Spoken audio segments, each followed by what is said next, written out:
This video will help you sleep and relax. But before we begin, I would like to know which city you're from and what time you're watching this. Now, subscribe to the channel, relax, and let's begin. I still can't explain what happened that night. It's been 3 months, and I'm still having nightmares about it. I've never shared this with anyone because I'm afraid they'll think I've lost my mind. Maybe I have, but I need to tell someone, even if it's just strangers on the internet. It was early October, and I was driving back from my cousin's wedding in Asheville. I decided to take the scenic route through the mountains instead of the interstate. Big mistake. What should have been a 6-hour drive had already stretched to 8 because of a massive storm that hit out of nowhere. The rain was coming down so hard I could barely see 10 feet in front of me, and the windshield wipers couldn't keep up no matter how fast they went. By 11 at night, I was completely exhausted. My GPS kept cutting out because of the storm, and my phone was down to 15% battery with no charger. Another brilliant move on my part. I hadn't seen another car or building for at least an hour, and I was starting to panic a little. The road was winding through dense forest, and in the pitch black, it felt like I was driving into nothingness. Just when I was considering pulling over and sleeping in my car, which I really didn't want to do with all the stories about bears in these mountains, I saw it. A faint bluish glow through the trees and rain. As I got closer, I could make out the words, "The Last Stop Motel," with a vacancy sign flickering beneath it. I literally said, "Thank God," out loud. I turned onto the gravel driveway, my tires crunching and splashing through puddles. The place looked pretty run down, a long single-story building with maybe 15 rooms, the kind of old-school motel where all the doors face the parking lot. The paint was peeling and a couple of the outdoor lights were burned out, but at that point, I would have stayed in a cardboard box if it meant getting out of the storm.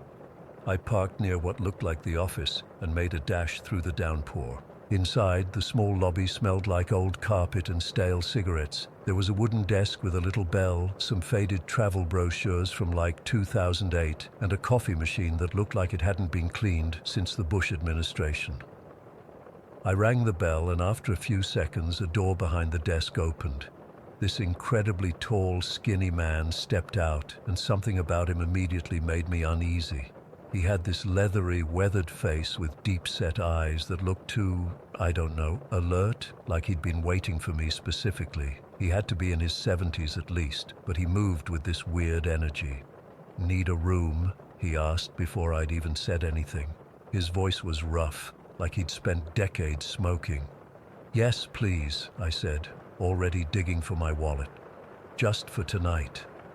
He reached behind him and grabbed a key, an actual metal key, not a key card, with a plastic tag that had the number 13 on it. "Great. We'll settle up in the morning," he said, sliding the key across the desk. I was a bit surprised. "Oh, I can pay now." "Morning's fine," he cut me off. "Room 13, all the way at the end. Checkout's at 11. He didn't ask for ID or a credit card, didn't have me fill out any paperwork, just stared at me with those eyes that seemed to look right through me. I thanked him, grabbed the key, and hurried back into the rain. As I walked to my room, I noticed there weren't any other cars in the lot. Was I the only guest? I guess it made sense given how remote this place was and the terrible weather. Room 13 was at the very end of the building, partially hidden by an overgrown rhododendron bush. The key stuck a little in the lock, and I had to jiggle it before the door finally swung open with a long, drawn-out creak. The smell hit me first, musty, like the room had been closed up for months. It was small, with peeling yellow wallpaper and a single bed with a faded floral comforter.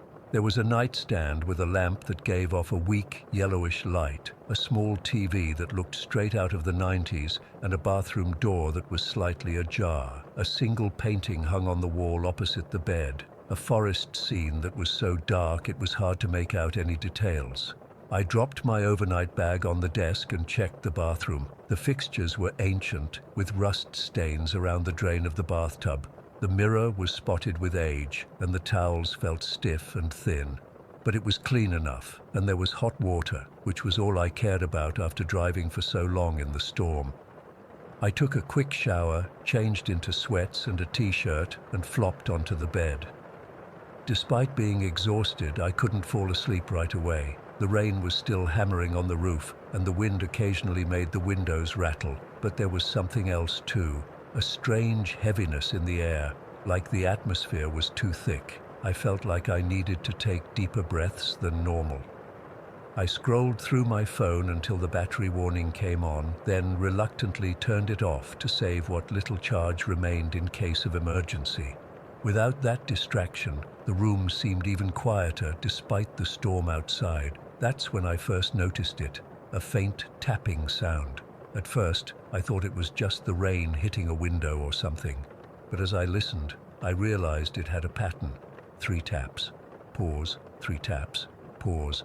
Like someone knocking very gently, it seemed to be coming from the door. I sat up, suddenly alert. "Hello," I called out, feeling stupid immediately after. The tapping continued. I got up and approached the door cautiously. Looking through the peephole, I could only see darkness and rain.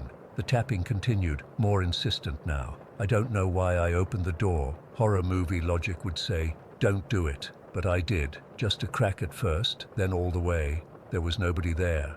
Just the empty walkway, rain coming down in sheets and darkness beyond the dim exterior lights of the motel. I closed and locked the door, a chill running through me that had nothing to do with the temperature. As soon as the lock clicked, the tapping started again. But this time, it was coming from inside the room. My heart practically jumped into my throat. I stood frozen by the door, trying to locate where the sound was coming from. It seemed to be coming from the nightstand. I approached it slowly. The tapping was definitely coming from the drawer. With a shaking hand, I pulled it open, expecting, I don't know what. A mouse, a broken clock. It was empty, completely empty. The tapping stopped the moment I opened the drawer. I stood there staring at the empty space, wondering if I was losing my mind from exhaustion. That's when I heard the bed creak behind me. I turned around slowly, and what I saw makes me question my sanity to this day. In the dim light of the bedside lamp, I could see the outline of someone sitting on the edge of the bed. Not a clear figure, more like a depression in the mattress, the comforter folding around an invisible weight. As I watched, frozen in horror, the depression changed shape, as if the figure was standing up. The carpet indented with footsteps coming toward me. I couldn't move. I couldn't breathe. I was pressed against the nightstand, watching invisible footprints approach me one by one. The air got colder with each step, and that heavy feeling intensified until I felt like I was breathing through a wet cloth. When the footprints were about 2 feet away from me, I finally snapped out of my paralysis. I lunged for the door, fumbling with the lock with trembling fingers.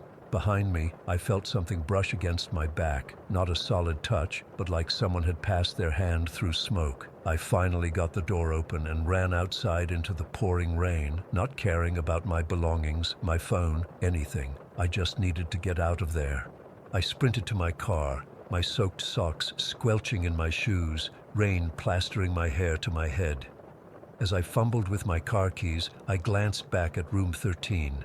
The door was still open, light spilling out onto the walkway, and in that doorway, just for a second, I thought I saw a figure, not the invisible presence from before, but a solid-looking person, a woman in what looked like an old-fashioned dress, her face obscured by long dark hair. She raised her hand, almost like she was waving. I practically dove into my car, started the engine, and peeled out of that parking lot so fast I'm surprised I didn't wreck. In my rearview mirror, I could see the motel's vacancy sign flickering until I rounded a bend and it disappeared from view. I drove for almost an hour, my hands shaking on the wheel, before I found a well-lit gas station with a convenience store. I parked under the brightest light I could find and tried to calm down.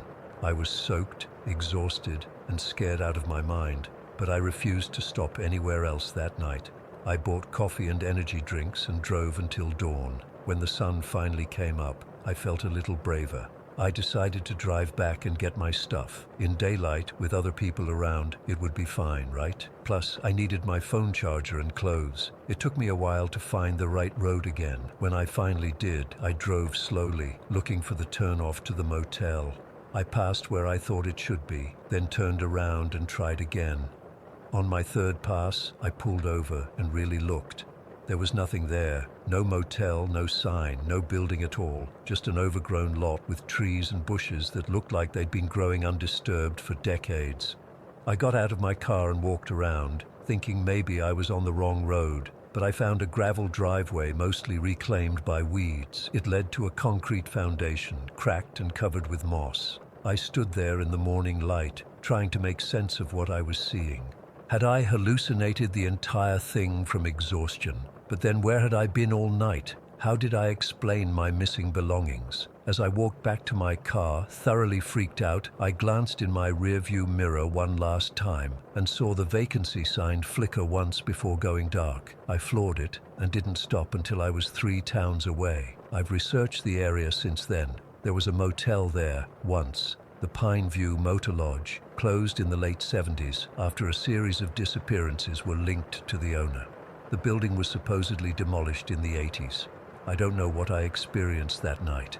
A hallucination, a dream, or something that exists somewhere between reality and whatever lies beyond it. All I know is that sometimes when I'm falling asleep, I hear that tapping again. 3 taps, pause, 3 taps. And I wonder if the Last Stop Motel is still out there waiting for its next guest. Story 2. I still can't sleep properly. It's been 3 weeks since it happened, and I've tried talking to my friends about it, but they won't even acknowledge it. I need to get this off my chest because it's eating me alive, and maybe someone here has experienced something similar or has some explanation. Last month, my friends David, Jen, and I decided to go shooting with our air rifles at this old World War II bunker near the Polish-German border. I've known David since we were kids, and we met Jen in college about 4 years ago. We're all in our mid-20s and have gone shooting together dozens of times before. Nothing weird had ever happened until that day. The bunker is about an hour's drive from my place, deep in the woods on this small hill. It's not exactly a tourist spot, more of a local secret that people sometimes visit to drink beer or take photos. We'd been there twice before, and it was always peaceful, if a bit eerie with all the history behind it. We left around 9 in the morning. I remember checking the time as I started my car, this old blue Honda that's never given me any trouble. The weather was decent, cloudy but dry, typical for early October in that region. David brought snacks, Jen had coffee in a thermos, and I was in charge of the shooting targets. We were all in good spirits, joking around and planning to spend the day shooting from the top of the bunker, which gives you this perfect vantage point over the surrounding forest. The drive there was uneventful. We took the main highway, then a regional road, and finally this narrow dirt path that leads up to the bunker. The path is barely wide enough for a car, with dense trees on both sides that scrape against the windows. I parked about 50 yards from the bunker in this small clearing where you can see the concrete structure jutting out from the hillside. We got out, grabbed our gear, and headed up to the bunker. The concrete walls are covered in graffiti, but the structure itself is solid. These things were built to withstand bombs, after all. Inside, it's just a few empty rooms with debris and trash from previous visitors. Nothing special. The real appeal is the roof. It's flat and gives you this 360-degree view of the forest. You can see for miles on a clear day. We set up our targets on some fallen tree trunks about 40 yards away and spent the next few hours shooting, talking, and just relaxing. I remember checking the time around 1 in the afternoon when we decided to break for lunch. We could see my car clearly from where we were sitting, parked exactly where I'd left it. This is important. We had a clear line of sight to the vehicle the entire time. I specifically remember Jen commenting on how the sun was reflecting off the windshield. After lunch, we shot for another hour or so before deciding to call it a day around 3. We packed up our stuff, climbed down from the bunker, and started walking toward the car. That's when things got strange. As we got closer to my Honda, David stopped suddenly and said, "What the fuck is that?" I looked where he was pointing and felt my stomach drop. Someone had built small brick walls around each of my car's wheels, not piles of rocks or sticks, actual brick structures neatly constructed, about a foot high, completely encasing each tire. We all froze, looking at each other in confusion. Jen immediately turned around, scanning the forest. "Who would do this?" she asked. Her voice was steady, but I could see her hands shaking. "Maybe some local kids playing a prank," David suggested. But even as he said it, I knew it didn't make sense. We would have seen anyone approaching the car. We had a perfect view the entire time. I walked around the vehicle, examining the brick structures. They were made of old red bricks, caked with dirt and moss, as if they'd been scavenged from somewhere nearby. Each wall was constructed in exactly the same way, a semicircle around the outside of each tire, with the inside part flush against the rubber. "This isn't funny," I said, kicking at one of the walls. The bricks were solid, mortared together. This wasn't something that could have been thrown together in seconds. It would have taken at least half an hour to build all 4 walls properly. "We need to break these down and get out of here," Jen said. Her eyes kept darting toward the trees. We spent the next 20 minutes destroying the brick walls with rocks and branches we found nearby. The mortar was surprisingly strong, and our hands were scratched and dirty by the time we'd cleared enough space around the tires to potentially drive. I got into the driver's seat, hands trembling as I put the key in the ignition. David and Jen quickly jumped in, constantly looking around as if expecting someone to emerge from the woods. I turned the key. Nothing happened. I tried again and again. The engine wouldn't even turn over. There wasn't even a click, just dead silence. "The battery can't be dead," I said, feeling panic rising in my chest. "It was fine this morning. We got out and popped the hood. Everything looked normal. No cut wires, no missing parts. The battery connections were tight. It just wouldn't start." The sun was starting to sink lower in the sky. We were about 15 miles from the nearest town, with no cell service in the immediate area. I knew from previous trips that you could get a signal at the top of the hill near the bunker, so we trudged back up, leaving the car behind. As expected, I got 2 bars of service at the top. I called my friend Mike, who lives about 40 minutes away and knows the area well. He agreed to come pick us up, and I felt a wave of relief wash over me. While waiting, we stayed on the bunker roof, watching the car and surrounding forest. None of us wanted to admit how scared we were, but we stayed close together, speaking in hushed tones. The forest seemed different now, more menacing somehow, as if the trees themselves were watching us. About 50 minutes later, I spotted Mike's red pickup approaching on the dirt road. We gathered our stuff and headed down the hill, relieved that our ordeal was almost over. But Mike stopped his truck about 100 yards from my car. He called me instead of driving up. "What's wrong?" I asked when I answered. His voice was tense. "There's something coming out of the woods toward your car, man." We all spun around, staring at the tree line near my Honda. There was nothing there. "What are you talking about? We can't see anything," I said. "It's right there, running toward the passenger side. Don't you see it?" Mike sounded genuinely terrified. The 3 of us stood frozen, eyes fixed on the car and surrounding trees. There was absolutely nothing visible. "Mike, there's nothing there. Just drive up and get us," I pleaded. "Fuck this, I'm out," he yelled. I heard his engine rev through the phone and then watched in disbelief as his pickup spun around and sped away down the dirt path, leaving a cloud of dust. "Mike!" I screamed into the phone, but he had already hung up. "What the hell just happened?" David asked, his face pale. Before anyone could answer, we heard it. A sharp, metallic knock on my car's passenger window, the window facing the forest. Knock, knock, knock. Precise, deliberate knocks. We were standing about 30 yards away, all of us now rooted to the spot in terror.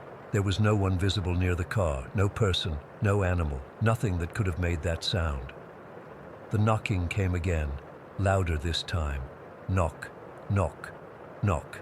Then the car horn blared, a long, continuous blast that echoed through the trees. The headlights flashed on, off, on, off. "Run," Jen whispered. "Run!" We bolted back toward the bunker, stumbling over rocks and roots. I fell once, scraping my palms and knees, but David yanked me up without breaking stride. We didn't stop until we reached the concrete structure, slamming our backs against the wall, gasping for breath. The horn had stopped, but the headlights continued to flash erratically. We could see the car from our position, but still, there was no visible cause for what was happening. The sun was setting now, casting long shadows across the clearing. None of us spoke about what to do next. We couldn't stay there overnight, but the thought of approaching the car again was unbearable. In desperation, I called my aunt, who lives about an hour and a half away. I didn't tell her exactly what was happening, just that our car had broken down and we needed help. She agreed to come, but it would be after dark by the time she arrived. For the next hour, we huddled together in the bunker entrance, watching the car. The headlights eventually stopped flashing, and an unnatural stillness settled over everything. No wind, no animal sounds, just complete silence. When my phone rang, I nearly dropped it in fright. It was my aunt saying she was on the main road and needed directions to the dirt path. I guided her as best I could, and 20 minutes later, we saw her headlights approaching. Unlike Mike, she drove all the way up to where my car was parked. Nothing happened as she pulled alongside it. No knocking, no flashing lights. We cautiously made our way down to the vehicles, constantly scanning the darkened woods. My aunt looked confused when she saw us. "What happened to your faces?" she asked. We looked at each other, not understanding. In the glow of her headlights, I could see that David had a long, thin scratch across his cheek. Jen's forehead had a similar mark. I touched my own face and felt a sting, another scratch. None of us remembered getting scratched. I tried my car one more time before leaving, and to my shock, it started immediately. The engine purred, as if nothing had ever been wrong, but there was no way I was staying there a minute longer. I left it running, grabbed our belongings, and got into my aunt's car. David and Jen squeezed in with me. As we drove away, I looked back at my Honda, still running with its lights on, surrounded by the broken brick walls we'd demolished. I never went back for it. I reported it stolen 2 days later. It's been 3 weeks now. I've tried talking to David and Jen about what happened, but they change the subject or make excuses to end the conversation. Jen has stopped answering my texts altogether. David will only communicate through email and only about work-related things. I still have nightmares about those knocks on the window. Sometimes I wake up with fresh scratches on my arms or face that weren't there when I went to sleep. I don't know what happened at that bunker. I don't know what Mike saw that we couldn't. All I know is that something was there with us that day, something that could build brick walls without being seen, that could disable and then reactivate my car at will, that could make sounds without having a physical form. And sometimes when it's very quiet at night, I hear it again. 3 sharp metallic knocks on my bedroom window. Story 3. I've never told this story to anyone outside my closest friends. Even now, 15 years later, I get chills thinking about it. I'm only sharing this because I need to know if anyone else has experienced something similar. I grew up in Fayetteville, right by Max Abbott Middle School in this complex called Winding Creek Apartments. It wasn't anything fancy, just your standard 2-story buildings with beige siding that always looked dirty no matter how recently they'd been cleaned. My mom worked 2 jobs to keep us afloat, so I spent most of my free time with friends from the neighborhood. Behind our apartment complex was this huge wooded area. We're talking dense North Carolina forest, pine trees, thick underbrush, the works. There were these makeshift trails running through it that connected to another neighborhood about half a mile away. My friends and I practically lived in those woods during middle school and high school. It was our escape, you know. Parents couldn't see what we were doing, and we could just be teenagers without anyone hovering. The coolest spot was what we called Graveyard Island. There was this creek that curved around in a weird way, creating this small island in the middle. At some point, construction workers had dumped a bunch of massive concrete slabs there, probably from some demolished building. They were all scattered around like oversized tombstones, hence the name. We'd go there to drink cheap beer someone's older brother bought us, or smoke cigarettes we'd stolen from our parents. normal teenage rebellion stuff, but there was always something off about those woods, especially if you ventured beyond our usual spots. We all felt it, like you were being watched. I can't count how many times one of us would suddenly look over their shoulder for no reason. We'd laugh it off, blame it on being paranoid, but deep down, I think we all knew something wasn't right.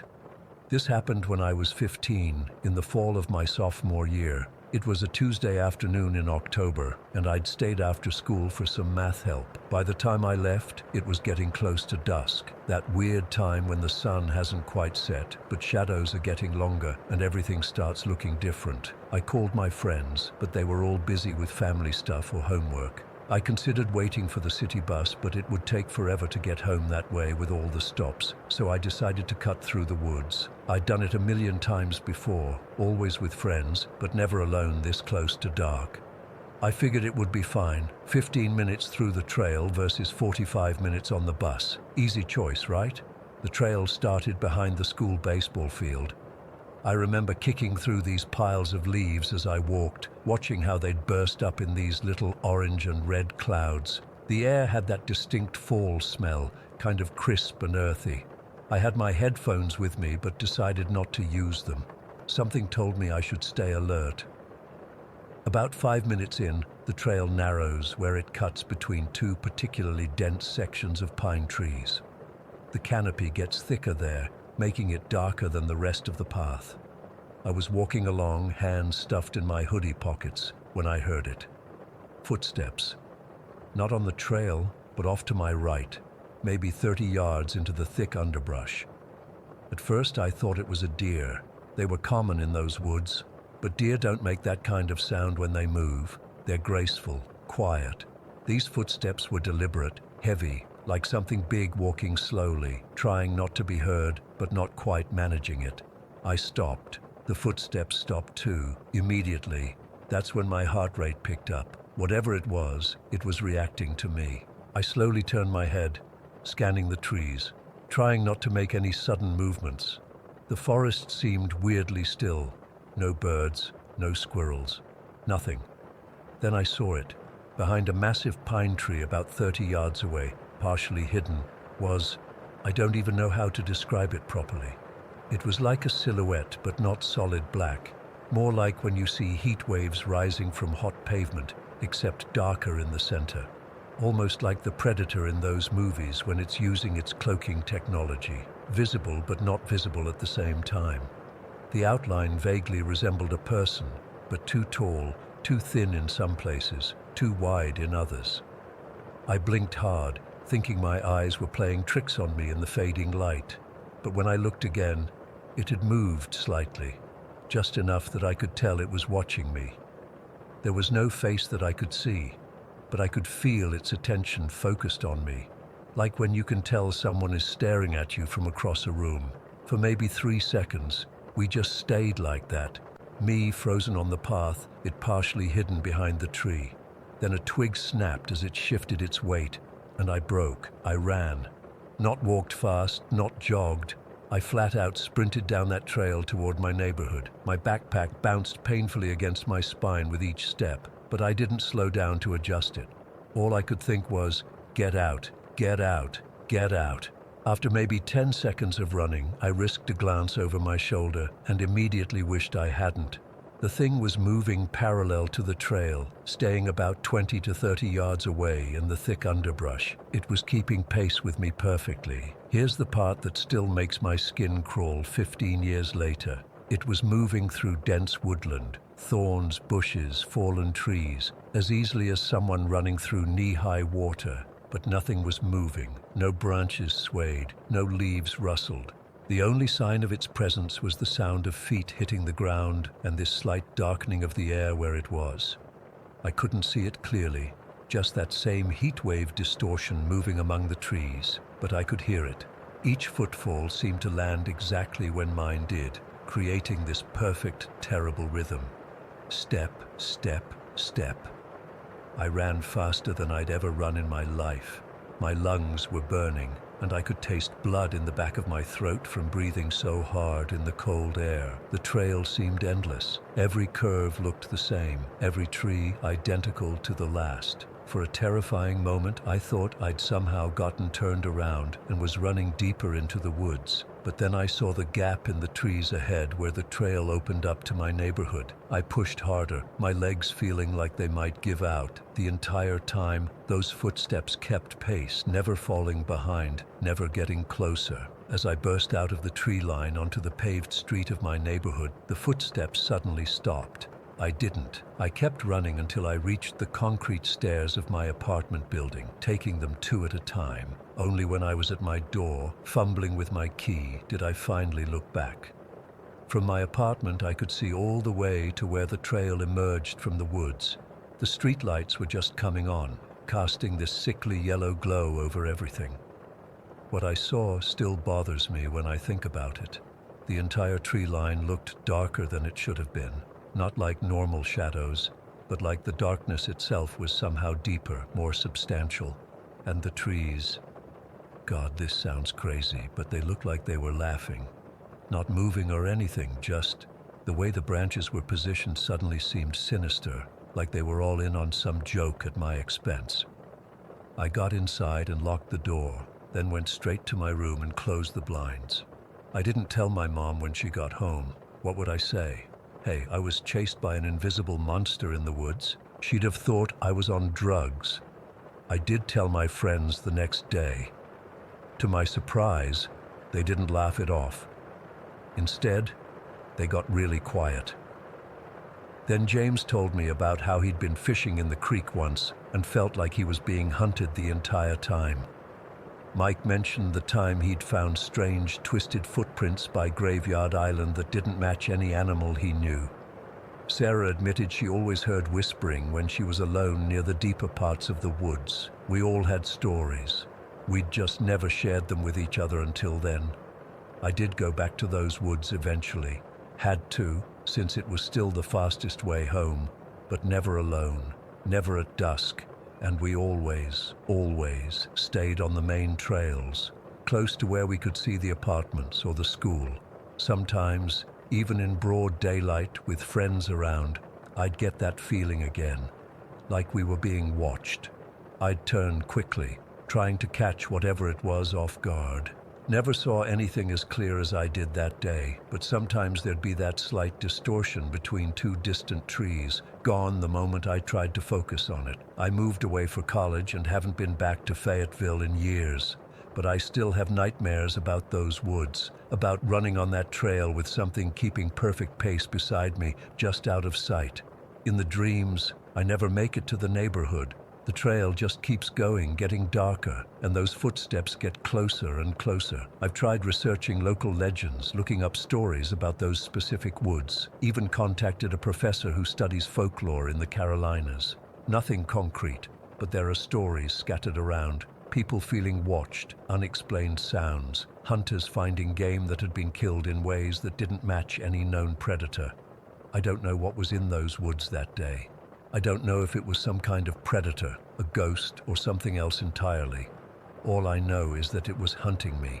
And sometimes, when I'm alone at night, I swear I can hear footsteps moving in perfect rhythm with my own, even though I'm lying completely still. Story 4. Ivy never told anyone this. Not my roommates, not my therapist, not even my mom, who I tell literally everything to. I'm still not sure if writing this out is a good idea, but I haven't slept properly in weeks and I'm desperate for some kind of release. Maybe putting this into words will help me process it, or maybe someone out there has experienced something similar and can tell me I'm not losing my mind. It started in November 2020. That period when the pandemic was dragging on and everyone was going stir-crazy from being cooped up inside for months. I was in my third year at university, living in this tiny terraced house with 2 other students. The walls were so thin you could hear someone sneeze 3 rooms away, the kind of cheap student housing where the landlord painted over the mold instead of fixing the actual problem. That night, my roommates had both gone home for the weekend, one for a family emergency, The other because his mental health was deteriorating from the isolation. I was alone in the house for the first time since we'd moved in together. I've always been comfortable with solitude. Growing up as an only child, I actually enjoy having space to myself. But something about that night felt different from the moment the sun went down. The house had this stillness that didn't feel natural, not peaceful, more like the air itself was holding its breath. I was up late working on an assignment that was due the next morning, typical procrastination. Around 1:30 in the morning, I noticed the silence. I mean, really noticed it. Usually there's always some background noise, the hum of the refrigerator, cars passing outside, the heating system clicking, my neighbors moving around. But suddenly, nothing. Complete silence that made my ears ring. I remember checking my phone, worried the internet had gone out. But everything was working fine. I even played a few seconds of a YouTube video just to make sure my speakers were working. They were. After finishing my assignment around 2:15, I decided to finally go to bed. I was sitting on the edge of my mattress, scrolling through Instagram one last time, you know how it is, when I got this overwhelming urge to turn off the light. Not like a normal time for bed feeling, but an urgent compulsion that made my hand move toward the switch almost involuntarily. The moment darkness filled the room, I felt wrong. Not scared yet, just wrong. Like when you're absolutely certain you've forgotten something important, but can't remember what. My eyes hadn't adjusted to the dark, but I could sense something different about my room. The air pressure had changed. There was this weight to it, like right before a thunderstorm. I reached for my phone to use as a flashlight, and that's when I saw her, sitting exactly where I had been sitting just seconds before. At the foot of my bed, a woman in a pale yellow sundress with a paper bag over her head. The bag was ordinary, the kind you might get from a grocery store, slightly crumpled, with the top folded over once. No eye holes, no mouth hole, nothing. Just a blank paper bag where her face should be. I couldn't move, couldn't scream. My throat closed up entirely. I just sat there, my phone's screen illuminating enough of the room for me to see her clearly, but not enough to make her disappear. She wasn't moving, not breathing, not acknowledging me in any way, just sitting perfectly still at the foot of my bed, hands resting in her lap. I don't know how long we stayed like that, probably only seconds, but it felt like hours. Finally, I managed to lunge for the light switch. My hands were shaking so badly I missed it twice before finally flicking it on. She was gone, completely gone. No indentation on the bed where she'd been sitting, no sound of movement, nothing. I stayed awake until sunrise, sitting in the middle of my bed with every light in the room on, convinced that if I closed my eyes for even a second, she'd return.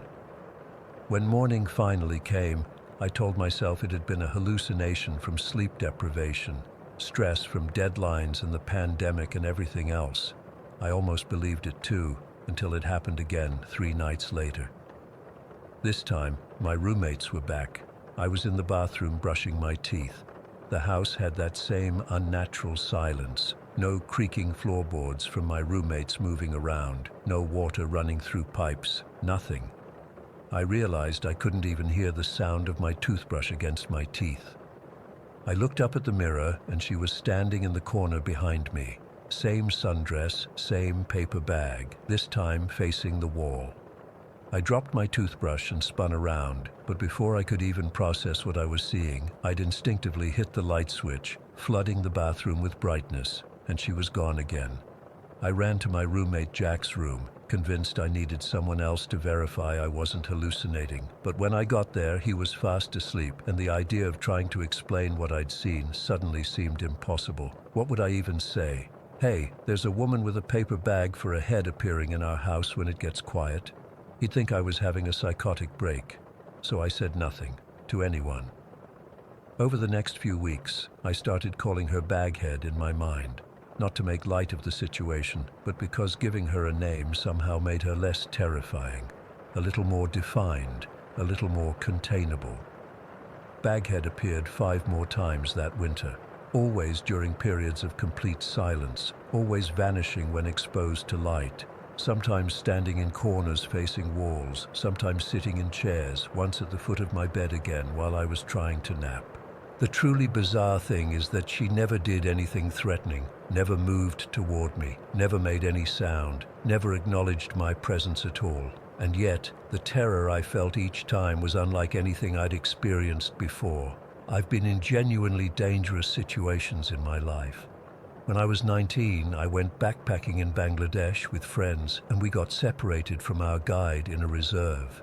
We accidentally wandered into an area where a tiger had been spotted, and park rangers later told us the animal had likely been stalking us for over an hour. But even that primal fear doesn't compare to the cold dread Baghead instills in me. By February, I started to wonder if it was drug-related. I occasionally smoked weed on weekends, and while I'd never experienced hallucinations from it before, I decided to stop completely, just to rule it out. I even quit drinking coffee, thinking maybe caffeine was making my anxiety worse.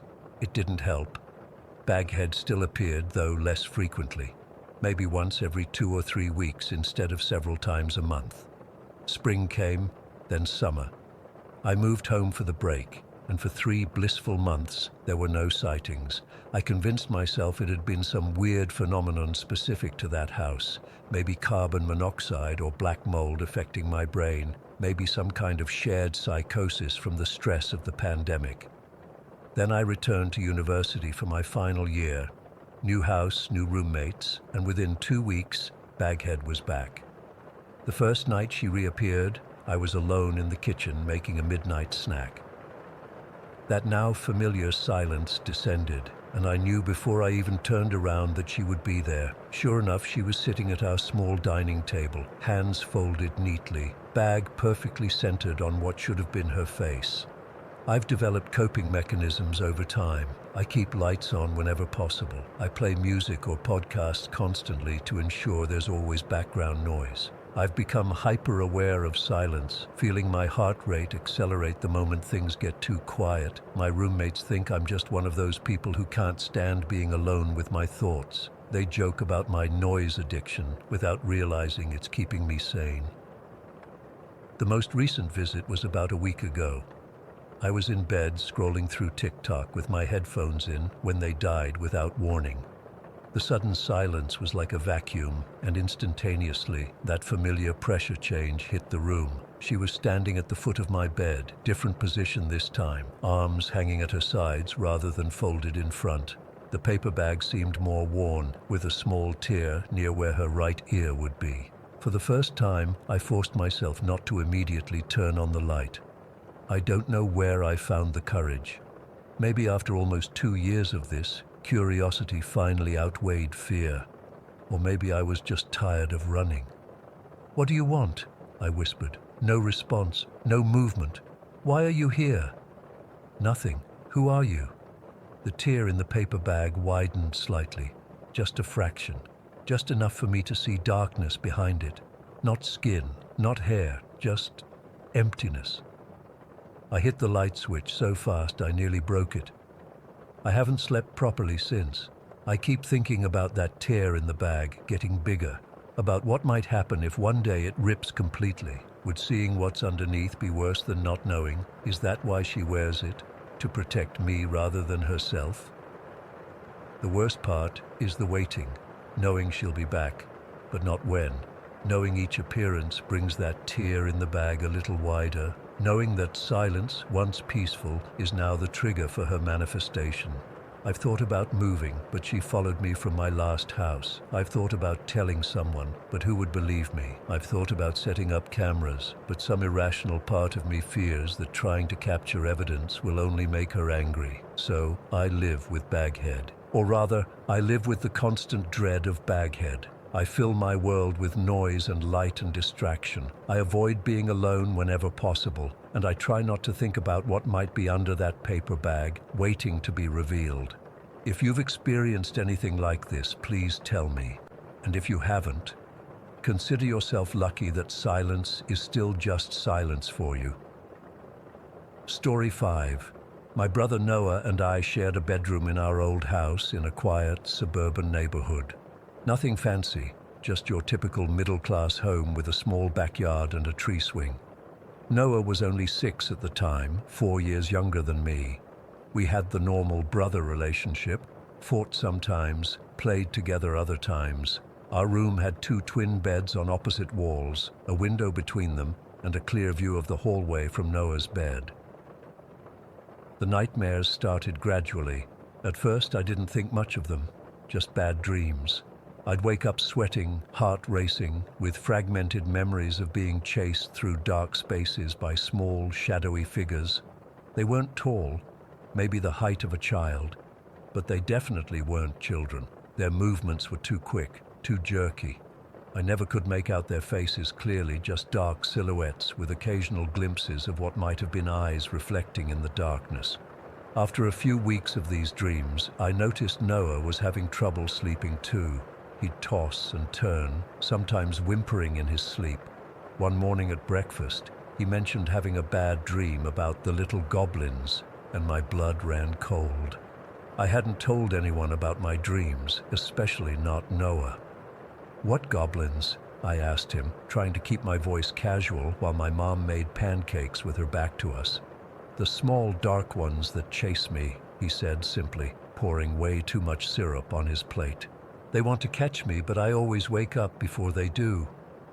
Mom just smiled and told him it was just his imagination working overtime, but I knew better. We were dreaming about the same things.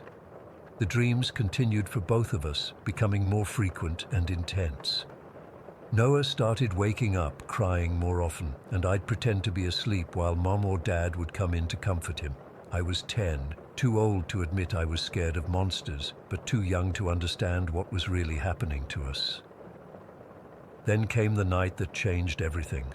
I was sleeping soundly for once when Noah's scream jolted me awake. It wasn't his usual nightmare cry, this was pure terror. "It's there, it's right there in the hallway," he was shrieking, pointing toward our bedroom door while pressing himself against the wall behind his bed. I sat up, disoriented, and looked where he was pointing.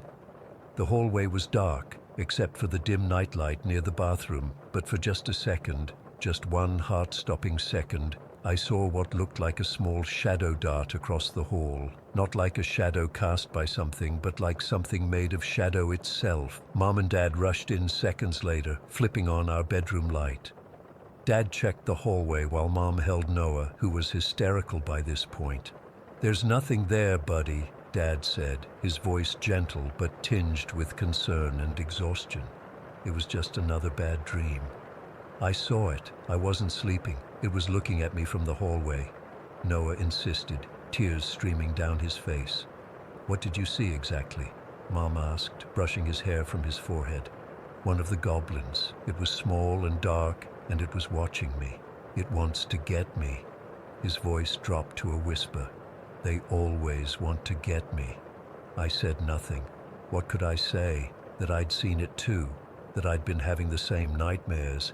They'd just think we were feeding off each other's imaginations. Mom and Dad exchanged one of those parent looks, the kind where they're silently deciding if this is serious enough to worry about or just typical kid stuff. They ended up leaving the hallway light on and telling Noah to come get them if he got scared again. After they left, Noah whispered across the room to me, "You saw it too, didn't you, Elijah?" I hesitated, then nodded in the semi-darkness. "Yeah, I did." "They're real," he said, "and they're getting closer." I couldn't sleep after that, every creak of the house settling, every shadow cast by headlights passing outside our window. It all seemed menacing. Around 3 in the morning, I heard a scratching noise at our window. Soft at first, then more insistent, like fingernails or claws dragging across the glass. Noah heard it too. I could tell by his breathing that he was awake and terrified. Neither of us moved or spoke. Eventually, the scratching stopped, but I stayed awake until dawn, watching over my little brother. The next few nights followed a similar pattern. Noah would wake up screaming about the goblins in the hallway or at the window. Sometimes I'd catch glimpses myself, a small shadow darting just out of sight, the sound of something scurrying across our floor, or what sounded like whispering coming from the closet. My parents were getting increasingly worried, but still chalked it up to an overactive imagination and possibly me encouraging Noah's fears. I tried to be brave for Noah's sake, but I was terrified too. We started keeping a flashlight under each of our pillows. Noah would only go to the bathroom if I went with him, and even then, he'd make me check behind the shower curtain first. About 2 weeks after Noah's first hallway sighting, I woke up to him crying softly in his bed. Not the loud, panicked screams from before, just quiet, defeated sobbing. Something about that soft crying was more disturbing than any scream. "Noah," I whispered, sitting up. "What's wrong?" "They almost got me," he whimpered. I felt them touching me. I got up and turned on the light, ready to tell him it was just another nightmare, but the words died in my throat. Noah was sitting there with his pajama sleeves pulled up, and his arms were covered in angry red scratches. Not just one or two that could be explained away as him scratching himself in his sleep. These were numerous, crisscrossing his skin from his wrists nearly to his shoulders. Some were beaded with tiny droplets of blood. I ran to get our parents. I'll never forget the look on my mum's face when she saw Noah's arms, pure horror mixed with disbelief. Dad examined the scratches, asking Noah if he'd scratched himself, but the marks didn't match up with what a child could do to themselves. Some appeared to have been made by something with multiple points, like tiny claws. That was the breaking point for my parents. They'd been skeptical, but there was no denying the physical evidence on Noah's arms. Mom started crying, and Dad made some phone calls. By morning, our house was transformed. My mom's religious aunt came over with crosses that were hung in every room, especially our bedroom. Dad, who had always been skeptical about spiritual stuff, was burning sage in every corner of the house while Mom's aunt recited prayers.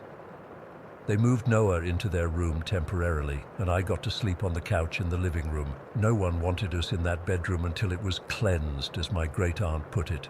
I overheard her telling my parents that children can sometimes see things adults can't, that the veil between worlds is thinner for the young and innocent. I remember watching my father's face as she said this, the struggle between his rational mind and the undeniable evidence that something unexplainable had happened to his son. He looked older suddenly, worn down by something he couldn't fight with logic or reason. After 3 days of prayers, sage, blessed water sprinkled in corners, and crosses mounted above every doorway, we were allowed back in our room. Something felt different immediately. The air seemed lighter, the shadows less threatening. Noah was still scared, but he didn't wake up screaming that night or the next. Whatever had been in our house, whatever had been tormenting us, it seemed to be gone. The nightmares stopped abruptly for both of us. No more scratching at the windows, no more scurrying sounds in the darkness, but the damage was done. Noah developed an intense fear of the dark that persisted well into his teens. He refuses to watch horror movies or read anything about paranormal topics even now, as an adult. He gets physically uncomfortable if the subject comes up and will leave the room. As for me, I've spent years trying to understand what happened. Were they ghosts? Demons, something else entirely? I've researched folklore about household spirits, goblins, and other entities, looking for anything that matches what we experienced. There are similar accounts across many cultures, small, mischievous, or malevolent beings that particularly target children. I still have questions that haunt me. Why us? Why then? What would have happened if they had gotten Noah that night? And perhaps most disturbing of all, are they still out there somewhere, finding other children to torment? I've never found satisfactory answers. My brother refuses to discuss it, shuts down completely if I bring it up. My parents maintain an uneasy silence about that period, though I caught my mom crossing herself once when we drove past our old house years after we'd moved away. Sometimes I still wake up in the middle of the night, heart racing, convinced I've heard that familiar scratching sound at my window or the patter of small feet scurrying across the floor. In those moments, I'm 10 years old again, terrified and helpless. The rational part of my mind says it was just sleep paralysis. or shared delusion, or some elaborate trick of an old house's settling noises combined with childhood imagination. But then I remember the scratches on Noah's arms, real physical marks that couldn't be explained away, and I know that whatever visited us in that house was no dream. I've never felt watched like that since, never sensed that specific kind of malevolent presence. But sometimes, when I visit my brother's house and see how he still sleeps with a nightlight at 32, how he double-checks the locks on his windows every night, how he flinches at unexplained sounds, I know he's still afraid they might come back. And if I'm being completely honest with myself, so am I. Unbai. Story 6. I still can't sleep with the lights off. It's been 3 months since Halloween night and I keep seeing shadows move across my bedroom walls. My parents think I'm being dramatic and my therapist says it's just anxiety manifesting physically. But they weren't there. They didn't see what we saw. I guess I should start at the beginning. My name's Mia and I'm a senior at Willow Creek High. I've lived in this tiny town my whole life and everyone knows about the Grayson House on Hollow Hill. It's this massive Victorian monstrosity that looks like something straight out of a horror movie. Peeling paint, broken shutters, overgrown yard, the kind of place parents warn their kids to stay away from. The local legend goes that the Graysons, husband, wife, and their 2 kids, disappeared one night during a thunderstorm back in the 70s, just vanished. Their car was still in the garage, dinner was still on the table, and all their clothes were still in the closets. No one ever heard from them again. Over the years, a few people tried to move in, but no one lasted more than a few months. They all reported the same things. Weird noises at night, cold spots, objects moving on their own. The last family who lived there left after their 5-year-old son fell down the stairs and swore someone pushed him. So naturally, that's where Jack suggested we spend Halloween night. Jack, Tom, Lucy and I have been friends since middle school. We're all different. Jack's the football star who's always looking for the next thrill. Tom's the quiet, smart one who goes along with whatever Jack wants. Lucy's the artistic one who believes in all things supernatural. And I'm the one who should have said no to this whole stupid idea. It'll be epic, Jack had said during lunch the week before Halloween. We'll be legends. No one from our school has ever spent the whole night there. Because they're not idiots, I'd replied, but Lucy was already excited. Think about it, Mia. We could do a séance and try to contact the Graysons, find out what really happened to them. Tom just shrugged. I'm in if everyone else is. I should have held my ground. I should have said no, but I didn't want to be the scared one, and maybe part of me was curious too. So I agreed, and just like that, our Halloween plans were set. The day arrived and we met up at Jack's house around 8. His parents were at some costume party downtown and wouldn't be back until morning. We packed our stuff, sleeping bags, flashlights, snacks, and a cooler with sodas. Jack's backpack seemed heavier than the rest, but I didn't think much of it at the time. We drove up to Hollow Hill as the sun was setting, parking Jack's car about a quarter mile from the house so no one would see it from the road. The walk up was tense. No one talked much. The fallen leaves crunched under our feet, and the bare tree branches looked like skeletal hands reaching for us. The full moon cast enough light that we didn't need our flashlights yet, which somehow made it creepier. And then there it was, the Grayson house, looming against the night sky like it was waiting for us. The wind picked up, making the old porch swing creak back and forth. A shutter hung loose, tapping against the siding. Every horror movie I'd ever seen flashed through my mind, and I almost turned around right there. "Well, we're here," Jack said, his voice not quite as confident as usual. "Let's do this." We climbed the porch steps, each one groaning under our weight. Jack reached for the doorknob, this huge, ornate brass thing covered in rust, and twisted. To our surprise, it turned easily, and the door swung open with a long, drawn-out creak. The smell hit us first, musty and stale, like old books and dust. We clicked on our flashlights, the beams cutting through the darkness to reveal the entrance hall.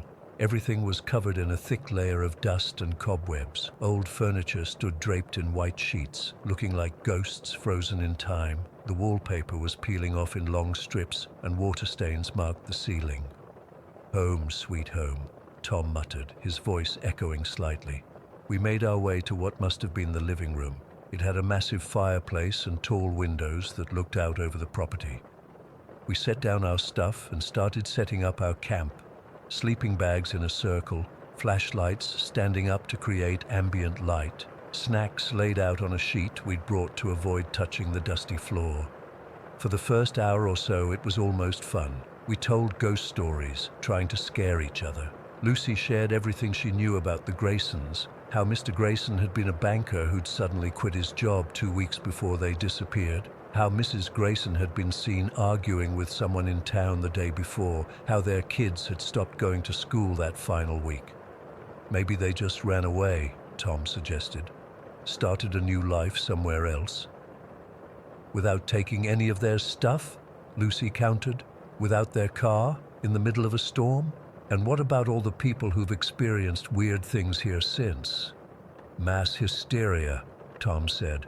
People expect this place to be haunted, so they interpret every normal house noise as something supernatural. Then why'd you come tonight if you don't believe? Lucy asked him. Tom shrugged. Scientific curiosity. Around midnight, Jack suggested we split up and explore, another moment when alarm bells should have gone off in my head, but didn't. We'll cover more ground if we go in pairs, he said. Lucy and Tom can take the upstairs and Mia and I will check out the basement. The basement? I protested. Seriously. Scared, Jack teased. And of course I couldn't back down after that. So Jack and I headed for the basement door while Lucy and Tom went upstairs. The basement stairs were wooden and felt soft under my feet, like they might give way at any moment. The air got colder with each step down, and I could see my breath by the time we reached the bottom. The basement was one big open space with a dirt floor and stone walls. Old shelves lined the walls, holding dusty jars and tools. A broken rocking chair sat in one corner, and an ancient washing machine in another. But what drew our attention was this huge, ornate mirror standing against the far wall. It looked completely out of place. This beautiful antique with an intricately carved frame, not a speck of dust on it despite everything else in the house being filthy.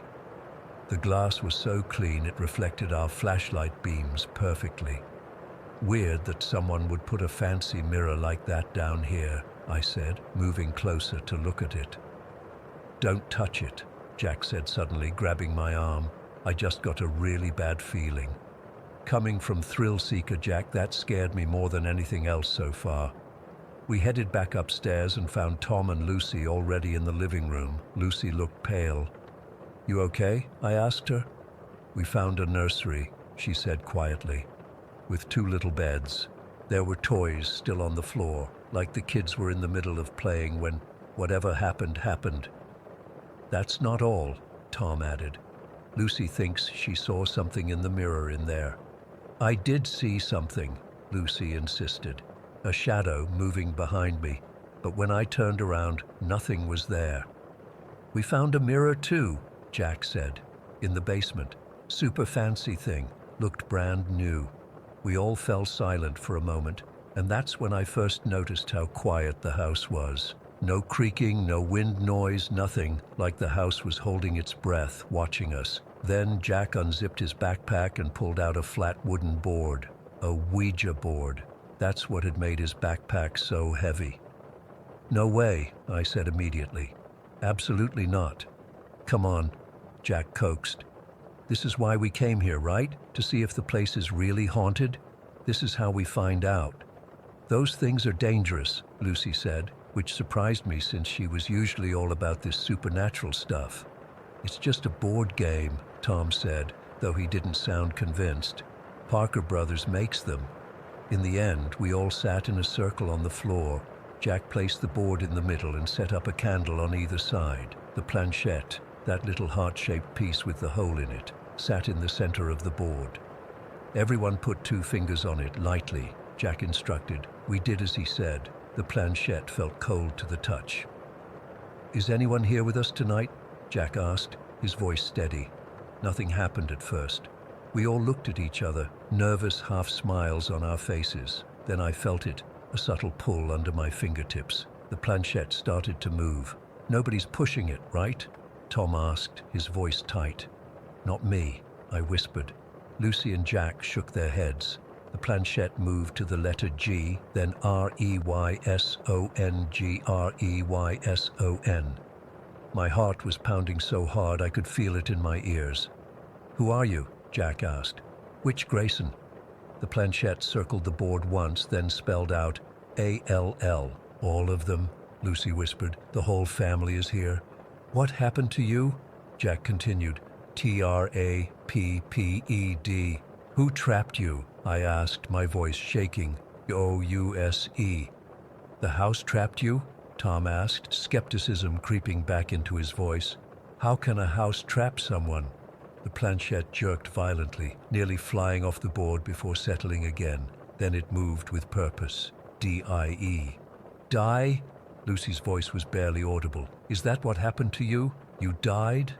The planchette circled the board again, faster this time, before returning to those same letters. DIE. I think it's telling us we're going to die, I said, my throat dry. That's when everything happened at once. The temperature in the room plummeted. I could see my breath clouding in front of me. The candles Jack had lit flickered and went out simultaneously, and we heard it. Footsteps in the hallway. Heavy, deliberate footsteps coming toward the living room. That's it. I'm out, Tom said, jumping to his feet. None of us argued. We scrambled up, grabbing our flashlights, but leaving everything else.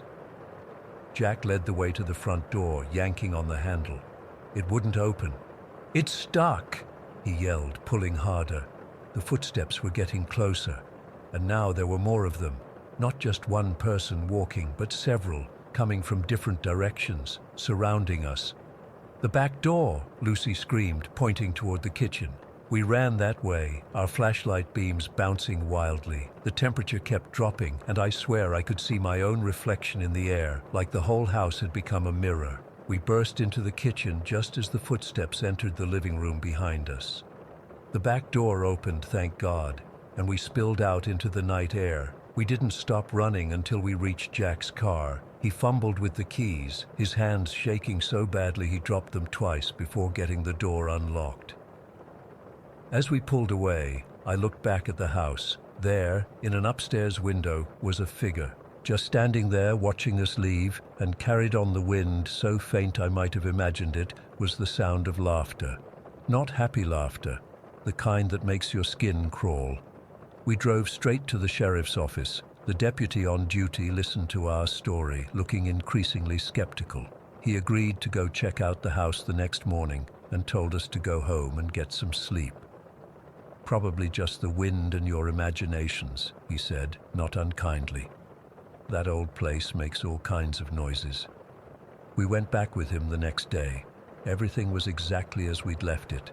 Our sleeping bags, the snacks, even Jack's Ouija board, the planchette still sitting on those same 3 letters. The deputy walked through the house, found nothing unusual, and concluded we'd scared ourselves silly. What about the mirrors? I asked.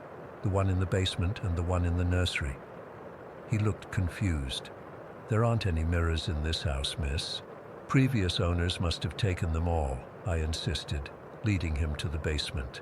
The mirror wasn't there, just a rectangle of clean space on the dusty wall where something had clearly hung for years. The sheriff's department chalked it up to a Halloween prank gone too far. Our parents grounded us for trespassing. Our classmates thought we were either lying for attention or that we'd gotten drunk and hallucinated the whole thing. But we know what we experienced. Sometimes I catch Lucy staring at her reflection with this look of absolute terror. Tom refuses to talk about that night at all. And Jack's the worst off. He says he sees the Graysons in his dreams. Says they're still telling him the same thing they told us through the Ouija board. I don't go near mirrors anymore if I can help it, because sometimes, just for a split second, I think I see someone standing behind me, and I'm terrified that one day I'll turn around and they'll actually be there. Story 7. I've never told this story publicly before. Even after 20 years, my hands are shaking as I type this. What happened that day at San Pedro Elementary still gives me nightmares. I was just 9 years old in fourth grade, but some memories burn themselves into your brain forever. It was supposed to be a normal Tuesday in February. The air was sticky with humidity, typical for the Philippines that time of year. I remember sitting at my wooden desk, the one with my initials carved underneath from the year before. Mrs. Reyes was teaching us about multiplication tables, and I was half paying attention, half watching a gecko climbing across the back wall of our classroom. Our school was pretty big for a provincial school. It had both elementary and high school departments separated by this open canteen area where everyone ate lunch. The campus had been expanding over the past year, with construction workers building a new high school wing at the far end of the property. The school itself was really old. I think my dad even went there as a kid. There was a small church near the main gate that served both the school and the local community. Around 10 in the morning, right before our scheduled recess, someone knocked on our classroom door. Mrs. Reyes seemed annoyed by the interruption, but when she opened it, Mrs. Santos, the science teacher from the room next door, was standing there looking wrong. Her face was pale, and she was breathing heavily like she'd been running. She whispered something to Mrs. Reyes, urgently pulling her into the hallway. We all started whispering to each other, wondering what was happening. Through the windows facing the corridor, I could see their faces. Mrs. Reyes' expression changed from annoyed to concerned, then to something I'd never seen on a teacher's face before.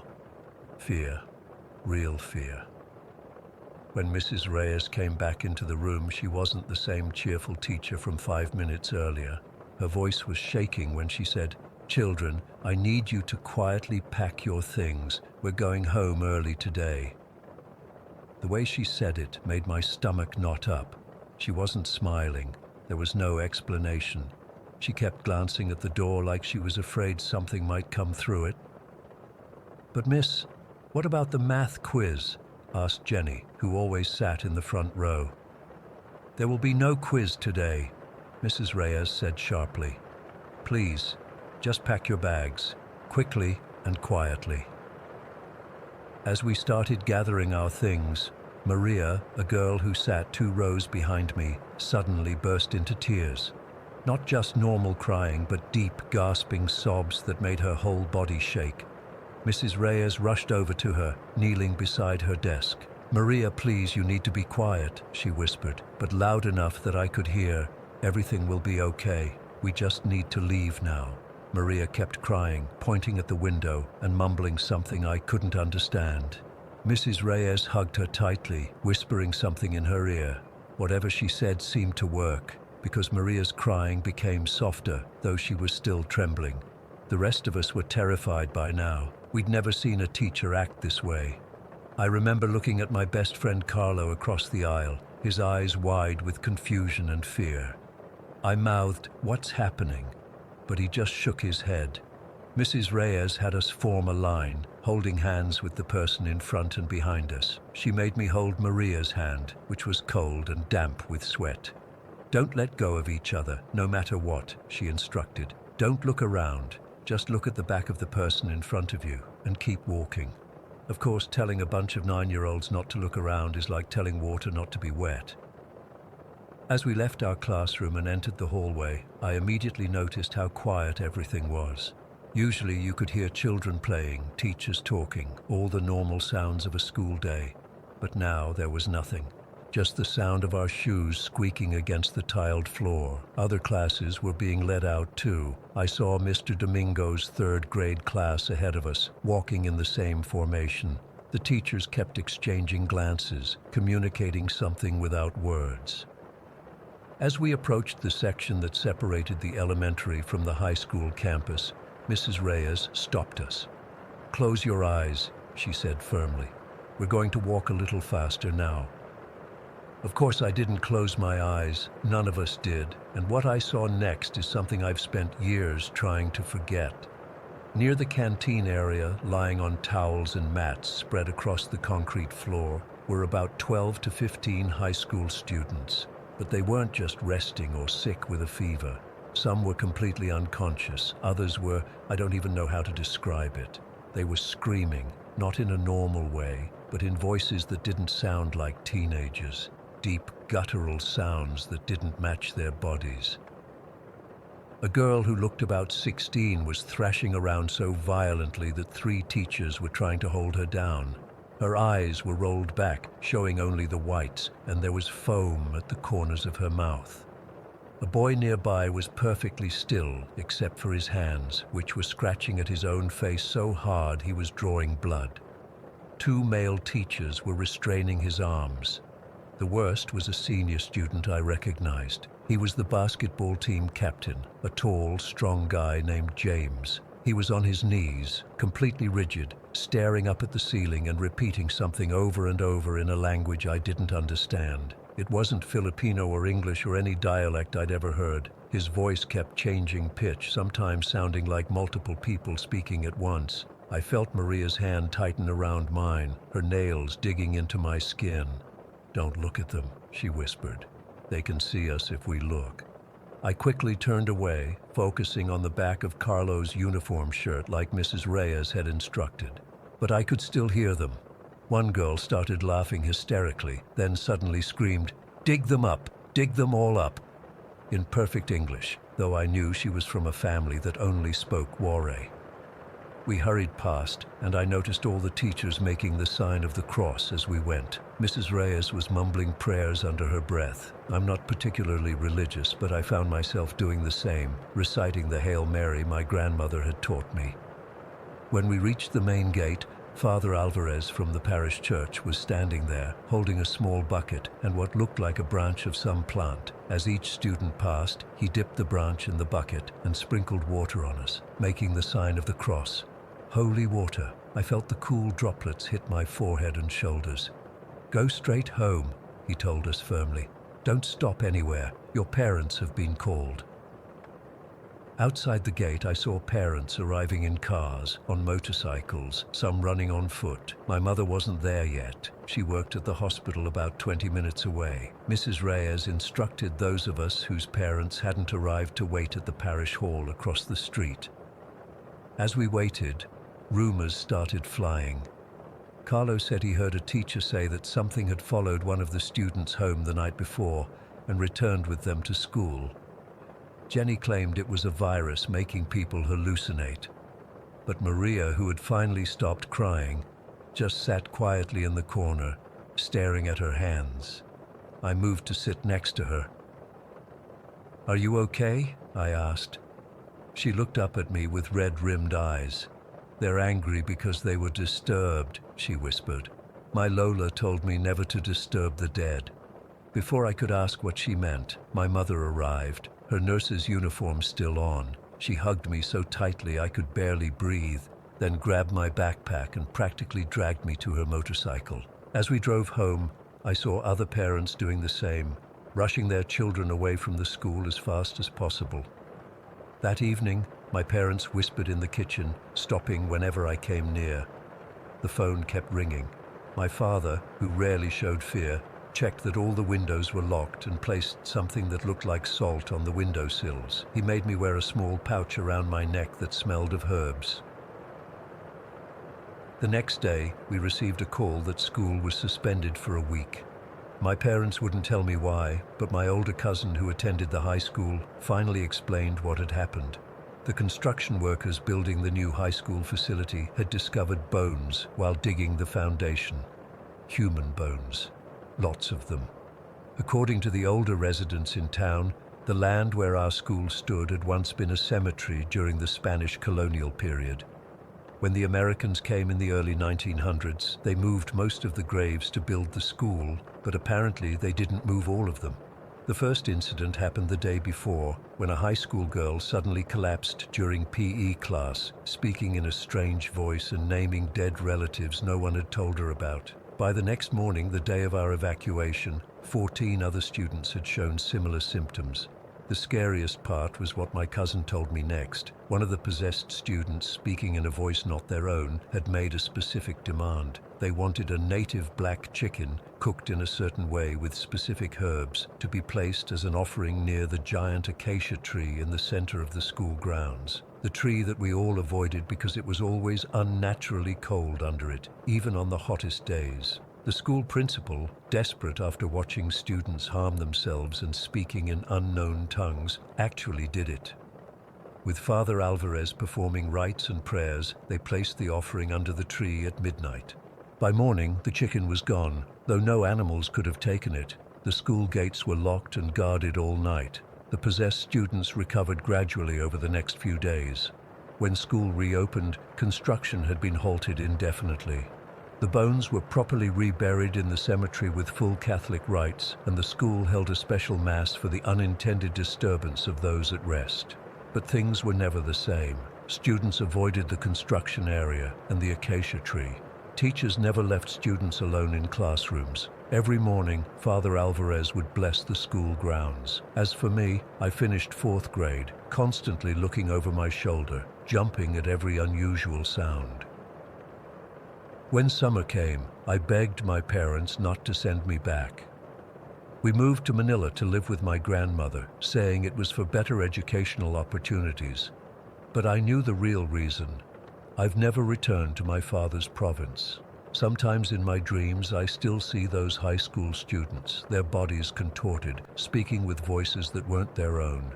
And sometimes I dream of Maria's words. They can see us if we look. 20 years later, I still don't look. Story 8. I've never told anyone outside my family about this. It's been 6 months since it happened, and I still wake up in the middle of the night thinking I see shapes moving in the darkness of my bedroom. I'm not someone who believes in the paranormal, or at least I wasn't until last December. I live in Lakewood with my parents in a pretty ordinary suburban house. Nothing special about it, built in the 90s, normal neighborhood.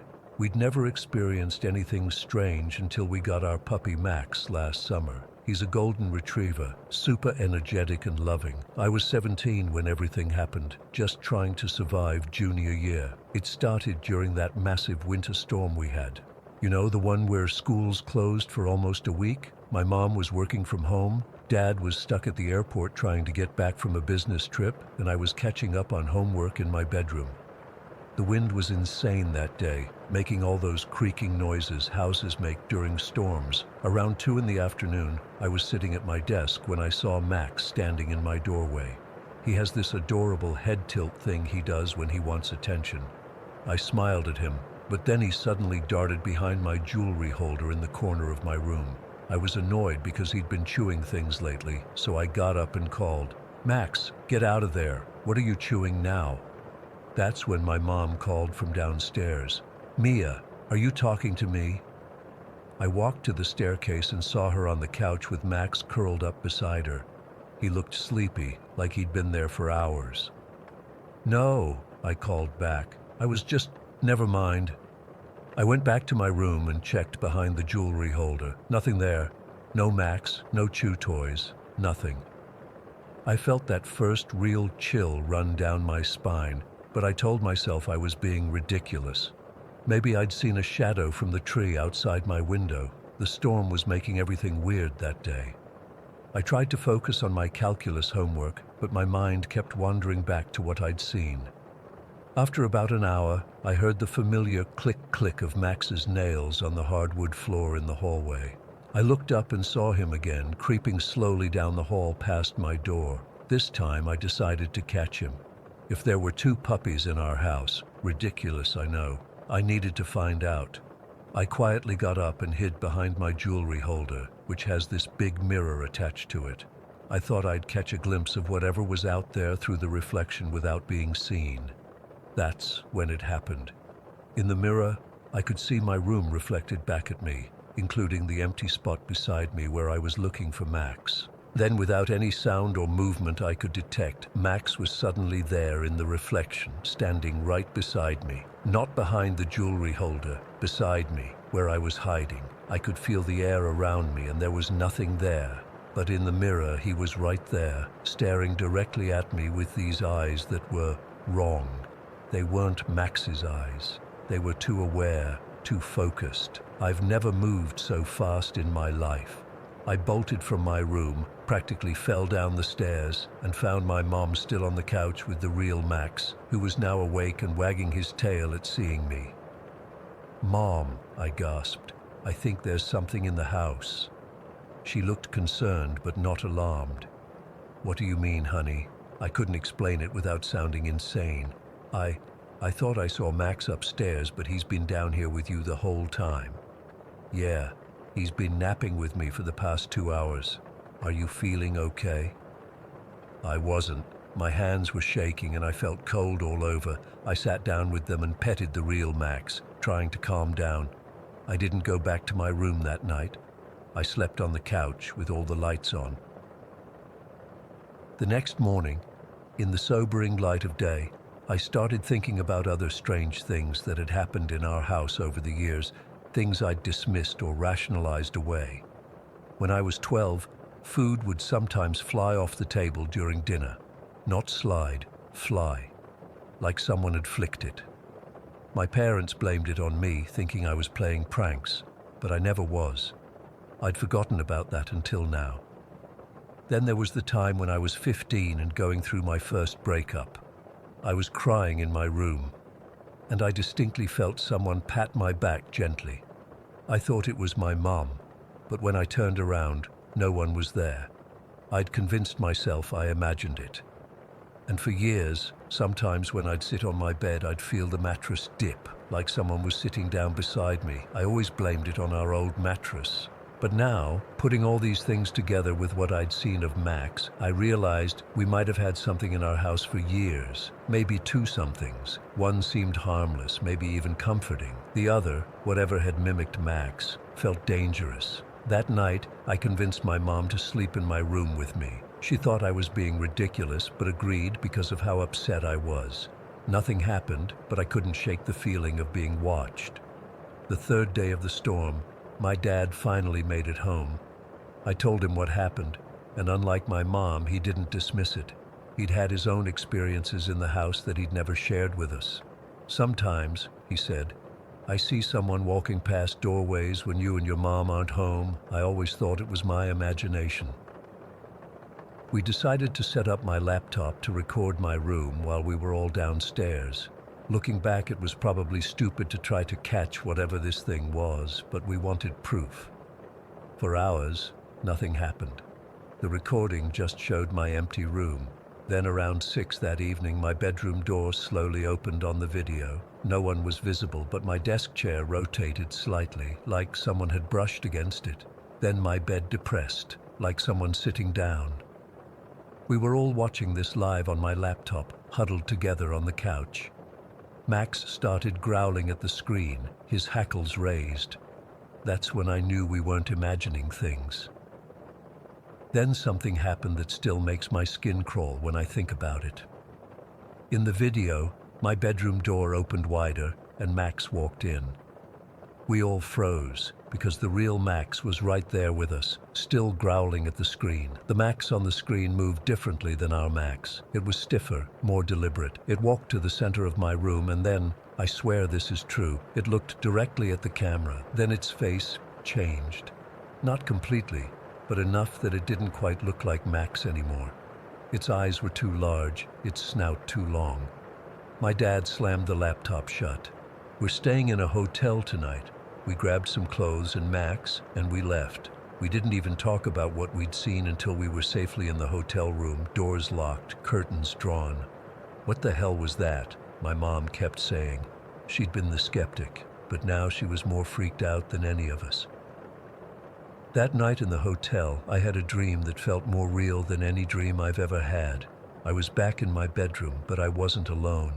There was a shadow in the corner, not the shape of a person, more like a dense patch of darkness. It didn't move or speak, but somehow I knew it was the thing that had been with us for years, the one that had thrown food, comforted me when I cried, sat on my bed. In the dream, it was trying to show me something. It kept pointing to my closet over and over. When I finally looked, I saw another shadow there, but this one was different. It kept changing shape, like it couldn't decide what to be. First it looked like Max, then like my dad, then like me. It was terrifying in a way I can't fully explain, like watching something try on skins. I woke up gasping, convinced that the friendly presence in our house was trying to warn me about the mimic. We stayed in the hotel for 3 more days, but eventually we had to go home. My dad called a priest to bless the house, even though we're not particularly religious. My mom bought sage and walked through every room trying to cleanse the space. I don't know if any of that helped, but for a few weeks everything seemed normal. Then, one night in January, I was home alone. My parents had gone to dinner, taking Max with them because it was warm enough to sit on a pet-friendly patio. I was in the kitchen making a sandwich when I heard my mom call from the living room. "Mia, can you bring me a glass of water?" Without thinking, I filled a glass and walked toward the living room. I was halfway there when my phone buzzed with a text from my mom. "We're heading home now. Want us to bring you anything?" I stopped dead in my tracks, the water glass nearly slipping from my hand. If my mum was texting me that they were on their way home, who had just asked me for water? I set the glass down silently and backed toward the front door. As I reached for the handle, I heard my own voice call from the living room. "Aren't you going to bring me that water, Mia?" I ran out of the house and didn't stop until I reached my neighbor's porch. My parents found me there 20 minutes later, shaking and crying. We had the house checked for carbon monoxide, had an electrician look at the wiring, even had a plumber check for mold that could cause hallucinations. Everything came back normal. My dad talked about selling the house, but the market was bad and we couldn't afford to just leave. So we stayed, but we established rules. No one stays home alone. We always verify where everyone is, including Max, and we installed cameras in every room that we can monitor from our phones. For a while, things were quiet again. Too quiet almost. Even the normal house sounds, the creaking floors, the humming fridge, seemed muted, like the house was holding its breath. Then, 3 weeks ago, I was studying late. Everyone else was asleep. I glanced at my phone to check the time and noticed that the camera in the hallway had gone offline.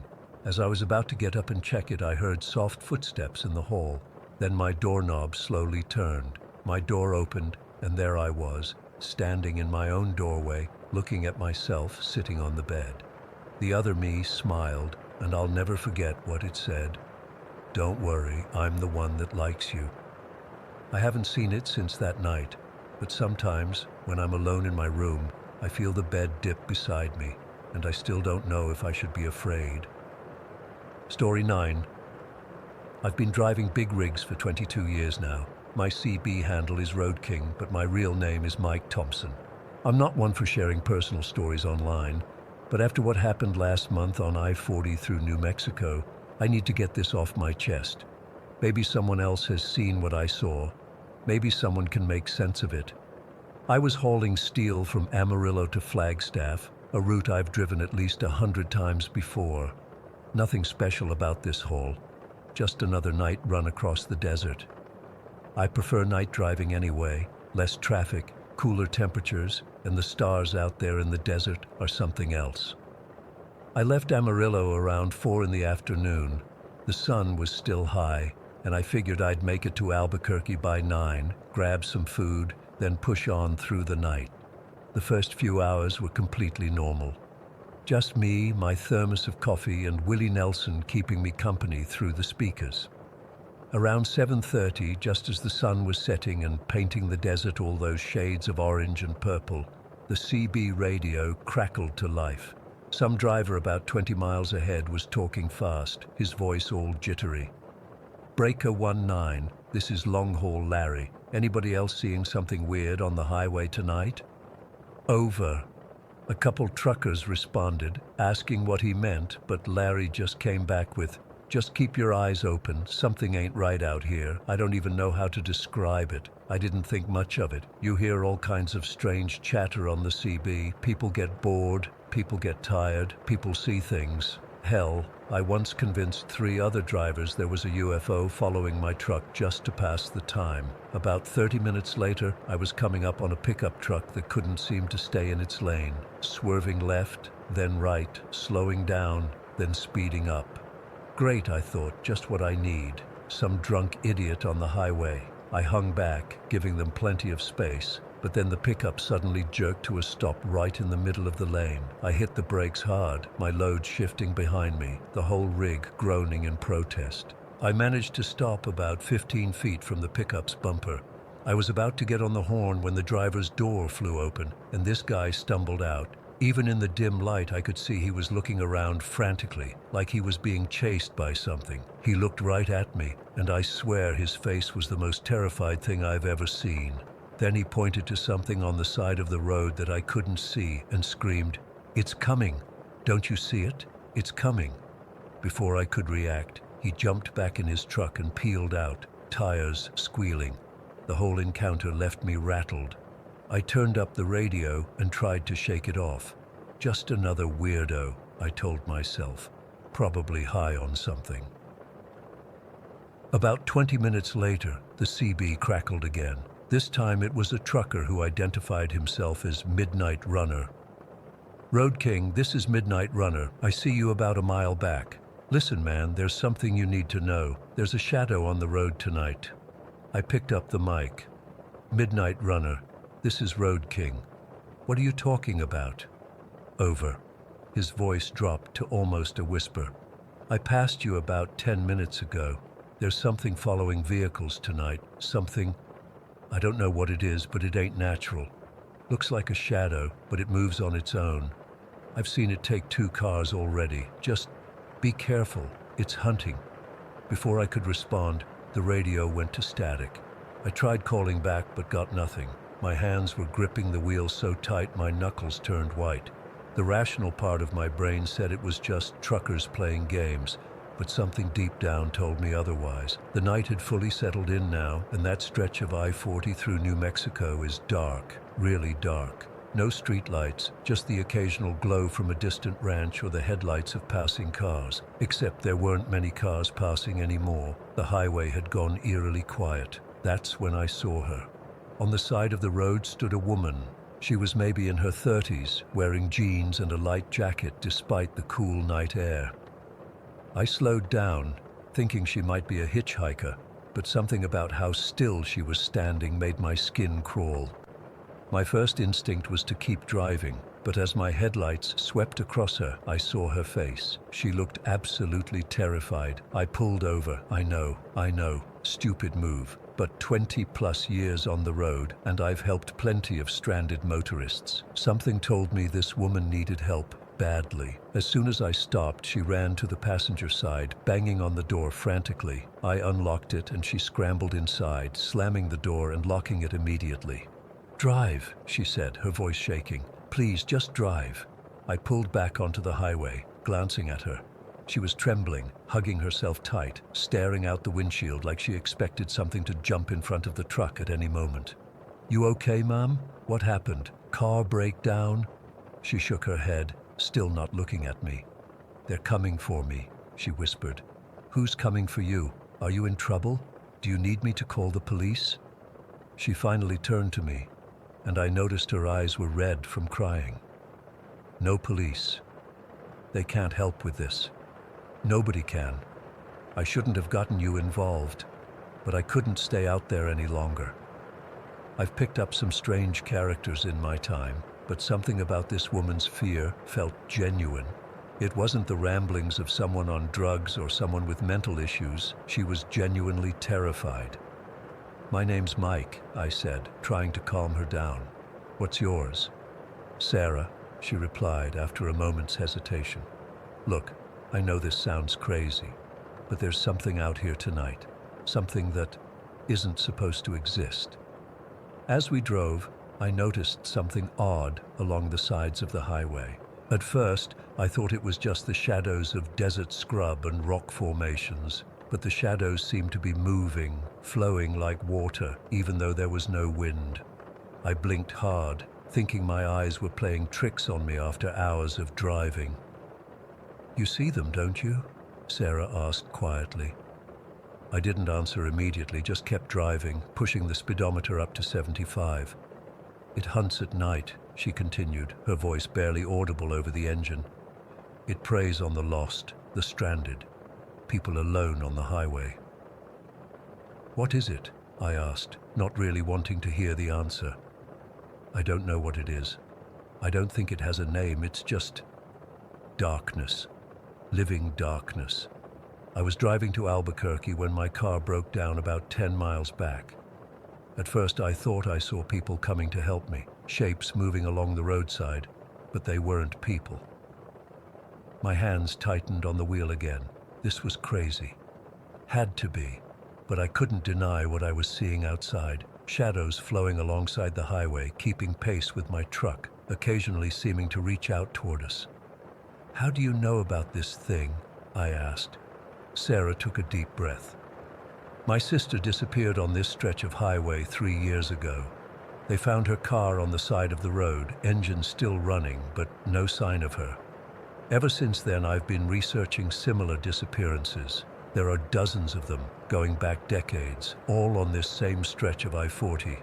I was about to tell her that highways are dangerous places, that people go missing all the time for perfectly explainable reasons, when my engine suddenly sputtered. The dashboard lights flickered, and the truck began to slow. No, I muttered, checking the gauges. Everything looked normal. Fuel gauge showed half full, oil pressure fine, no warning lights, but the engine was dying. I managed to guide the truck onto the shoulder before it stalled completely. Sarah grabbed my arm, her fingernails digging into my skin. We can't stop here. We have to keep moving. I tried the ignition. The starter clicked, but the engine wouldn't turn over. I tried again with the same result. The CB radio was dead too, just static when I tried to call for help. Even my cell phone showed no signal. Outside, the darkness seemed to deepen. The shadows I'd seen along the highway were gathering around the truck, moving in ways that shadows shouldn't move, pooling, stretching, sliding across the ground toward us. We need to run, Sarah said, her voice surprisingly steady now. There's a ranger station about a mile up the road, if we can make it there. I didn't want to leave my truck. 22 years on the road, and I'd never abandoned my rig. But something primordial was screaming inside my head. Danger, run, hide. I grabbed the flashlight from the glove compartment, my wallet and phone. Stay close, I told her, and we both got out on the passenger side. The night was absolutely silent. No insects chirping, no distant traffic, not even the wind. Just a heavy, oppressive silence that pressed against my ears like I was underwater. The beam of my flashlight seemed weak, barely penetrating the darkness more than a few feet ahead. We started walking quickly along the shoulder, heading west. I kept the flashlight pointed at the road ahead, trying not to look at the shadows that seemed to be flowing alongside us, just at the edge of the light's reach. Then I heard it, a whisper, so faint I almost thought I'd imagined it. Just my name, Mike. I stopped, shining the light toward the sound. Nothing there but darkness. Did you hear that? I asked Sarah. She nodded, her face pale in the flashlight's glow. They know our names. That's how they call to you. Another whisper from a different direction. Sarah. We need to move faster, she said, pulling at my sleeve. We broke into a jog, the flashlight beam bouncing wildly ahead of us. The whispers continued, coming from all around us now, growing louder, more insistent. My name, her name, over and over again. The shadows were closing in, I could feel it. They were no longer just at the edges of the light, but creeping in, darkening the beam of the flashlight itself. And they weren't just shadows anymore. They were taking shape, vaguely human-like forms rising from the darkness. The woods, Sarah gasped, pointing to a break in the fence along the highway. We can lose them in there. It seemed like terrible logic to me, running into dark woods to escape darkness, but the highway felt exposed, vulnerable. So we climbed through the fence and pushed into the scrubby pine woods beyond. The trees were sparse at first, but grew thicker as we moved away from the highway. The whispers followed us, echoing among the trunks. My flashlight beam was growing dimmer, whether from dying batteries or something else I couldn't tell. We stumbled through the underbrush for what felt like hours, but was probably only 20 minutes. My legs were burning, my breath coming in ragged gasps. Sarah wasn't doing any better, clutching her side as she ran. Then my flashlight caught something ahead, a structure, a small cabin or shed nestled among the trees. Without discussing it, we both made for it, desperate for any shelter. The cabin was old and abandoned, its door hanging partially open. Inside was a single room with a rustic table, a couple of chairs, and an old iron stove. No electricity, no phone. Dust covered everything and cobwebs hung from the ceiling. I closed the door and wedged one of the chairs under the handle. Not that I thought it would help against whatever was out there, but it made me feel better. "What is this place?" I asked, sweeping the flashlight around the room. Sarah shook her head. "An old hunting cabin, maybe? Does it matter?" My flashlight flickered again, dimming further. I switched it off to conserve the battery, plunging us into near-total darkness. Only the faintest moonlight filtered through a small, grimy window. We sat in silence for a while, catching our breath, listening. The whispers had stopped. Maybe we'd lost them. Maybe we were safe here. Then Sarah grabbed my hand. "Look," she whispered, pointing to the window. Outside, the darkness was moving. Not shadows anymore, but something more solid, more defined. Tall, humanoid figures made of what looked like dense black smoke, circling the cabin. "They found us," she said, her voice flat with resignation.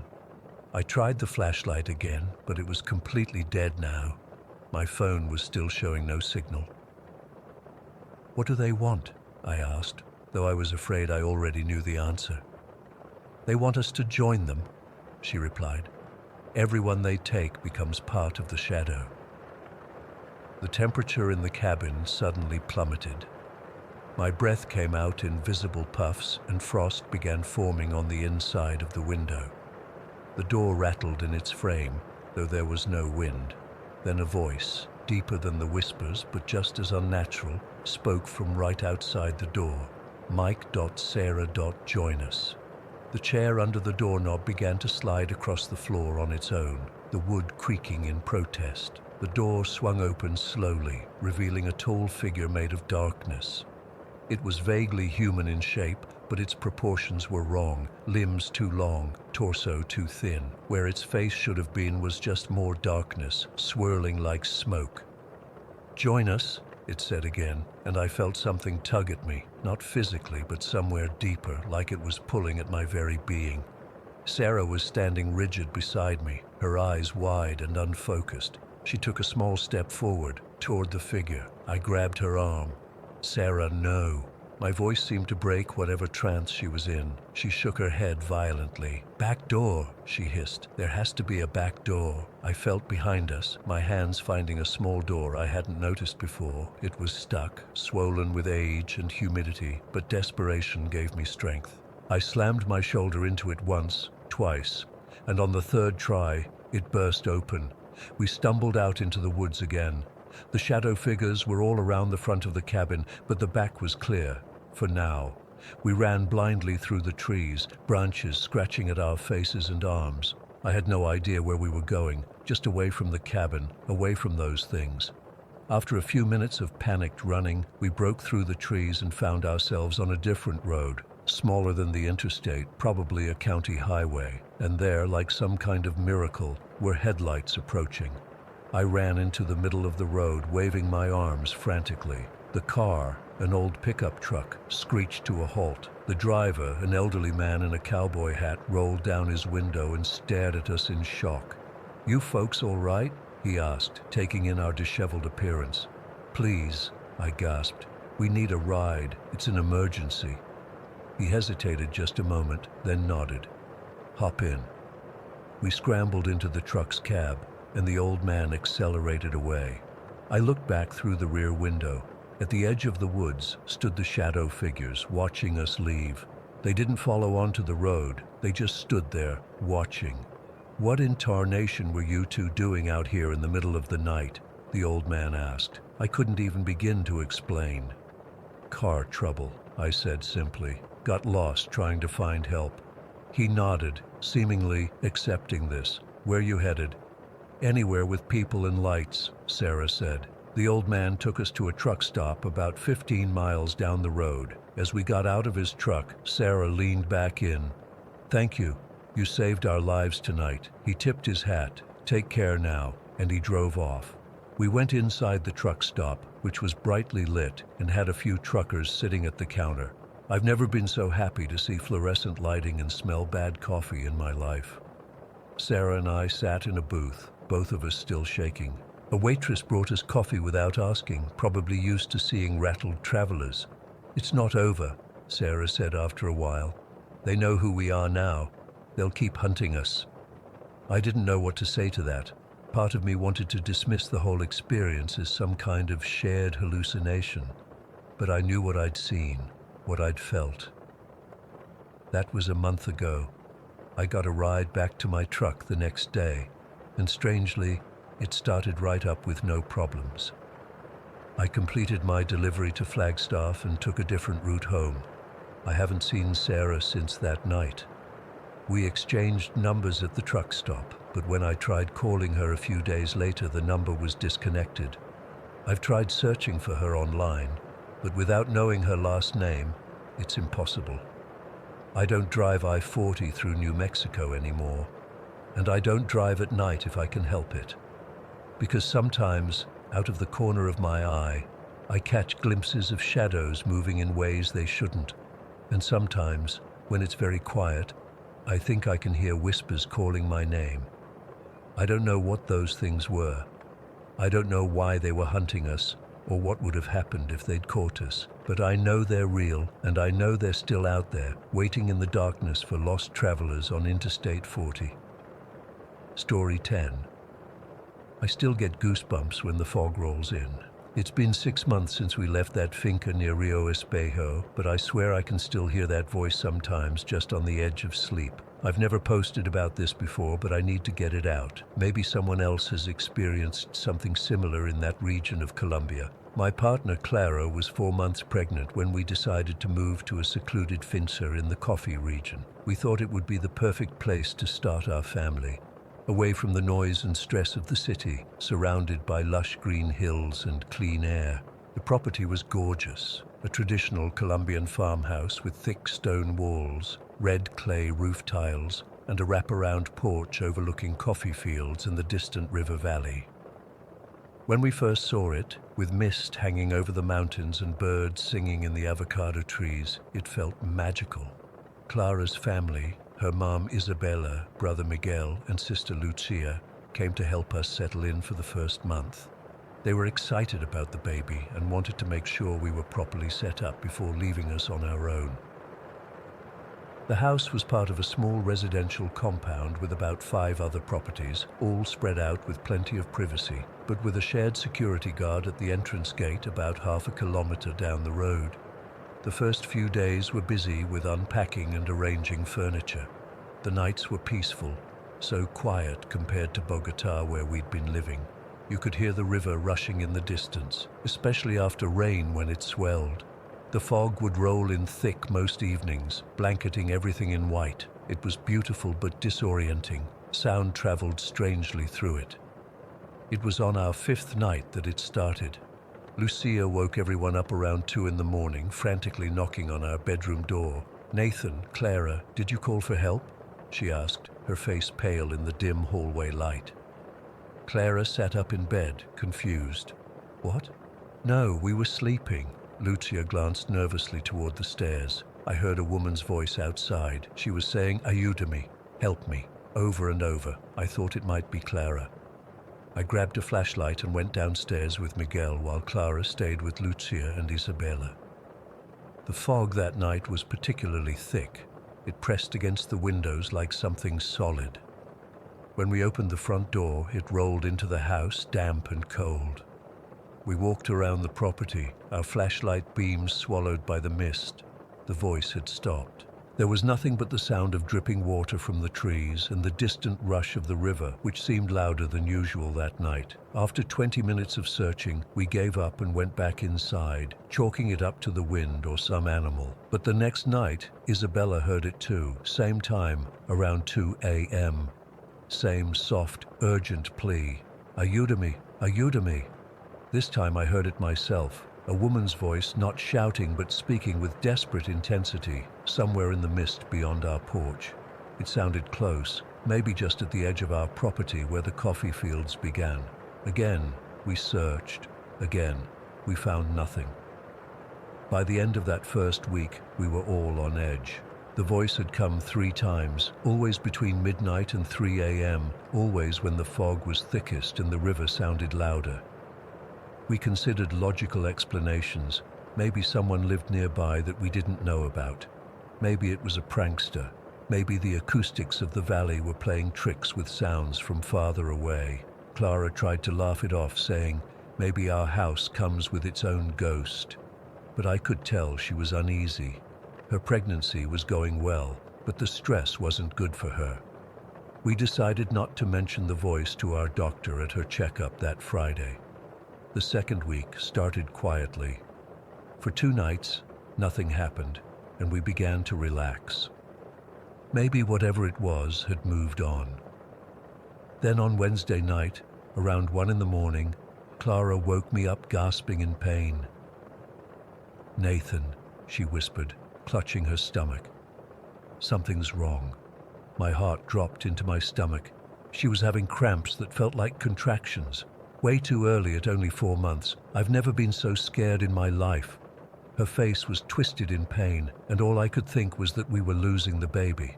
Isabella rushed in when she heard us moving around. She sat with Clara while I ran downstairs to get my phone to call the doctor. In my panic, I left it on the kitchen counter. When I got back upstairs, Clara was breathing deeply, trying to stay calm while Isabella rubbed her back. The pain came in waves for about an hour. We were about to wake Miguel to drive us to the hospital when the cramps suddenly began to ease. By 3 a.m., Clara was exhausted, but no longer in pain. We decided to wait until morning to call the doctor, all of us staying awake, watching her carefully. When the sun came up, Clara felt completely normal. The doctor said to come in right away anyway, and after a thorough exam, he assured us the baby was fine. No signs of miscarriage or premature labor. He chalked it up to Braxton Hicks contractions, though he admitted it was early for those. We were so relieved about the baby that we completely forgot about the voice for a while. It wasn't until we were driving back through the compound gate that afternoon that something strange happened. The security guard, Emilio, flagged us down. "Senor Nathan," he said, leaning into my window, "is everything okay with your wife now?" I looked at him, confused. "Yes, the doctor said she's fine." "Why do you ask?" Emilio frowned. "The ambulance last night, they said there was a call about a pregnant woman in distress at your house." Clara and I looked at each other, bewildered. "What ambulance?" I asked. "Around 1 in the morning," Emilio explained. "An ambulance came to the gate saying they received a call from your house about a medical emergency. A woman called saying she needed help urgently. I didn't let them in because no one from your house had called me to expect them, which is the protocol. They were confused too. They had the right address but couldn't reach the caller back." My blood ran cold. "We didn't call any ambulance," I said slowly, "and our phones were upstairs with us all night." But mine wasn't, I suddenly remembered. I'd left my phone downstairs when I ran to get it during Clara's cramps, but I hadn't called anyone, and who would have been in our house to use it? Emilio shrugged uncomfortably. "Maybe it was a mistake in their system. We tried to brush it off, but on the drive up to the house, Clara squeezed my hand hard. "Nathan, what if the voice called them?" I laughed nervously. "Babe, ghosts don't use phones." But the incident disturbed us enough that the next day, I drove into the nearby town to ask around. I started at the local cafe where the older residents gathered in the mornings. As I described the voice we'd been hearing, I noticed the mood changing. 2 men exchanged glances and an elderly woman made the sign of the cross. Finally, one man in his 70s, Don Hector, spoke up. "That's La Llorona," he said matter-of-factly. "You live near the river now. She walks there in the fog. Everyone knows the legend of La Llorona, the weeping woman who drowned her children and now wanders waterways crying for them. It's common throughout Latin America. I'm not particularly superstitious, but something about the certainty in Don Hector's voice made my skin crawl. But she's just a legend," I said weakly. Another older woman shook her head. "Near Rio Espejo and La Tibeta, she's been heard for generations. Pregnant women and crying children draw her in like blood in the water." What they told me next chilled me to my core. In this region, they claimed, La Llorona had evolved. She didn't just cry by rivers or appear in white veils anymore. "She's learned," Don Hector said gravely. "She uses what we use now. Phones, radios. She calls for help that she doesn't actually need. She wants to draw others into her search." I tried to laugh it off, but no one joined me. They were serious. One man told me his cousin's wife had experienced something similar 10 years ago when she was pregnant. They had lived near the same river, just a few kilometers downstream from our finca. "The voice called an ambulance for her too," he said. "But when the ambulance arrived, it wasn't for her. It was always for La Llorona." I thanked them and left quickly, feeling ridiculous for even entertaining such stories. But on the drive home, I couldn't shake the unease. The ambulance had definitely come. Someone had called from our property. When I got back, I found Clara sitting on the porch, looking troubled. Before I could tell her what I'd learned in town, she said, "I talked to Lucia about that night, when I had the cramps." "Yeah?" "She says she heard the voice again while you were downstairs getting your phone, right outside the house, saying, 'Ayúdame,' over and over." That night, we all agreed to stay together in the living room. No one wanted to admit we were scared of some local legend, but no one wanted to sleep alone either. We kept all our phones in sight, on the coffee table. Around 1:30, the fog rolled in thick as cream. The air felt heavy, almost hard to breathe, and then we heard it. "Ayúdame, por favor, ayúdame." It was closer than ever, just beyond the front porch. A woman's voice, soft but desperate. Miguel grabbed a baseball bat and I took a kitchen knife. We stepped onto the porch together. The fog swirled around us so densely I could barely see the steps leading down to the yard. The voice seemed to move, first from the left, then straight ahead, then to the right. "Hello?" I called out. "Do you need help? Where are you?" The voice stopped abruptly. Then, from what seemed like just a few meters away, "Ayúdame a encontrar a mis hijos. Help me find my children." I nearly dropped the knife. Miguel grabbed my arm, pulling me back toward the door. Inside, Clara was standing by the window, her hand on her pregnant belly. The moment she saw my face, she knew. "It's her, isn't it?" she whispered. Before I could answer, all our phones lit up at once, an incoming call, but the screens showed only our own home number, all 5 phones, the same impossible caller ID. No one moved to answer. The ringing stopped after what felt like forever. Then, one by one, each phone lit up with a text message notification, the same message on each. "Ayúdame." We packed our bags that night. Clara's family was supposed to leave at the end of the week anyway, but now we all left together. I called the property manager the next morning to terminate our lease. We never went back, not even for the rest of our things. I hired movers to pack everything up weeks later, in daylight. Clara gave birth to our healthy daughter 3 months ago. We live in an apartment in the city now, surrounded by the comforting noise of traffic and neighbors. Sometimes when it's foggy, I close all the windows and turn on music to drown out any sounds from outside. I still don't know what to make of what happened. Was it mass hysteria, some elaborate prank? Or is there really something by that river that calls out in the night, something that's learned to use our own technology to reach us? All I know is that I'll never answer a call from an unknown number again, and I'll never live anywhere near a river or where the fog rolls in thick at night, because sometimes I swear I can still hear her voice, just at the edge of sleep, whispering, Ayúdame. Ayúdame a encontrar a mis hijos. Story 11. I still don't know how to explain what happened that night. It's been 3 years, and I still get chills thinking about it.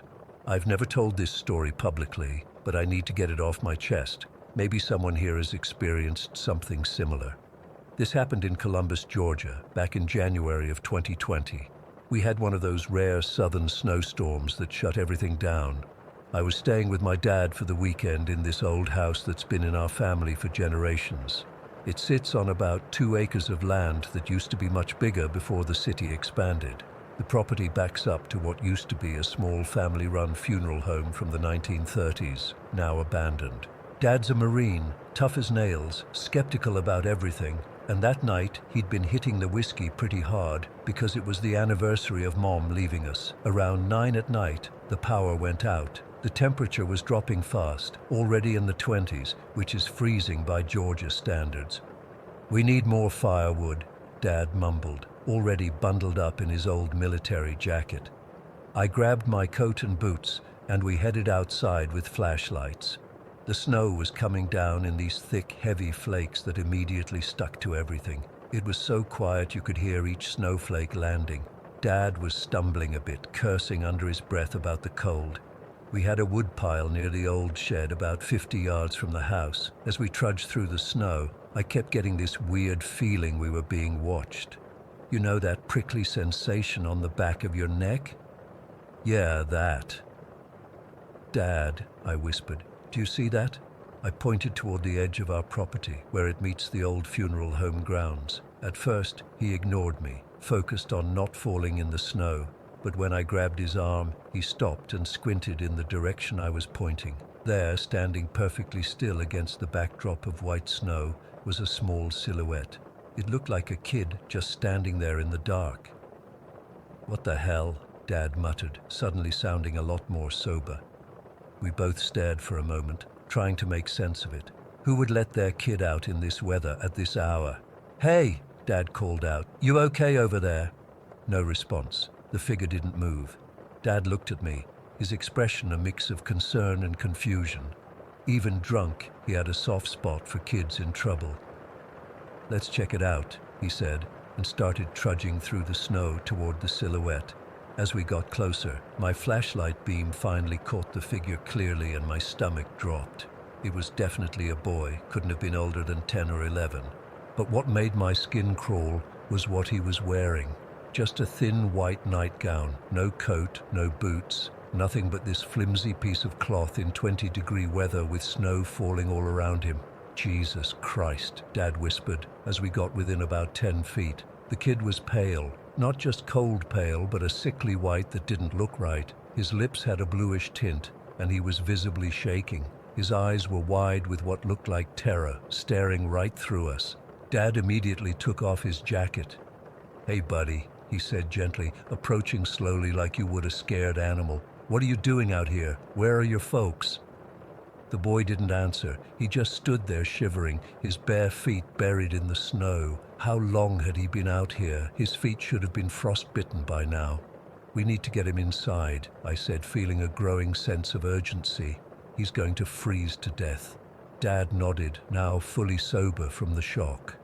He knelt down in front of the boy, holding out his jacket. "Hey, kiddo, we've got a warm fire inside. Would you like to come in and warm up while we figure out where you belong?" For the first time, the boy seemed to actually see us. His eyes focused on Dad's face, then mine, then back to Dad's. Slowly, he nodded.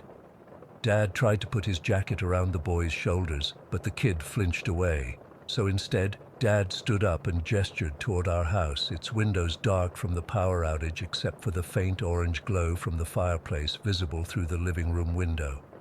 "Come on then, let's get you warm." We started walking back, and the boy followed a few paces behind us.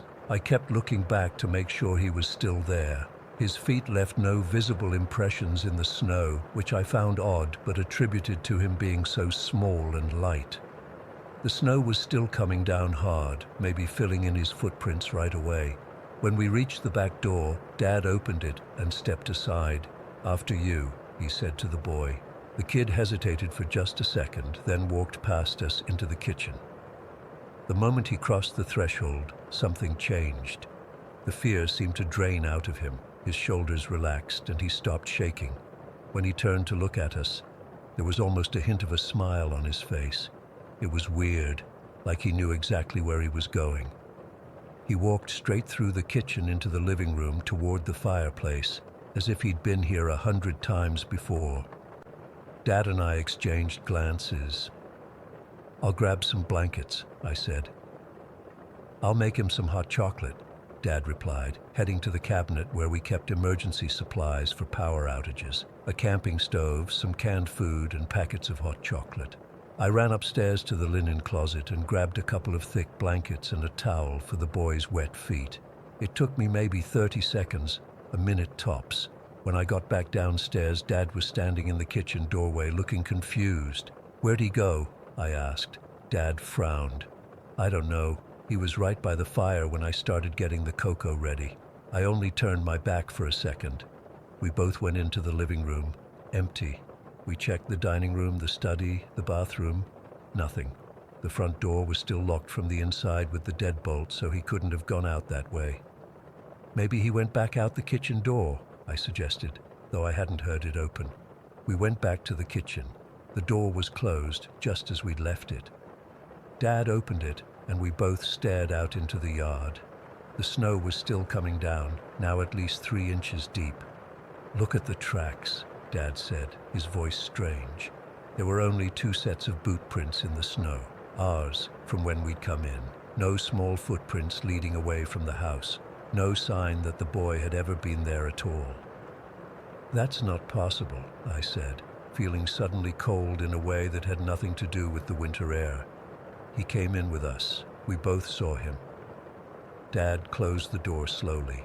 "Maybe he's hiding somewhere in the house," he said, but I could tell he didn't believe it. We searched every room, every closet, under every bed. Nothing. It was like the boy had vanished into thin air. We gave up around midnight and sat by the fire, neither of us talking much. Dad poured himself another whiskey, a big one this time, and I didn't blame him. I kept thinking about how the boy had looked when he first entered the house. That sudden calmness, that almost smile, like he'd finally come home. The next morning, the power was back on, and the snow had stopped. It looked like a winter wonderland outside, pristine and beautiful, almost like nothing strange had happened at all. Dad and I still couldn't make sense of it. We agreed to check with the neighbors, see if anyone was missing a child. We bundled up and spent the morning trudging through the neighborhood, knocking on doors, asking if anyone knew of a boy matching his description. No one did. No missing kids had been reported. No one had seen a boy in a nightgown wandering around in the snowstorm. That afternoon, we visited Mrs. Funderburk, a 96-year-old woman who lived down the street. She'd been in Columbus her entire life and knew all the local history. Maybe she could shed some light on what happened. When we described the boy to her, the color drained from her face. She set down her teacup with shaking hands. "You saw him," she whispered. "The snowfall boy." According to Mrs. Funderburk, back in the winter of 1936, Columbus had experienced one of the worst snowstorms in its history. A boy, she thought his name might have been Thomas or Timothy, had wandered away from his home in the middle of the night. He was found the next morning, frozen to death near what used to be the old Whitaker funeral home, the very same building that borders our property. The boy had been sleepwalking apparently. He was wearing nothing but his nightgown when they found him. His parents were devastated, and shortly after the funeral, they moved away, unable to bear the memories. "People have been seeing him for generations," Mrs. Funderburk said. "Always during snowstorms, always near where he died. They say he's looking for a way home, poor thing." Dad scoffed at this, of course. He doesn't believe in ghosts, but he couldn't explain the footprints, or lack thereof, or how the boy disappeared from our locked house.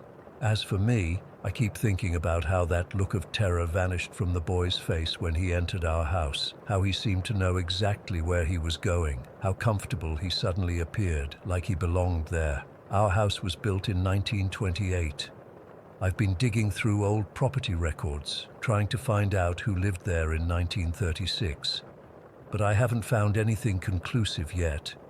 All I know is that on that snowy January night, a boy in a nightgown appeared on our property, came into our house, and then vanished without a trace. And sometimes, during particularly cold nights, I swear I can hear the sound of small, bare feet padding across the wooden floors upstairs.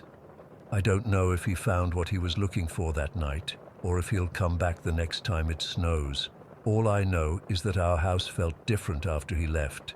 Emptier somehow, like we'd lost something we didn't know we had. Story 12. I haven't been able to sleep properly since it happened. It's been 3 weeks, but every time I close my eyes, I'm afraid I'll have another vision, I guess you'd call it. I don't know what else to call it. I've never believed in psychic abilities or any of that supernatural stuff. I'm the person who rolls their eyes when someone talks about their premonitions or whatever. But what happened with Roy has completely shattered everything I thought I knew. It was a Thursday morning, just before dawn. I remember because the night before, I'd stayed up late finishing a paper for my marine biology course. I'm in my second year at the community college here in Harborview. Nothing unusual about the night. I had some tea, talked to my boyfriend Mark on the phone for a while, and eventually fell asleep around 2 in the morning. The dream started immediately. Most dreams fade in and out, right? This one didn't. It was like someone had flipped a switch, and suddenly I was fully conscious but floating near the ceiling of Roy's bedroom. I recognized it instantly, the faded Blue Jays poster on the wall that he refused to take down, even though he hadn't followed baseball in years, the stack of old vinyl records in the corner, the ancient guitar he kept promising himself he'd learn to play someday. Roy was lying on his bed, on top of the covers, still wearing his clothes from the day before. Jeans and that stupid flannel shirt with the hole in the elbow that I always teased him about. His eyes were open, and he was looking directly at me, not around the room, not confused like you'd expect someone to be if they saw their friend floating above them. He was looking right at me, like he expected me to be there. I said his name, and he nodded. That's when I realized something was wrong. His face looked slack somehow, like the muscles on the right side weren't working properly. When he tried to smile at me, only the left side of his mouth moved. "Roy, are you okay?" I asked, and he tried to answer, but the words came out all garbled, like he was talking with a mouthful of marbles. I couldn't understand anything he was saying. Then he looked down at the floor beside his bed and pointed. There was a black lighter there, one of those cheap Bic ones. He gestured for me to hand it to him, and I tried to move toward it, but I couldn't. I was stuck hovering near the ceiling. "I can't," I told him. "I can't touch anything. I don't know why I'm here like this." Roy looked frustrated and tried to reach for it himself, but his entire right side wouldn't move. His right arm just lay there limp on the bed. He kept trying, struggling, his face contorting with the effort, but nothing happened. After a few attempts, he gave up and looked back up at me. His eyes were so clear, so focused on mine. He started trying to speak again, his mouth forming words that I couldn't understand. But he was so determined, so desperate to communicate something. I tried to move closer, tried to understand, but the connection between us was already starting to fade. The room began to darken around the edges, and Roy's face became more urgent, more panicked. The last thing I remember is his eyes. They were filled with so much fear and resignation at the same time. Then everything went black, and I woke up gasping in my bed, drenched in sweat, my heart pounding. It was 6:27 in the morning. I remember checking my phone immediately. I had this overwhelming sense of dread and certainty. I just knew Mark was staying over that night, and he woke up when I sat bolt upright in bed. "What's wrong?" he asked, rubbing his eyes. "I think Roy just died," I said, my voice completely flat. I watched him die in my dream. Mark thought I was being dramatic. He tried to calm me down, telling me it was just a nightmare, that I was stressed from school, that I should call Roy later to ease my mind. I nodded and pretended to agree, but I knew. I just knew. I couldn't go back to sleep. I showered, made coffee, went through the motions of a normal morning while this horrible certainty sat like a rock in my stomach. Mark left for his early shift at the marina, and I was supposed to meet my friend Naomi at the park at 10 for our weekly study session. When I got to the park, I couldn't focus on anything. Naomi noticed right away that something was wrong. We've been friends since elementary school, and she can read me like a book. "Elise, you look like you've seen a ghost," she said, putting her hand on my arm. "What's going on?" I hesitated. Naomi is even more skeptical about paranormal stuff than I am, or at least than I used to be. But I had to tell someone. "I need you to check if Roy is dead," I blurted out. She stared at me like I'd grown a second head. "What the hell are you talking about?" I explained my dream as calmly as I could, but my voice kept shaking. I told her every detail: the lighter, his paralyzed side, his attempts to speak. By the time I finished, Naomi was looking at me with genuine concern, but I could tell she didn't believe me. "Elise, it was just a dream," she said gently. "I'm sure Roy is fine." "Then come with me to check," I insisted. "His house is right there." I pointed across the park to the small bungalow where Roy had been living since his mom moved to Florida last year. "We can just knock on his door and see." "Fine," Naomi sighed, clearly humoring me. "We'll go check on Roy, and when he answers the door all sleepy and annoyed, you can buy me coffee for dragging me into your weird paranoia." As we walked across the park, I added one more thing. If something is wrong, I can't touch him. I can't touch dead bodies. You'll have to check." Naomi laughed nervously. "Okay, now you're really freaking me out, but sure, I'll be the official dead body checker, not that we'll need one." Roy's house was quiet when we got there. No lights on, curtains drawn. We knocked on the front door several times, but there was no answer. "He's probably still asleep," Naomi said. "It's Saturday morning, and you know Roy likes to sleep in." "Let's check the French doors to his bedroom," I said. "They're around back." Roy's bedroom had a pair of old French doors that opened onto a small patio. He used to joke that it was his private entrance when he was a teenager and would sneak out at night. We walked around to the back of the house, and I felt my heart racing as we approached the doors. The curtains were partially open, just enough to see inside. And there was Roy, lying on his back on the bed, still in his clothes, just like in my dream. "See?" Naomi said. "He's just sleeping." But I knew. "He's in exactly the same position as in my dream," I whispered. "Exactly the same clothes. Try the door." Naomi reached out and turned the handle. To our surprise, it was unlocked. The door swung open with a soft creak. "Roy!" Naomi called out. "Hey, sorry to barge in, but Elise had a weird dream," and she stopped mid-sentence as she got closer to the bed. I stayed in the doorway, unable to make myself go in. I watched as Naomi hesitantly reached out and touched Roy's hand. She pulled back immediately. "He's cold," she said, her voice barely audible. I couldn't breathe. Naomi, always the practical one, put her fingers on Roy's neck, feeling for a pulse. After a long moment, she looked back at me, her face pale. "Elise," she whispered, "there's no pulse, and his eyes, they're open, but they're empty, cold." My legs gave out, and I sank to the floor in the doorway. Naomi fumbled for her phone and called 911, her voice shaking as she gave them Roy's address. Everything after that is a blur. The paramedics arrived. Police. They asked us questions: how we knew Roy, why we came to check on him, who found him. Naomi did most of the talking. I couldn't form sentences. I just kept seeing the dream replay in my head, over and over. When they asked how we knew something was wrong, Naomi hesitated, then simply said I'd had a bad feeling when Roy didn't answer my texts. She didn't mention the dream. I was grateful for that. One of the paramedics told us Roy had been dead for several hours. Their estimate was around 5 or 6 hours before we found him. That would put his time of death right around the time I had my dream, right around 6:30 in the morning. The police let us go after taking our contact information. We walked back to the park in silence, sat on a bench, and just stared ahead. Neither of us knew what to say. "What was he trying to tell you?" Naomi finally asked. "In your dream, or whatever it was?" "I don't know," I said.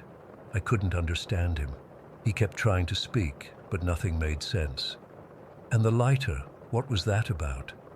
I shook my head. I have no idea. Maybe he wanted a cigarette. But Roy quit smoking last year. We sat there for hours, trying to make sense of it all. Eventually, Mark came and picked me up.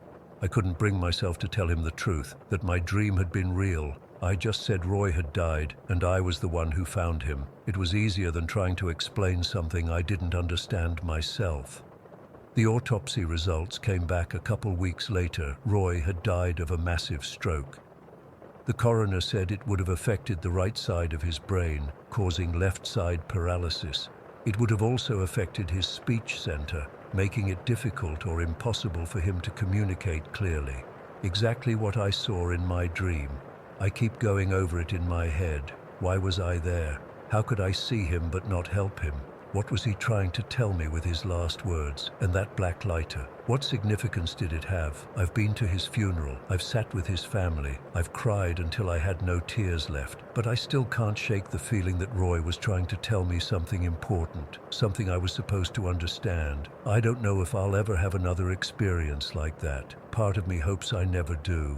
But another part wonders if this is something I'm supposed to understand, some ability I'm meant to use.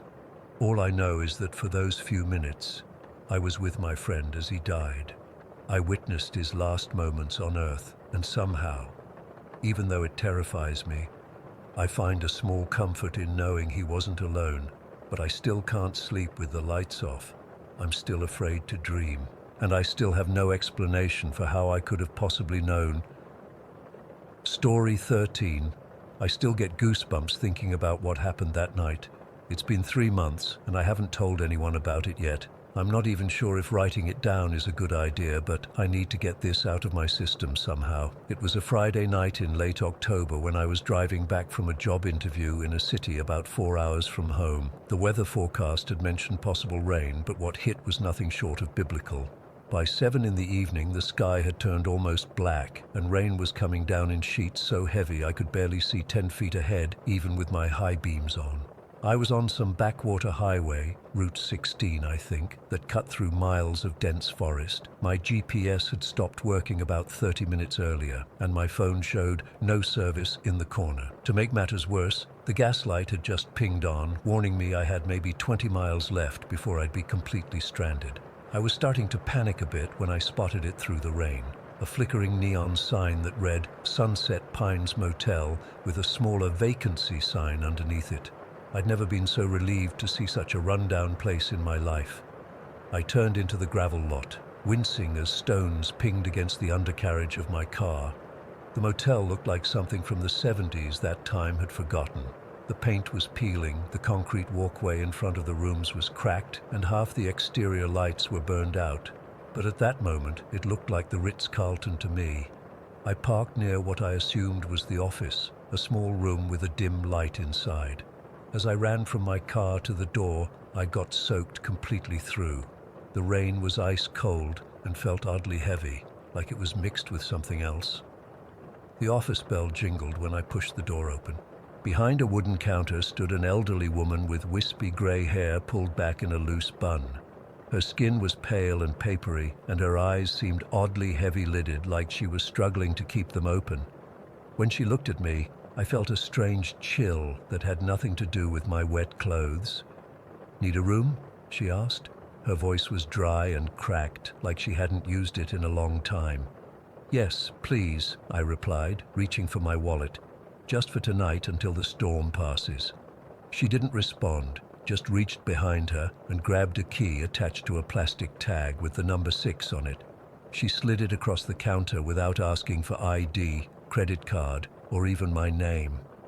How much do I owe you?" I asked. "We'll settle up in the morning," she said, her gaze drifting past me to the window where lightning illuminated the parking lot in brief, harsh flashes. I should have found this weird. Any normal motel would have asked for payment up front, but I was tired, wet, and just grateful to have shelter for the night. I took the key and asked if there was anywhere nearby to get food. "Nothing's open this time of night," she said flatly. "Not in this weather." I thanked her and hurried back into the rain, key clutched tightly in my hand. The motel was a single-story building with maybe 10 or 12 rooms total. Room 6 was about halfway down. When I got to the door, I noticed something unsettling. Deep grooves were scratched into the wood around the handle and lock, jagged, uneven marks that looked like something had desperately tried to claw its way in or out. I ran my fingers over them, feeling how deep they went. These weren't just from normal wear and tear. I hesitated, but then unlocked the door.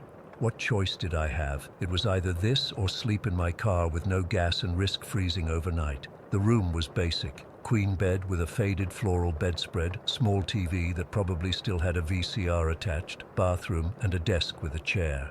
A painting of a forest landscape hung crookedly on one wall.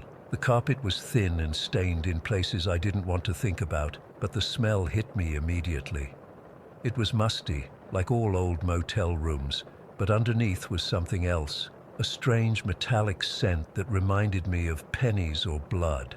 I checked the bathroom but couldn't find the source. I tried turning on the TV but got nothing but static on every channel. My phone still showed no service. I was completely cut off from the outside world. The rain continued to pound against the window and occasional thunder shook the walls. I was exhausted but too on edge to sleep right away. I took a quick shower, put on dry clothes from my overnight bag, and tried to settle in. I must have dozed off eventually because I woke up suddenly, disoriented. The digital clock on the nightstand read 2:14 a.m. The room was freezing cold, and that metallic smell seemed stronger. Then I heard it, a slow, rhythmic scratching at the door. Scratch, scratch, pause, scratch, scratch, pause. Like something was dragging its nails down the wood in a deliberate pattern. I froze, convinced I was still dreaming. But the scratching continued, becoming more insistent. I sat up in bed, my heart racing so hard I could feel it in my throat. "Hello?" I called out, my voice embarrassingly weak. "Is someone there?" The scratching stopped immediately. The silence that followed was somehow worse. I stared at the door, holding my breath, straining to hear any sound over the rain. Then very slowly, the handle began to turn. I hadn't engaged the security chain. Why hadn't I engaged the security chain? The door opened just a crack, not enough to see what was on the other side, but enough to let in a draft of air that smelled like wet earth and decay. I wanted to move, to run to the door and slam it shut, to grab my things and escape. But I was paralyzed with fear. All I could do was watch as the door inched open a bit more. A hand appeared in the gap, pale, skeletal, with impossibly long fingers and cracked yellowish nails. It was so thin I could see every bone and tendon. The fingers flexed slowly like they were testing the air before wrapping around the edge of the door. Then came the face. God, that face. It pushed through the narrow opening, tilting sideways to fit. The skin was stretched tight over the skull, gray-white like something that had been underwater for a long time. Its eyes were deep, hollow sockets with pinpricks of dull light far back in the darkness, and its mouth, that terrible, unnatural grin that stretched literally from ear to ear, revealing too many teeth, all of them sharp and jagged. It stared at me, its head tilting at an impossible angle. Then it began to push its body through the gap, joints bending wrong, limbs too long and spindly to be human. I screamed then, a high, strangled sound that didn't even sound like me, that broke whatever spell had kept me frozen. I scrambled off the bed, tripping over my own feet, and ran to the bathroom. I slammed the door shut and locked it, pressing my back against it. For a moment there was silence, then soft footsteps, too light, like something that weighed nothing was crossing the room. They stopped right outside the bathroom door. "Let me in," whispered a voice that sounded like rustling leaves and grinding stones. "I'm so hungry, so very hungry." I clapped my hands over my ears and slid down to the floor, tears streaming down my face. I was shaking uncontrollably, my breaths coming in short, painful gasps. I was having a full-blown panic attack. The thing outside scratched at the bathroom door, gentle at first, then more frantic. The wood began to splinter. I looked around desperately for a weapon, anything I could use to defend myself, but there was nothing but small bottles of shampoo and scratchy towels. "Please," it whispered again. "I've been waiting so long. Room 6 is mine. You're in my room." I don't know how long this went on. It felt like hours. Sometimes it would go quiet, and I'd think maybe it had left, but then the scratching would start again, more desperate than before. I kept checking my phone. Still no signal. I was trapped.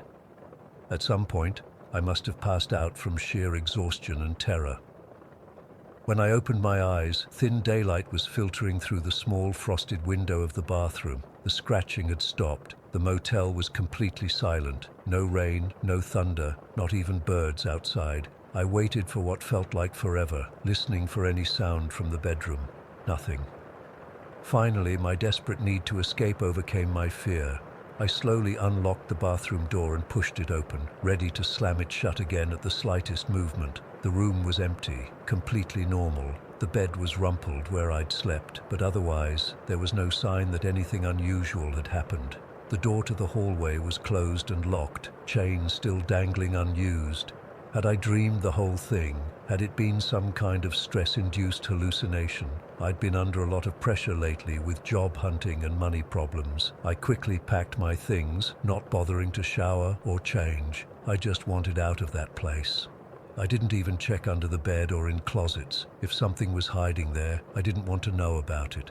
When I stepped outside, the morning was bright and clear, like the storm had never happened. The parking lot was empty except for my car. I didn't see any other guests or vehicles. I walked briskly to the office to return the key and pay, but the door was locked. Through the window, I could see the reception area was dusty and looked like it hadn't been used in weeks. There was no sign of the elderly woman who had checked me in. That's when real panic set in. I dropped the key on the ground and ran to my car. My hands were shaking so badly I could barely get the key in the ignition. To my relief, the car started right away, and the gas gauge showed half full. Hadn't it been almost empty last night? As I peeled out of the parking lot, I glanced in my rearview mirror. The neon sign that had read "vacancy" the night before now clearly said "no vacancy." And for just a second, I swear this is true, I saw a face in the window of room 6, that same stretched, grinning face watching me leave. I drove non-stop for 2 hours before I found a gas station where my phone finally got reception. I've tried researching the Sunset Pines Motel since then, but I can't find any record that it exists. I even drove back that way 2 weeks later, in broad daylight with a friend. But there was nothing there, just an empty lot with crumbling concrete foundations, like something had been there once but was long gone. I still don't sleep well. Every night around 2:14, I wake up thinking I hear scratching at my door. And sometimes, when I'm drifting off to sleep, I swear I can smell that metallic scent again.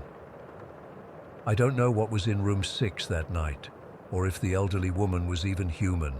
All I know is that whatever it was looking for something, or someone, and somehow I managed to escape before it found what it was looking for. Story 14.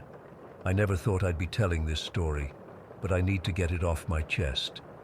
It's been eating at me for months now, and I still can't make sense of what happened. Maybe someone here has experienced something similar, or can offer an explanation that doesn't make me feel like I'm losing my mind. Last year, I moved into what seemed like a perfect little house in Oakwood Heights, a quiet suburban neighborhood about 30 minutes outside the city. The kind of place where people water their lawns on schedule and complain about garbage collection being a day late. I'd saved for years to afford my own place, and this modest 3-bedroom was exactly what I wanted. Peaceful, with good neighbors, and close enough to work. At least that's what I thought until the Harrison incident began. The house next door belonged to the Harrisons, an older couple who kept to themselves. When I first moved in, their yard was completely overgrown.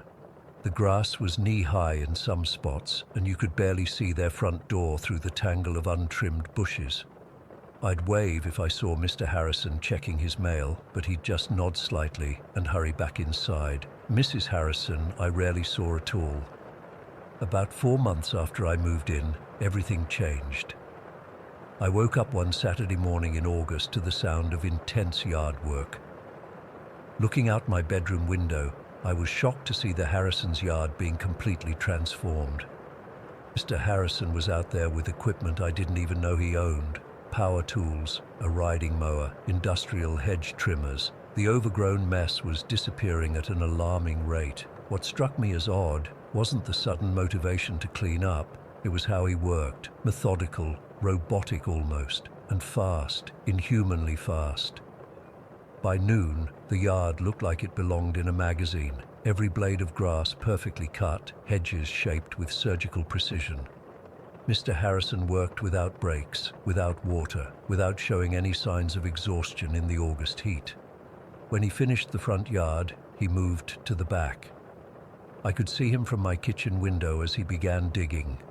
Not like someone planting flowers or installing a fence, more like someone frantically searching for something. Hole after hole, perfectly spaced in a grid pattern. He'd dig 3 feet down, examine the dirt carefully, fill the hole, and move to the next spot. I remember standing there with my coffee mug frozen halfway to my lips when he suddenly stopped digging and looked directly at my window. Our eyes met, and I felt a chill that had nothing to do with my air conditioning. He didn't blink, not once during the full minute we stared at each other. His expression was blank, but somehow threatening. I stepped away from the window, my heart racing. That night was when the noises started. Around 2 in the morning, I woke to what sounded like wailing, not like a cat or an animal, more like a person in distress, but distorted somehow. It was coming from the Harrison's house. I sat up in bed, listening as it rose and fell, sometimes dropping to a low moan, sometimes climbing to a pitch that made my teeth hurt. Then came the metallic sounds, rhythmic clanking, scraping, the sound of heavy objects being dragged across floors. I tried to go back to sleep, telling myself it was just renovations or some weird DIY project. But at 4 in the morning, with the sounds still going, I called the non-emergency police line. 2 officers showed up about 20 minutes later. I met them outside and explained what I'd been hearing. They looked skeptical but went next door and knocked. Mr. Harrison answered immediately, as if he'd been standing right behind the door. I couldn't hear their conversation from my porch, but I saw the officers step inside briefly. They were in there for maybe 5 minutes before coming out, nodding politely to Mr. Harrison as they left. "Everything's fine," one officer told me when they returned. Mr. Harrison apologized for the noise, said he's been restoring some antique furniture as a hobby and lost track of time. No signs of distress or anything concerning. "But the wailing sounds," I insisted. "Did you ask about those?" The officer shrugged. "House is quiet now. Maybe it was the sound of his tools on the wood. Old houses make strange noises too." They left, and I stood on my porch feeling like I was going crazy. The Harrison's house was dead silent now, every window dark, but I swear I could feel someone watching me from behind one of those darkened windows. The next day, I tried to approach the Harrisons directly. I baked cookies as a peace offering and an excuse to talk. No one answered when I knocked, even though both their cars were in the driveway. I left the cookies on their porch with a friendly note asking them to why. I should have called the police again, but what would I say? My creepy neighbors left a notebook with weird symbols and they're tracking my schedule. After the officers had already checked and found nothing wrong, I'd sound paranoid. Instead, I spent that night with all my curtains closed, jumping at every creak and groan of my house settling. I barely slept. The sounds from next door started again around midnight. The same wailing, the same metallic clanking, but now with what sounded like chanting mixed in. Low guttural voices speaking words I couldn't make out. The next morning, I called in sick to work. I couldn't concentrate anyway. I needed to figure out what was happening next door. Around 10 a.m., I saw both Harrison cars pull out of the driveway. This was my chance. I know breaking into someone's property is illegal and stupid, but fear and curiosity are a dangerous combination. I waited 15 minutes to make sure they weren't coming back, then slipped through the gap in our shared fence. Their backyard was still immaculately kept, those strange, perfectly spaced holes now filled in and sodded over so neatly you'd never know they were there. But now I noticed something else: the pattern. From this angle, the slight discoloration of the new sod formed a massive symbol across their entire yard, the same one that had appeared repeatedly in the notebook. The shed at the back of their property had always been there, but now it had a shiny new padlock. I found a loose board on one side and pried it back just enough to peek inside. I still have nightmares about what I saw. The interior walls were covered with the same symbols from the notebook, painted in what looked like dark, dried blood. Candles were arranged in specific patterns on the floor. In the center was a large metal table with restraints attached to each corner. Tools hung on the wall, knives, saws, things I couldn't identify, but that looked medical and ancient at the same time. Books were stacked on a small table, their spines marked with occult symbols. One lay open, showing detailed anatomical drawings with specific parts highlighted and annotated in that strange language.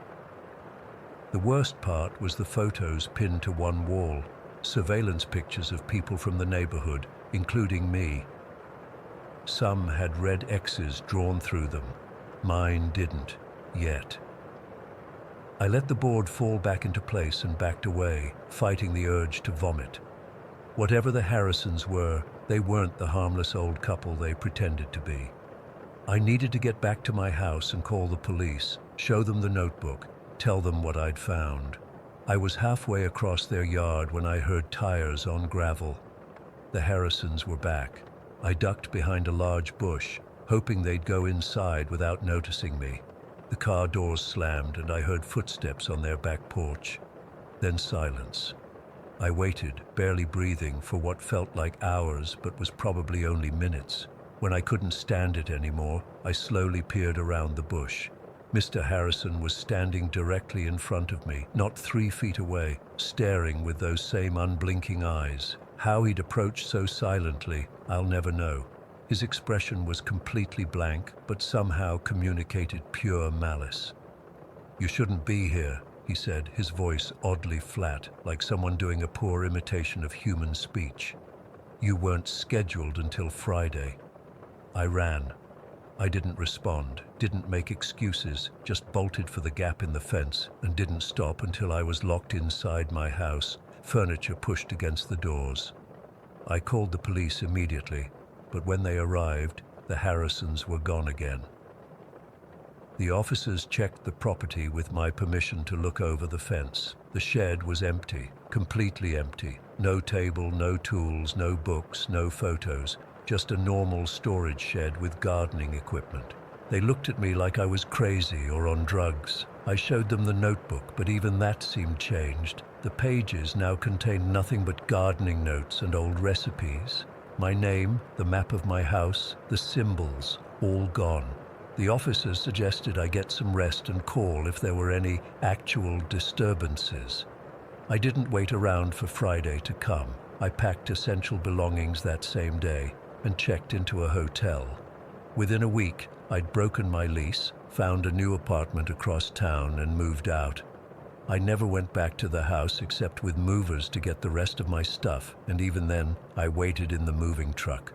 The strangest part? By the time I moved, the Harrisons' yard had returned to its overgrown state. It looked like it had been neglected for months, not meticulously maintained days before. The shed had a rusted lock that looked decades old. When new people moved into my old house a month later, I worked up the courage to call them and ask about the neighbors. They told me the Harrisons were a lovely elderly couple who baked them a welcome cake. I drive past my old neighborhood sometimes, telling myself I'm being ridiculous, that I imagined it all or exaggerated normal events into something sinister. But last week, I saw Mr. Harrison standing on the corner as I drove by. He was watching my car, head turning to follow me, and he didn't blink. Not once. I still have the notebook. Sometimes late at night, I'll open it, half expecting to see those symbols again, my name written in red, the evidence I need to prove I'm not crazy. But it's always just recipes and gardening notes now. I don't know what the Harrisons are or what they wanted. All I know is I wasn't the first person they watched, and I doubt I'll be the last. Story 15. I still don't know how to explain what happened to me 3 years ago. I've kept it to myself all this time because I was afraid people would think I'm crazy or making it up. But I need to get this off my chest. When I was 29, I had a really difficult pregnancy. My husband and I had been trying for 2 years, and after a miscarriage the year before, we were terrified of losing another baby. The first trimester was especially scary. I had some bleeding early on, and the doctor put me on bed rest for the first 3 months. Since my husband worked long hours at the hospital as a resident, we decided I should stay at my mom's place during the day so I wouldn't be alone. She had this rooftop apartment in a quiet neighborhood near the mountains. It was peaceful there, just what I needed to rest. The bleeding started about 6 weeks into my pregnancy. I remember waking up one morning and seeing blood on the sheets. I was absolutely terrified. I called my doctor immediately and she told me to take it easy and come in for an ultrasound. The baby was okay, but she warned me that I needed complete bed rest, no work, no stress, nothing that could jeopardize the pregnancy. That's when I moved to my mom's place. The apartment was small but comfortable, with large windows overlooking the mountains in the distance. There was a big elm tree right outside my window. I could almost touch its branches if I stretched my arm out. The first few days were uneventful. Mom would go to work in the morning after making me breakfast, and I'd spend the day reading or watching TV. I felt useless and anxious, constantly worried about the baby, checking for blood every time I went to the bathroom. It was about a week into my stay when I first noticed them, the crows. I woke up one morning to a strange chattering sound outside my window, not singing like normal birds, but a weird, almost conversational sound. When I looked out, I saw 3 crows perched on the elm tree branch, looking directly at my window. Now, I'd never seen crows in that tree before. Maybe the occasional sparrow or robin, but never crows, and certainly not one staring right at me. I remember feeling a chill run down my spine, but I brushed it off. They're just birds, right? But the next day, there were 5 of them. The day after, 7. By the end of the week, there were at least 10 crows gathering in that tree at different times throughout the day. Sometimes they'd arrive at dawn, other times in the middle of the afternoon or at dusk. There was no pattern to when they'd appear, but they were there every single day. The strangest thing was how they behaved. They didn't fly around much or make the typical loud cawing noise crows usually make. Instead, they'd sit in the tree, making that weird chattering sound, almost like they were having a conversation, and they seemed to be watching me. I mentioned it to my mom, but she didn't think much of it. "Birds gather in trees all the time," she said, but I knew this was different. These crows never appeared before my pregnancy, and there was something unsettling about the way they watched the apartment. One afternoon, about 2 weeks after the crows first appeared, my mom was at work and I was alone, lying in bed reading a book. The bleeding had subsided a bit, but I was still terrified of moving too much. I heard the chattering outside and looked up to see 12 crows lined up perfectly on the branch, all facing my window. I counted them. 12 exactly, not moving, just watching. I pulled the curtains closed, feeling a weird mix of fear and fascination. That night, I had the dream for the first time. In the dream, I was standing on the rooftop of my mom's apartment. It was raining. Not a gentle rain, but a heavy downpour that somehow didn't make me wet. I could see the mountain in the distance, the same one visible from my window. As I watched, a figure appeared at the top of the mountain and began moving toward me. At first, I thought it was just a person, but as the figure got closer, I realized it was a woman, but not entirely human. She had the features of a crow, sleek black hair that moved like feathers, sharp, intelligent eyes, and movements that were graceful but bird-like. Yet her face was human, with high cheekbones and pale skin. She was flying, not with wings, but somehow gliding through the air toward me, holding a black umbrella. I remember feeling terrified as she approached, my heart pounding in my chest. But the moment she landed on the rooftop in front of me, A profound sense of calm washed over me. I wasn't afraid anymore. She smiled at me, and I felt safe. She didn't speak, not exactly. It was more like I could understand her thoughts. She reached into her coat and pulled out a letter, sealed with red wax. "This is for your sister," she told me without speaking. "Give it to her when the time comes." I took the letter, feeling its weight in my hands. Then she touched my belly gently, nodded once, and flew back toward the mountain. I woke up with my heart racing but feeling strangely at peace. The weird thing is, I don't have a sister. I'm an only child. This detail bothered me for days afterward. I didn't tell anyone about the dream. It seemed too weird, too personal, but the crows continued to gather outside my window every day. Sometimes there would be as many as 15 of them, other times just 3 or 4, but they were always there, watching.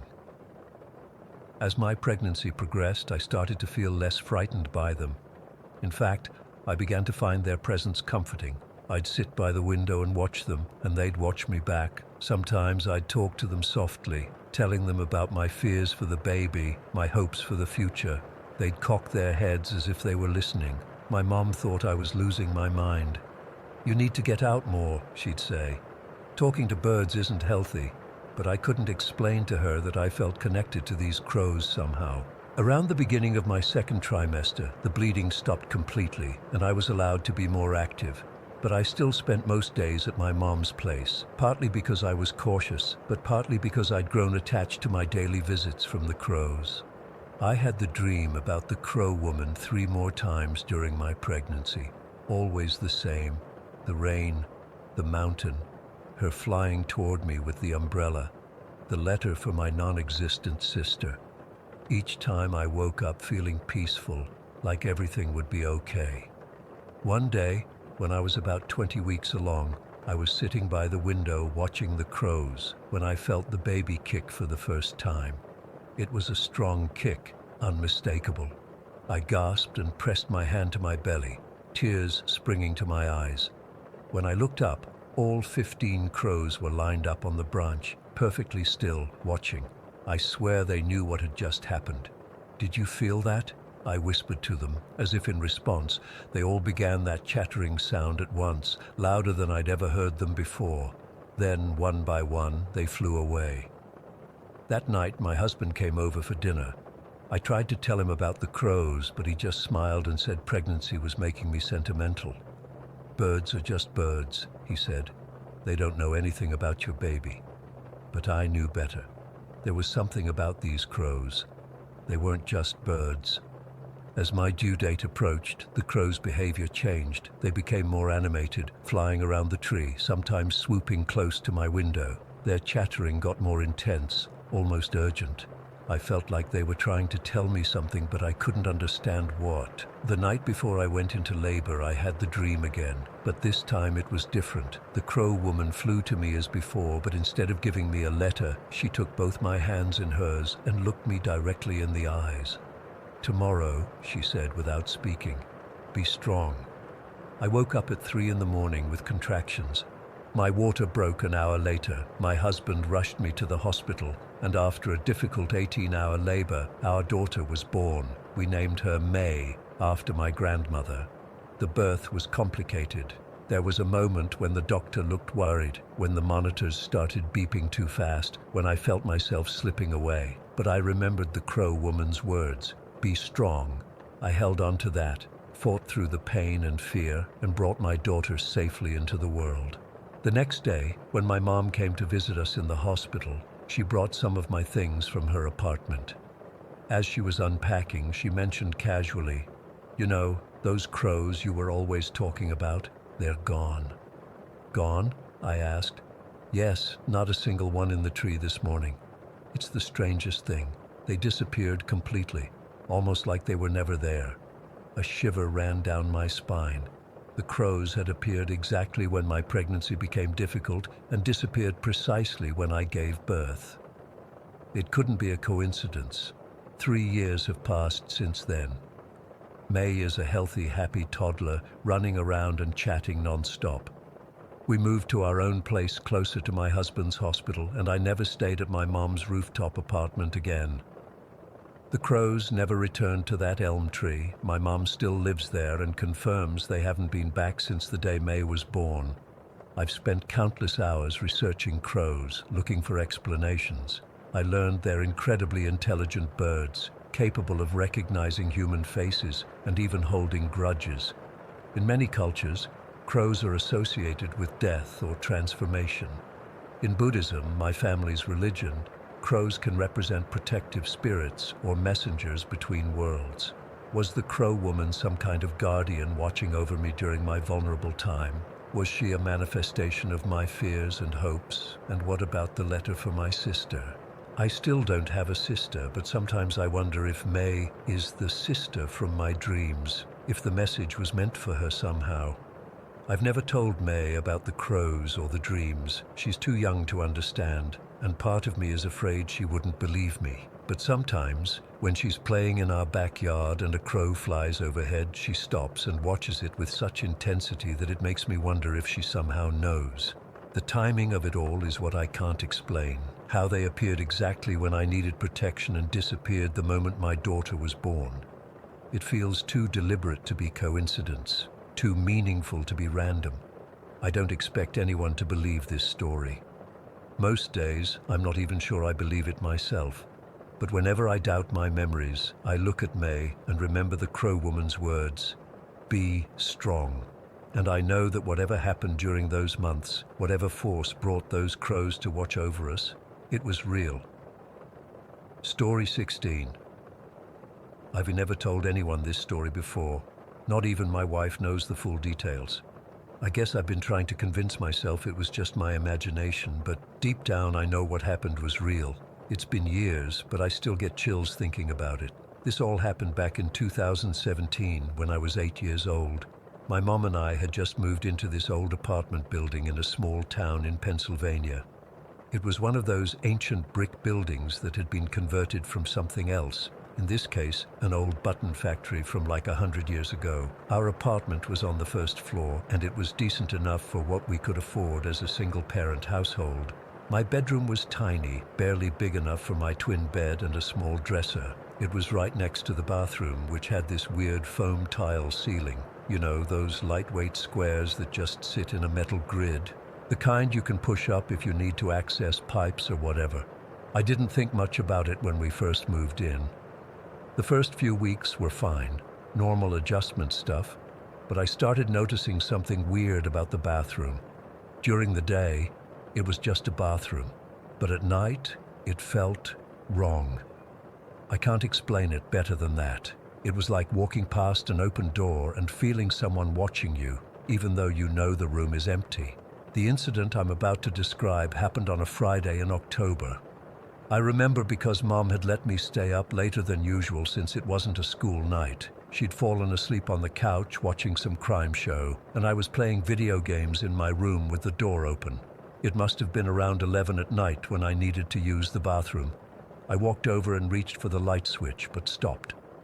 The bathroom was pitch black, darker than it should have been. Our apartment had these old yellowish hallway lights that usually cast at least some light into the bathroom, but that night it was like looking into a void. I stood frozen in the doorway, my hand halfway to the switch.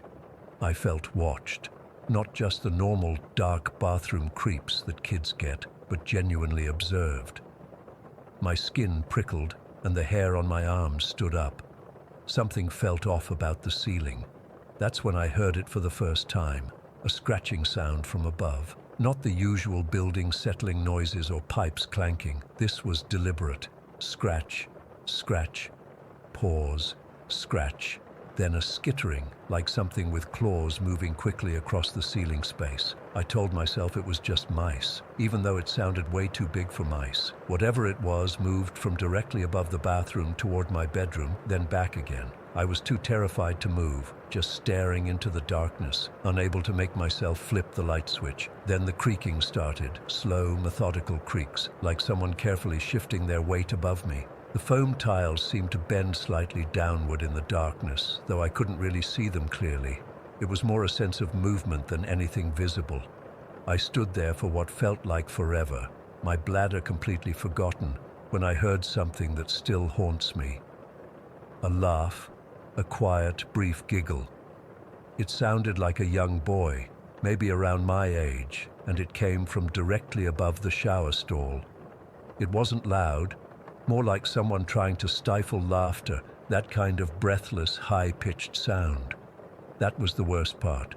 There weren't any boys living in our building.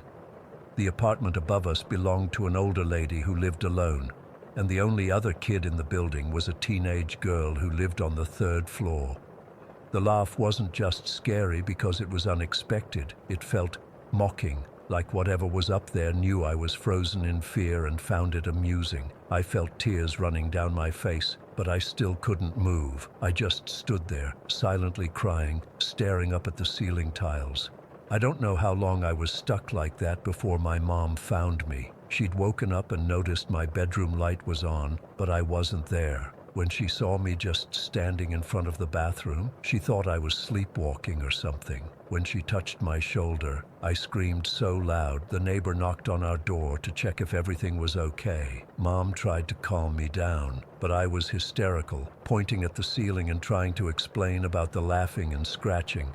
She checked the bathroom, turned on all the lights, and tried to convince me it was just a bad dream or my imagination. I knew it wasn't, but eventually I was too exhausted to argue. She let me sleep in her bed that night. I remember lying awake for hours, listening intently for any sound from the ceiling, but there was nothing. The next morning, I was helping Mom make breakfast when I needed to use the bathroom. In the bright morning light, I felt stupid about being so scared the night before. Kids, right? But when I walked in, I stopped dead in my tracks. One of the ceiling tiles above the shower was pushed aside, not fallen down, pushed aside, revealing a gap into the dark space above. The tile was just sitting there, offset by a few inches, creating a black 3-inch gap that seemed to go on forever. I ran to get my mom, pulling her by the hand to show her. She stared at it for a long time, then got a chair from the kitchen to stand on. She poked her head up into the crawl space with her phone flashlight. "There's a crawl space up here," she said, her voice echoing slightly. "It looks like it goes across the whole building. It's about 3 feet high." She climbed down and immediately called the landlord. While we waited for him to come over, I asked her what she saw up there. She hesitated, then said, "Just pipes and dust, honey, nothing to worry about." But I caught her glancing nervously at the ceiling throughout the morning. She kept the bathroom door closed too, which she never did. The landlord showed up around noon. He was this grumpy old guy who always acted like we were bothering him. He barely listened to what Mom was saying about the noises and the moved tile. He just climbed up, poked around for maybe 30 seconds, then came back down.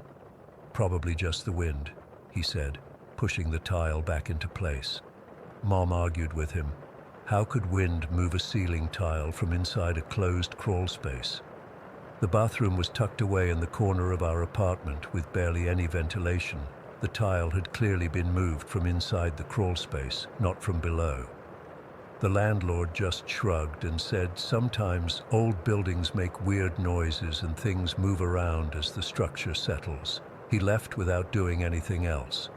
That night, I refused to sleep in my room. Mom made me a bed on the couch and slept in the armchair next to me. We left all the lights on in the apartment. I still heard faint scratching from the ceiling, but no laughter. The next morning, I went to use the bathroom and froze in the doorway. The ceiling tile was pushed aside again, exactly the same way as before. I showed Mom, who looked genuinely frightened this time. She called the landlord again, but he didn't pick up. This became our routine. Every day, I would watch Mom push the tile back into place. Every morning, it would be moved again, always the same tile, always pushed aside the same amount. Just enough to create a gap into the darkness above. The scratching and skittering continued, sometimes during the day but mostly at night. It would start in the bathroom ceiling, then travel across to my bedroom, pause directly above my bed, then move back. I never heard the laughing again, but somehow that made it worse. like whatever it was knew I'd told someone and was now being more careful. We started spending more time away from the apartment. Mom would take me to the library after school, to parks on weekends, anywhere to avoid being home. When we were there, she'd turn the TV or music up loud to drown out any noises from above. I became obsessed with the ceiling. I'd stare at it for hours, waiting for movement or sound. I'd imagine what might be up there, a ghost, a monster, or maybe just some kid playing a cruel prank. But how could a kid get into a sealed crawl space that ran through the entire building without anyone knowing? After about 2 weeks of this, Mom came home from work one day and told me we were moving. She'd found another apartment across town. It was smaller and more expensive, but she didn't care. We packed our stuff that weekend and were out by Monday. I never found out what was in that ceiling. Mom never talked about it afterward, and eventually I stopped bringing it up. But sometimes I'll be in a building with those same foam tiles, and I'll find myself staring up, listening for scratching sounds. The weirdest part. A few months after we moved, I was at the local grocery store with Mom when we ran into our old neighbor from the Button Factory apartments. Mom asked her how things were going there, and the neighbor mentioned that the old landlord had finally hired someone to take care of that problem in the walls. Mom asked what problem, and the neighbor said they'd found evidence that raccoons or possums had somehow gotten into the crawl spaces between floors. They'd removed a family of them and sealed up the access points. That should have made me feel better, right? Just animals. Except for one thing. Animals don't laugh like little boys, and they don't purposely move the same ceiling tile night after night, and they definitely don't wait until you're alone in the dark to make their presence known. Sometimes I wonder if it's still there, whatever it was, waiting in the darkness above some other kid's bathroom, watching, scratching, laughing. Story 17. I've been driving big rigs for over 20 years now. I know every major interstate like the back of my hand, every truck stop worth visiting, and every shortcut that'll save me a few minutes on a long haul. I thought I'd seen it all until what happened last month. I still can't explain it. I'm not the type to believe in ghosts or any of that supernatural crap, but what I saw on I-90 that night has me questioning everything. I was hauling a load of furniture from Boston to Seattle, a long cross-country trip I'd done dozens of times before. The pay was good, and I needed the money for my daughter's college tuition, so I pushed myself harder than usual. By the time I hit western New York State, I'd been on the road for nearly 16 hours straight, with only a couple short breaks. I know it's against regulations, but like I said, I needed the money, and I've always been able to handle long stretches behind the wheel. It was a little after 1 in the morning when things started getting weird. The stretch of I-90 through western New York is pretty quiet that time of night, especially on a Tuesday. I'd been fighting to stay awake for the last hour, keeping the window cracked open despite the cold January air and blasting old Metallica through my speakers. My GPS had been giving me the estimated time of arrival for my next planned stop in Cleveland, but suddenly the screen froze. The little truck icon stopped moving even though I was still cruising at about 65 miles per hour. I tapped the screen a few times, thinking it was just a glitch. That's when my CB radio crackled to life. I keep it on channel 19 like most truckers, but I hadn't heard any chatter for hours. Keep moving. Whatever you do, don't stop. The voice was male, gravelly, and it had this weird echo to it, like the guy was talking from the bottom of a well. I picked up the handset. "Who's that? You talking to me?" No response, just static. I tried again. "This is Roadrunner. Who's out there giving warnings?" More static then. "They're coming up behind you. Don't let them catch up. Don't stop." I checked my mirrors. The road had been empty for miles, but now I could see headlights way back, maybe a half-mile behind me. Looked like another semi, and it was gaining on me fast. Too fast for a rig that size. My first thought was that it might be some rookie pushing his engine too hard, or maybe someone hauling an empty trailer. Either way, I wasn't about to let them run up my arse on an empty highway. I pressed down on the accelerator, pushing my speed up to 70. The truck behind me kept gaining. Within minutes, it was right on my tail, high beams blasting into my cabin. I couldn't see shit in my mirrors except for those blinding lights. I sped up again, hitting 75, which was really pushing it for my old Peterbilt with a full load. "Back off, asshole," I muttered, even though I knew they couldn't hear me. Then the truck started to pass me on the left. I glanced over, expecting to see some hopped-up driver grinning or flipping me off, but what I saw instead made my blood run cold. There was no one behind the wheel, no one in the cab at all. The truck was an older model, maybe from the 90s, dark blue with a faded logo on the door that I couldn't quite make out in the darkness. But what struck me most was how empty it looked. No lights inside the cab, no movement, just an empty seat where a driver should have been. I blinked hard, thinking my tired eyes were playing tricks on me. I even rubbed them with my free hand, but when I looked again, the cab was still empty. The phantom truck matched my speed exactly, staying parallel to me for what felt like forever but was probably only 30 seconds or so. Then, without warning, it veered sharply to the right, cutting directly in front of me. I slammed on my brakes, expecting to hit it, but somehow it cleared my bumper by inches. My heart was pounding so hard I could feel it in my throat. I watched in disbelief as the truck swerved off the highway onto a barely visible exit ramp. It didn't slow down at all, just flew off the interstate at 75 miles per hour. I waited for the crash, for the explosion of metal hitting the guardrail or trees or whatever was at the end of that ramp. But there was nothing. No crash. No sound at all. The truck just disappeared into the darkness. I was shaking so badly I could barely hold the wheel. My mind was racing with explanations. I was hallucinating from exhaustion, or maybe I'd actually fallen asleep at the wheel and dreamed the whole thing. But the adrenaline pumping through my system felt too real, and when I checked my GPS again, it was working normally, showing I'd traveled another 10 miles since it had frozen. About 20 minutes later, I spotted a truck stop just off the exit for some small town I'd never heard of. I wasn't planning to stop so soon, but after what I'd just seen, I needed coffee, a bathroom break, and a minute to pull myself together. The place looked run down, with only a handful of trucks in the lot and flickering fluorescent lights over the fuel pumps. The sign said, "Ray's Truck Stop and Diner," open 24 hours, but it looked like the kind of place that should have gone out of business years ago. I pulled in and parked near the diner entrance, away from the other trucks. As I climbed down from my cab, I noticed something that made me pause. All the other rigs in the lot seemed to be the same make and model as the driverless truck that had passed me, dark blue with the same logo on the doors. In the better light of the truck stop, I could now see it was some kind of stylized eagle with the words Transcontinental Transport in a semicircle underneath. The trucks looked abandoned, not just parked, but like they hadn't moved in years. Their tires were partially deflated, and they were covered in a thick layer of dust and grime. No lights on in any of the cabs, no sign of drivers anywhere. I almost got back in my truck right then, but my bladder was screaming at me, and I desperately needed that coffee. So I made my way to the diner, trying to convince myself that I was just tired and spooked, seeing patterns where there were none. The diner was eerily quiet. Just a few dim lights over the counter and booths along the wall. A bell jingled as I pushed the door open, but nobody came to greet me. There was only one customer, a man sitting alone in the far booth, hunched over a cup of coffee.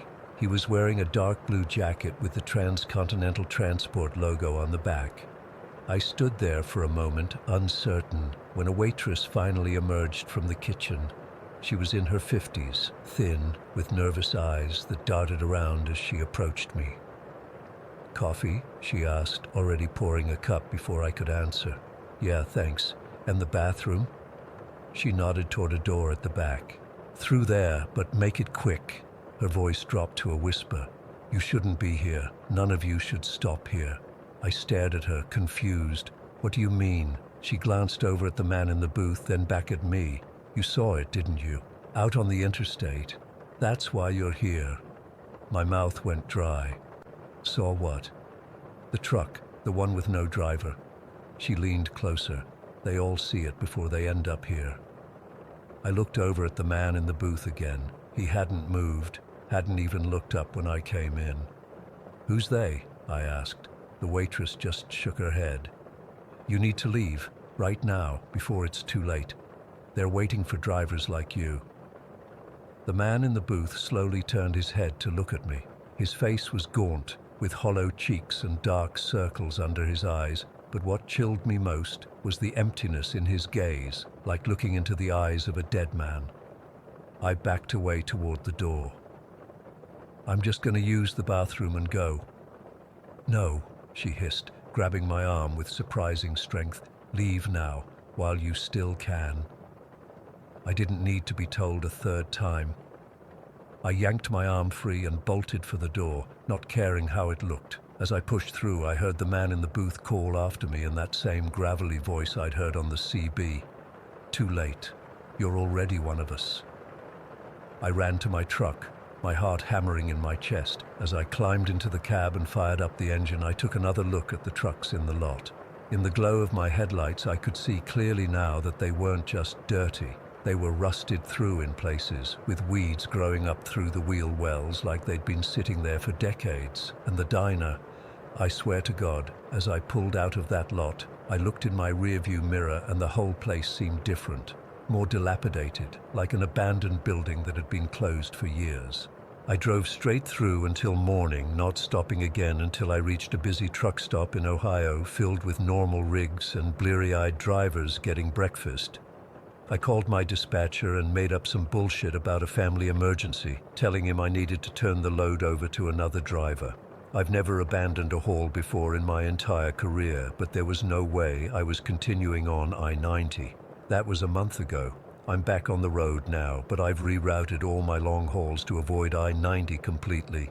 I know it sounds crazy, but I can't shake the feeling that if I'd stayed at that diner any longer, or if I'd used that bathroom, I might never have left. Not really.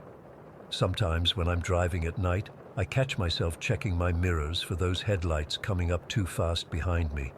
And every time I pass an old rig on the side of the road, I wonder if it's truly empty or if it's waiting, just waiting to join the phantom fleet again, looking for another driver to claim. Story 18. I'm still not entirely sure how to explain what happened to us last weekend. I've been turning it over in my mind for days, trying to make sense of it, but I can't. I need to get this off my chest, so here goes. So me, Jordan, and Casey decided to go hiking in Pinewood Valley last Saturday. It was Alex's idea. He'd been going on about how we needed to get back to nature and disconnect for weeks. Typical Alex. The weather was perfect though, not too hot, and we had the whole day free. We'd been walking for maybe 3 hours along this overgrown trail when we noticed this dirt path veering off to the left. It wasn't on our map. Yes, we had actual paper maps because Alex doesn't trust GPS. Casey wanted to check it out, said it might lead to a cool spot for photos. He's always lugging his fancy camera around. The path led us into this forgotten little canyon. It was weirdly quiet there. Like, no birds, no insects, nothing. I remember thinking that was strange but didn't mention it. After walking about half a mile down this path, we spotted the house. It was just sitting there, this rectangular wooden structure, completely out of place. The whole thing was covered in these old wooden shingles that had gone gray with age. Some were missing, others hanging by a thread. The windows were mostly intact but filthy, and the front door was hanging open slightly, swinging a little in the breeze. "Holy shit," Alex whispered. "That thing's ancient." Casey was already reaching for his camera. "This is amazing. Look at the architecture. Has to be from the 20s or 30s. There was an old outhouse about 20 feet behind the main structure, leaning to one side like it might collapse any minute. The whole place was surrounded by overgrown grass and wild flowers. It would have been pretty if it wasn't so damn eerie. I'm not normally the cautious one in our group, but something about that house made me hesitate. "Maybe we shouldn't go in," I said. "Place looks like it could collapse." "Come on," Casey said, already heading toward the front door. "When are we ever going to get a chance to see something like this again? It's a piece of history." Inside was exactly what you'd expect from an abandoned house, dusty as hell and smelling like mildew and something else I couldn't quite place. The living room had this old sofa and armchair facing a brick fireplace. The fabric was rotted and there were suspicious dark stains I didn't want to examine too closely. The floor creaked with every step. Through a doorway, we found what must have been a bedroom with old metal bed frames, just the springs remaining. The kitchen still had cabinets, some hanging by a single rusted hinge. A few broken dishes were scattered across the floor. "Let's split up," Casey suggested, raising his camera. "I want to get shots of everything before the light changes." I wasn't thrilled about separating, but we agreed to stay within shouting distance. Alex headed toward what looked like a back room. Casey started photographing the kitchen, and I wandered into another bedroom. I was examining some faded wallpaper when it happened. This loud thump that seemed to come from everywhere at once. It wasn't like a footstep or something falling. It was more like someone had struck the entire house with a giant hammer. I froze, my heart suddenly racing. "Did you guys hear that?" I shouted. Casey and Alex came running, both looking as freaked out as I felt. "What the hell was that?" Alex asked, his voice higher than usual. "Maybe a tree branch fell on the roof," Casey suggested, but he didn't sound convinced. We practically tripped over each other getting outside. Standing in the yard, we scanned the roof, looking for damage or a fallen branch. Nothing. We checked around the perimeter of the house. Still nothing. "Probably just the house settling," Alex said after a few minutes. "These old places make weird noises." I wasn't buying it, but I also didn't want to look like a coward. "Yeah, probably," I agreed. Casey was already heading back inside. "I still need to get pictures of the back rooms." We followed him in, but I couldn't shake the feeling we were being watched. The house seemed different somehow, like it had woken up. I ended up in what must have been another bedroom. The ceiling was partially collapsed, and there was an old mattress frame against one wall. I sat down on the floor opposite it, trying to convince myself I was overreacting. That's when it happened again. 3 distinct, powerful thumps against the wall right behind me. Not from above, not from below. Right against the wall I was leaning on. I felt the vibration go through my whole body. It was like someone was on the other side, pounding with their fist, trying to get in. But there was nothing on the other side except the outside of the house. I jumped up so fast I got dizzy. "Guys!" I screamed, running out of the room. "Guys!" I found them in the living room, looking confused. "What's wrong?" Alex asked. "Something just hit the wall in that room 3 times, I gasped. Hard, like someone was pounding on it. "We didn't hear anything," Casey said, frowning. "I'm not making this up," I insisted. "It was loud as hell." "Maybe it was an animal outside?" Alex suggested. "A deer or something?" We went outside to check, but there were no animals, no footprints, nothing that could explain the noise. I wanted to leave right then, but Casey begged us to let him finish taking photos. "Fine," I said, "but we stay together from now on." Alex and I followed Casey as he photographed the remaining rooms. I kept jumping at every little sound. The wind through a broken window, our own footsteps. We ended up back in the living room where Alex was examining the brick fireplace.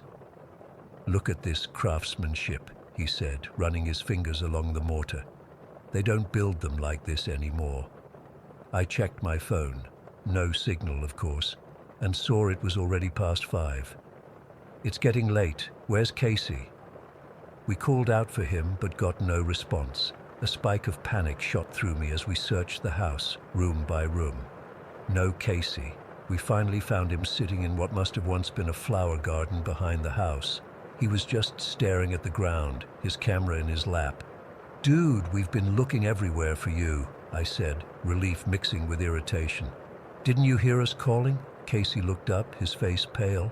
"I've been calling for you for the past 20 minutes. I came out here to get some exterior shots and then you guys disappeared." "What are you talking about?" Alex asked. "We were inside the whole time." "No way," Casey insisted.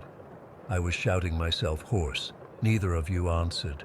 We stood there arguing about who was where when we all heard it, the unmistakable sound of an old rotary telephone ringing from inside the house.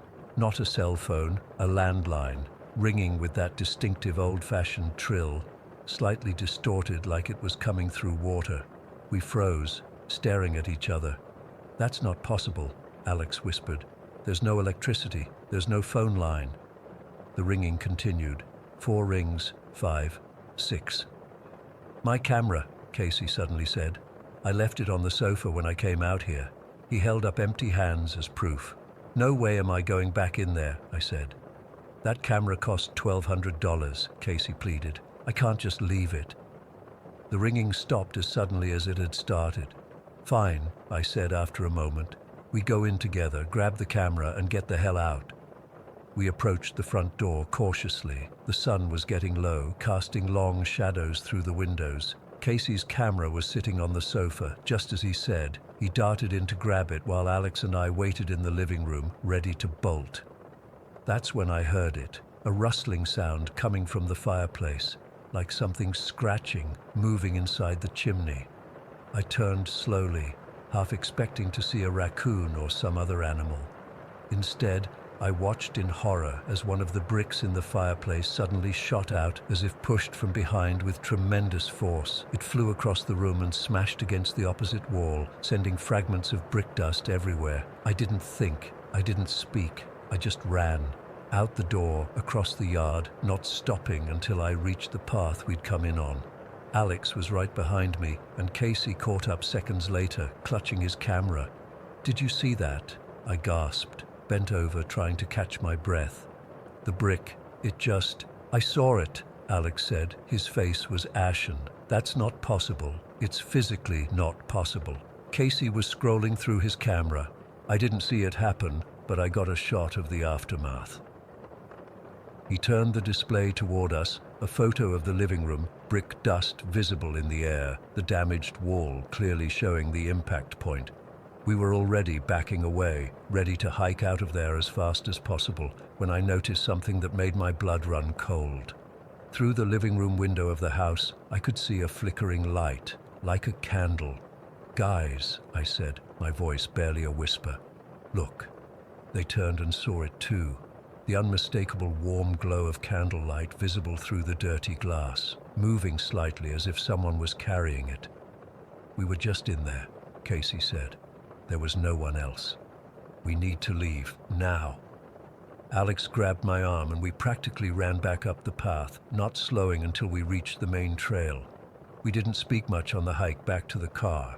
What was there to say? We couldn't explain the thumping sounds that only I heard. We couldn't explain how Casey could have been calling for us without us hearing. We couldn't explain a telephone ringing in an abandoned house with no electricity. And we definitely couldn't explain a brick launching itself across a room, or the candlelight in a house we knew was empty.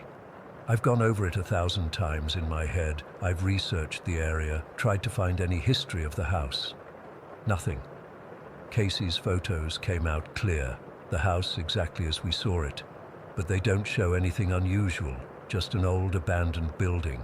Sometimes I wonder if we should go back in daylight with more people, but then I remember the sound of those 3 forceful thumps against the wall, the impossible trajectory of that brick, and that flickering light in an empty house, and I know I never want to see that place again. I still can't sleep properly. Every time I start to drift off, I hear phantom ringing in my ears, and I jerk awake, half expecting to see a brick flying toward my face. Whatever was in that house, it knew we were there, and I think it wanted us to leave. Story 19. I still have a hard time talking about what happened at Buena Vista Park that night. It's been almost 2 years, but my stomach still knots up when I think about it. I've tried Googling similar experiences there, but nothing comes close to what we went through. It was summer 2021, and I was in San Francisco celebrating my 21st birthday with my family. My parents had planned this whole trip to get me out of my college town funk after the pandemic restrictions had started easing up. My 2 best friends from high school, Jamie and Tori, joined us for the week-long trip. During the daytime, we did all the tourist stuff with my parents, Fisherman's Wharf, Alcatraz, the Golden Gate Bridge, riding the cable cars, but at night, my parents let us do our own thing since I was officially of drinking age. We'd explore different neighborhoods, find local bars, and just enjoy being young in a new city. By our third night in San Francisco, we'd already checked out the Marina District and North Beach. We were staying in this Airbnb near Haight-Ashbury, which was cool, but definitely had its share of characters. The whole city had this underlying weirdness that was both fascinating and slightly unsettling, especially coming from our suburban hometown. That night, after dinner with my parents, we just felt restless. We'd been drinking a bit at this divey bar on Haight Street, but weren't really drunk. Just in that perfect buzzed state where everything feels like an adventure waiting to happen. "Let's check out that park we keep passing," Jamie suggested, pointing to a heavily wooded area we could see from our rental's window. "Looks like it might have a good view of the city." I pulled up Google Maps. Buena Vista Park says it's the oldest park in San Francisco. Tori was hesitant. "Is it safe at night?" I shrugged. "It's San Francisco. Nothing seems completely safe, but nothing seems completely dangerous either." That casual comment would come back to haunt me. We headed out around 10 p.m. The streets were still busy with people, but as soon as we entered the park, it was like crossing an invisible threshold into somewhere completely different. The noise of the city immediately dulled under the canopy of trees, and the temperature dropped several degrees. The park was on this steep hill with trails that wound upward in spirals toward the summit. The pathways were lit, but barely, just enough to see where we were stepping. We started climbing, laughing and joking, taking our time. About halfway up, I noticed something odd. There was a person walking alone on a parallel path wearing a dark hoodie with the hood pulled up. Their head was down, and they were moving steadily upward without making a sound. I didn't think much of it until I saw another person, dressed almost identically, moving through the trees between paths, and then another. "Do you guys see all these people?" I whispered to Jamie and Tori. Jamie nodded slowly. "Yeah, what are they doing?" They weren't acting like normal park goers.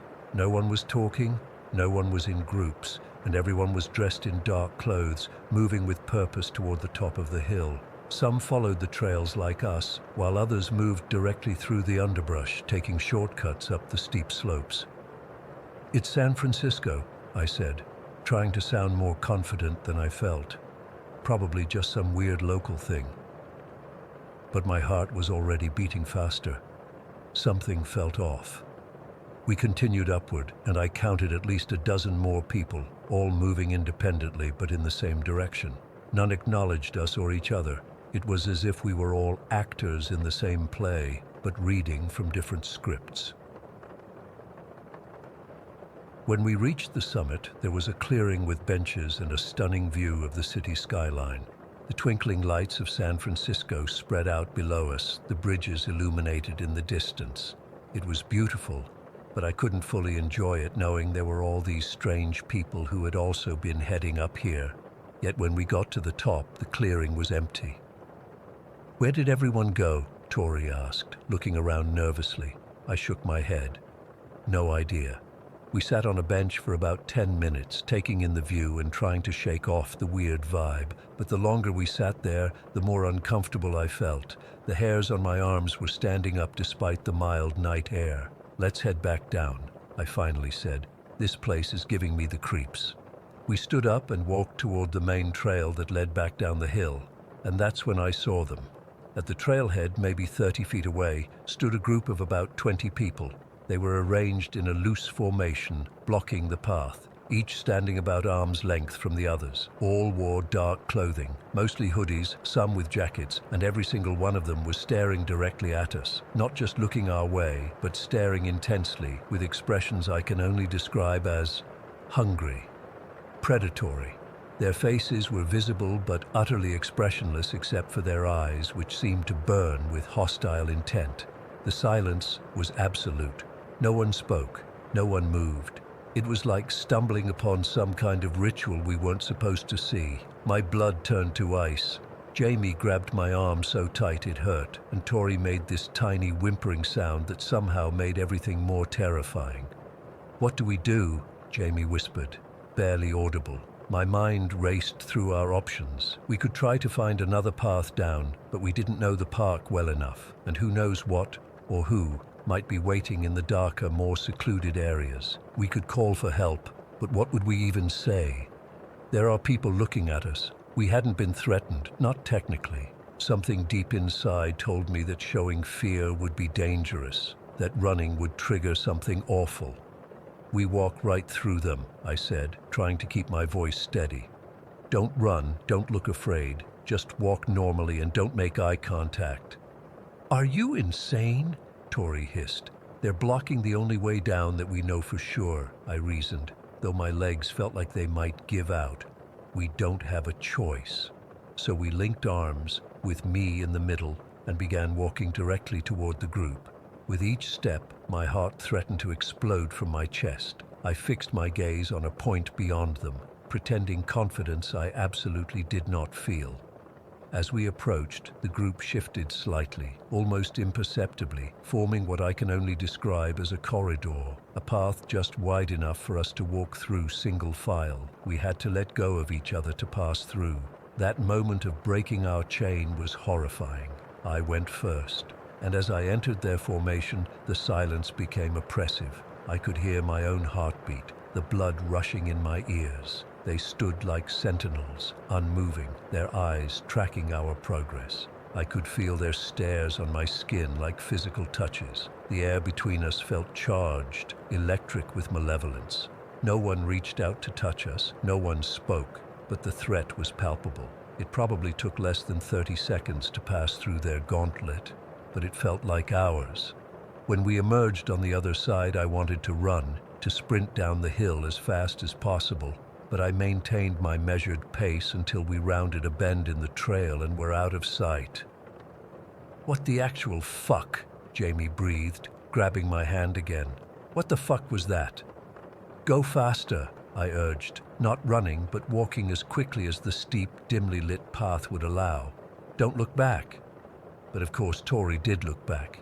"They're not following us," she reported, her voice shaking. "They're just standing there, watching." We made it down the rest of the hill in record time, constantly checking behind us. When we finally reached the street with its lights and people and blessed normalcy, we all but collapsed against a building, gulping in air like we'd been underwater. "Did that really just happen?" Tori asked, tears in her eyes. "What were they doing up there?" "Some kind of cult shit," Jamie suggested. "Had to be." I shook my head. "I don't know, but it felt wrong. Like we interrupted something we weren't supposed to see." We half walked, half ran back to our Airbnb, constantly looking over our shoulders. We told my parents we'd had a weird experience with some creepy people in the park, but we downplayed it. What could we really say? Nothing actually happened. No one threatened us. No one spoke to us. No one touched us. But I know with absolute certainty that we were in danger. I've tried researching Buena Vista Park since then. There are stories about it being unsafe at night, mentions of drug activity, some reports of muggings, but nothing that matches our experience. Nothing about silent gatherings or people in dark clothes staring down visitors. I can't explain what we encountered that night. Maybe it was just a group of weirdos trying to scare tourists. Maybe it was some kind of meditation group that we misinterpreted. But the way they looked at us, the calculated way they moved to create that pathway, the complete and utter silence. It's been nearly 2 years and I still have nightmares about those staring eyes. I've never felt so instinctively afraid in my life, like prey that's wandered into a predator's territory. Sometimes I wonder what would have happened if we'd run, or if we'd stayed at the summit longer, or if we'd taken a different trail down. I don't know what we interrupted at Buena Vista Park that night, but I'm certain of one thing. Walking through that gauntlet of silent, staring figures was the most terrifying experience of my life. And to this day, I can't shake the feeling that we only made it out because they decided to let us go. Story 20. I still can't sleep with the lights off. It's been 20 years, and I still wake up in cold sweats when I hear certain noises at night. I've tried therapy, medication, even those new age healing sessions my coworker swears by. Nothing helps. Because how do you heal from something nobody believes happened? Something that defies explanation? I was 10 when we moved to Nyssa. It's this tiny farming town that most people drive through without a second glance. My dad had gotten a job at the sugar factory there. and the rent was cheap enough that my mom's sister and her kids could move in with us while she got back on her feet after her divorce. The house itself was this massive yellow farmhouse that stood out against the flat landscape like a sore thumb. It had 2 stories, plus this cavernous basement that spanned the entire footprint of the house. From the outside, it looked like something from a postcard. Big wraparound porch, those old-fashioned windows, the works. Inside was a different story. From day one, something felt wrong. Not in a dramatic way at first, just this constant feeling of being watched, like when you're alone in a public bathroom and suddenly get the sense someone's in the stall next to you, that creeping, cold sensation between your shoulder blades. I shared a room upstairs with my cousin Lily, who had cerebral palsy. She was 8 and the sweetest kid you'd ever meet, but she needed help with a lot of things, so it made sense for us to bunk together. My brothers Jason and Kyle, 14 and 12, shared a room in the basement, along with my older cousin Matt, who was 15. The adults, my parents and Aunt Sarah, claimed the first-floor bedrooms. Looking back, I wonder if they noticed anything, or if it was just us kids who could sense it. That first night, I remember waking up around 3 in the morning. The house was still unfamiliar, full of new creaks and settling sounds. But what woke me wasn't the house. It was this heavy feeling like the air had thickened. I sat up in bed and looked across the room to check on Lily, who was sound asleep. Then I heard it. Footsteps on the stairs, not the main staircase, but the narrow, steep ones that led up from the basement. Slow, deliberate steps, not like someone sneaking, but like someone who didn't care if they were heard. I froze, covers clutched to my chin as the steps reached the top landing. There was this long pause, and then, I swear I'm not making this up, a shadow passed under my door, not cast by a light source, just darker than the darkness around it. It paused outside our door for what felt like forever, then continued down the hall toward my parents' room. I wanted to scream, to run to my parents, but I couldn't move. Eventually, I must have fallen asleep again because the next thing I knew, it was morning and sunlight was streaming through our curtains. When I tried to tell my mom at breakfast, she dismissed it as a dream. New house jitters, she called it. My brothers made fun of me and even Matt rolled his eyes. Only Lily seemed to believe me, squeezing my hand under the table. For the next few weeks, things were relatively quiet. There were odd occurrences, toys that moved from where we left them, lights that turned on by themselves, cold spots in rooms that should have been warm, but nothing concrete enough to convince the adults something was wrong. Then came that night in October. My parents and Aunt Sarah had gone to some factory dinner thing, leaving Matt in charge of us younger kids. It was already dark by 6, and a storm was brewing on the horizon. I could see the lightning flashes in the distance, which terrified me. I've always had this phobia about lightning, convinced it would somehow come through the windows or fry all the electronics in the house. Matt suggested we play hide-and-seek in the dark to pass the time. It seemed fun at first.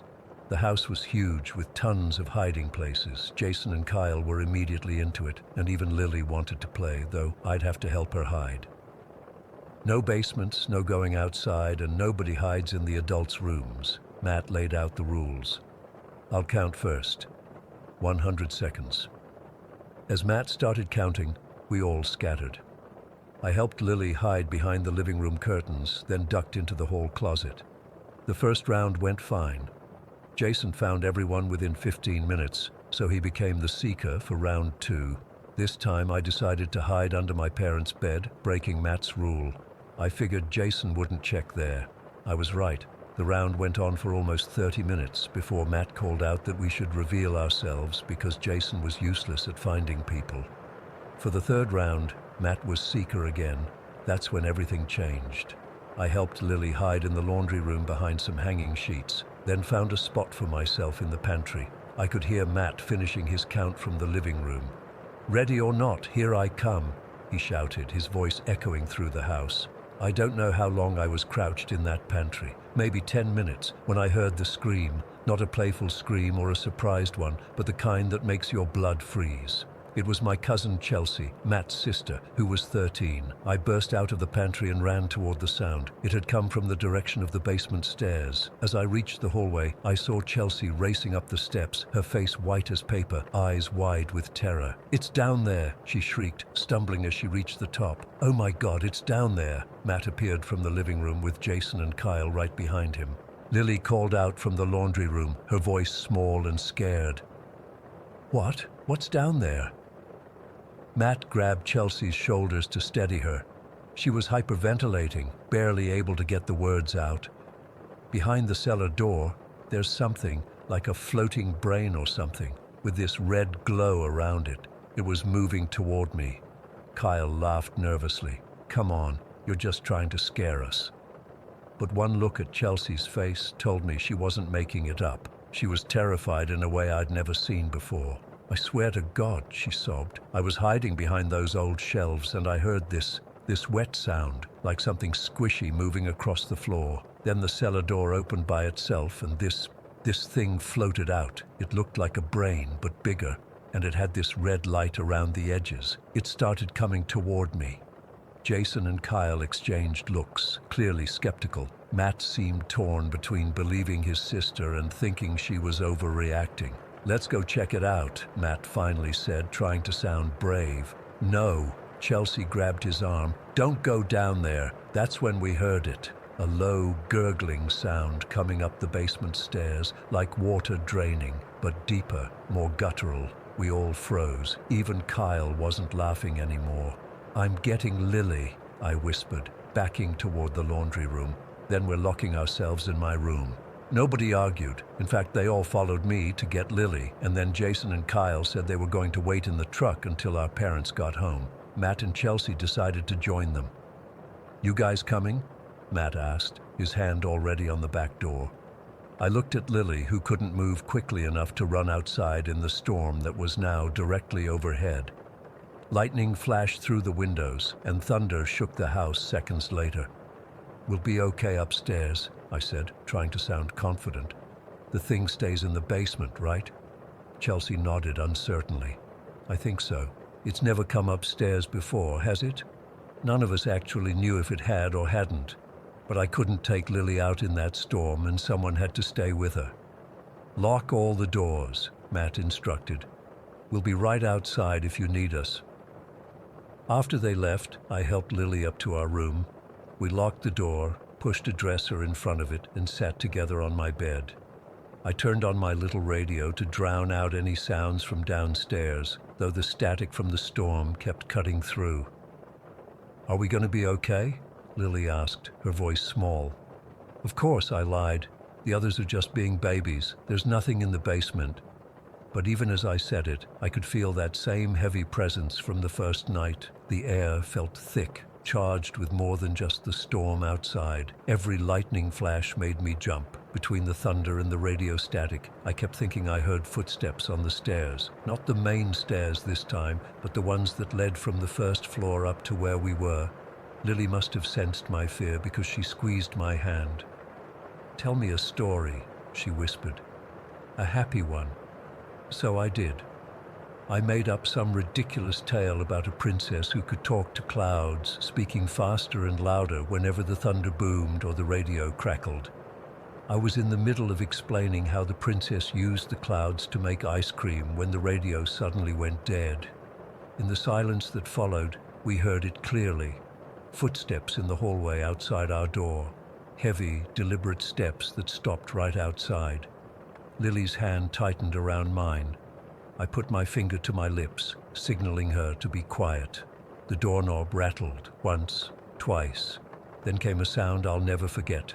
A wet, sliding noise against the wood, like something gelatinous pressing against it. "Charlotte," Lily whispered, tears streaming down her face. I shook my head, unable to speak. The sliding sound continued, moving across the door in a circular pattern. Then, from the gap beneath the door, I saw it, a reddish glow, pulsing like a heartbeat. The dresser we'd pushed against the door began to inch forward, as if something was pushing it from the other side. Not forcefully, but with a steady, inexorable pressure. I pulled Lily to the far corner of the room, as far from the door as possible. We huddled together, watching as the dresser moved another inch, then another. "Our Father, who art in heaven," Lily began to pray, her voice trembling. I'd never been particularly religious, but I joined her, the words tumbling out between gasps. Just as the dresser had moved enough that the door could open a crack, we heard the sound of a car in the driveway. Headlights swept across our window, and the pressure against the door instantly ceased. The reddish glow disappeared, and the heavy feeling in the air vanished. Minutes later, we heard our parents calling for us. When they found the boys and Chelsea hiding in the truck, they'd rushed inside, fearing the worst. "In here," I shouted, my voice hoarse. "We're okay." It took some explaining to convince my parents to help us move the dresser. When they finally opened the door, there was nothing in the hallway, no sign of whatever had been trying to get in. Of course, they didn't believe our story. Chelsea was deemed too imaginative, and the rest of us had just gotten caught up in her fear. The moving dresser was dismissed as us being dramatic. We must have moved it ourselves and forgotten in our panic. But I knew what I'd seen, what I'd felt. We stayed in that house for 2 more years. The cellar thing, as we came to call it, never showed itself as clearly as it had that night, but its presence remained. Cold spots, missing items, strange sounds. Sometimes, late at night, that red glow would seep under my door, but it never tried to come in again. I've never been able to explain what happened in that yellow farmhouse. Whatever was in the cellar, whatever tried to get to Lily and me that night, it wasn't human. It wasn't anything I can rationalize, even 2 decades later. Sometimes I think about driving back to Nissa, finding that house, and facing whatever's there. But then I remember the wet sliding sound against our door and the pulsing red light, and I know I never will, because some doors, once opened, can never be closed again. Story 21. I never really shared this experience with anyone outside my immediate family because I know how it sounds. But it happened, and I've carried it with me for almost 40 years now. It was the summer of '85, and I was taking my 16-year-old daughter Rachel to visit my college roommate in Dallas. We lived in North Carolina back then, so we planned a road trip west on I-40 through Tennessee. Rachel was going through her rebellious phase, heavy on the eyeliner, constantly blasting that new Madonna tape. But she seemed excited about the trip, or at least about missing a week of her summer job at the mall. We'd been on the road about 6 hours when we hit this massive summer storm somewhere in Tennessee, maybe an hour past Nashville. I remember checking my watch around 6 in the evening, thinking we should find somewhere to stop for dinner soon. That's when the sky just opened up. I'm talking biblical rain, the kind where your wipers can't keep up even on the highest setting. The visibility went to absolute zero. I could barely make out the taillights of the car ahead of me, and I had to slow down to maybe 20 miles an hour. Rachel turned down her Walkman and sat up straight. I could tell she was nervous. "Mom, maybe we should pull over," she said, and I agreed.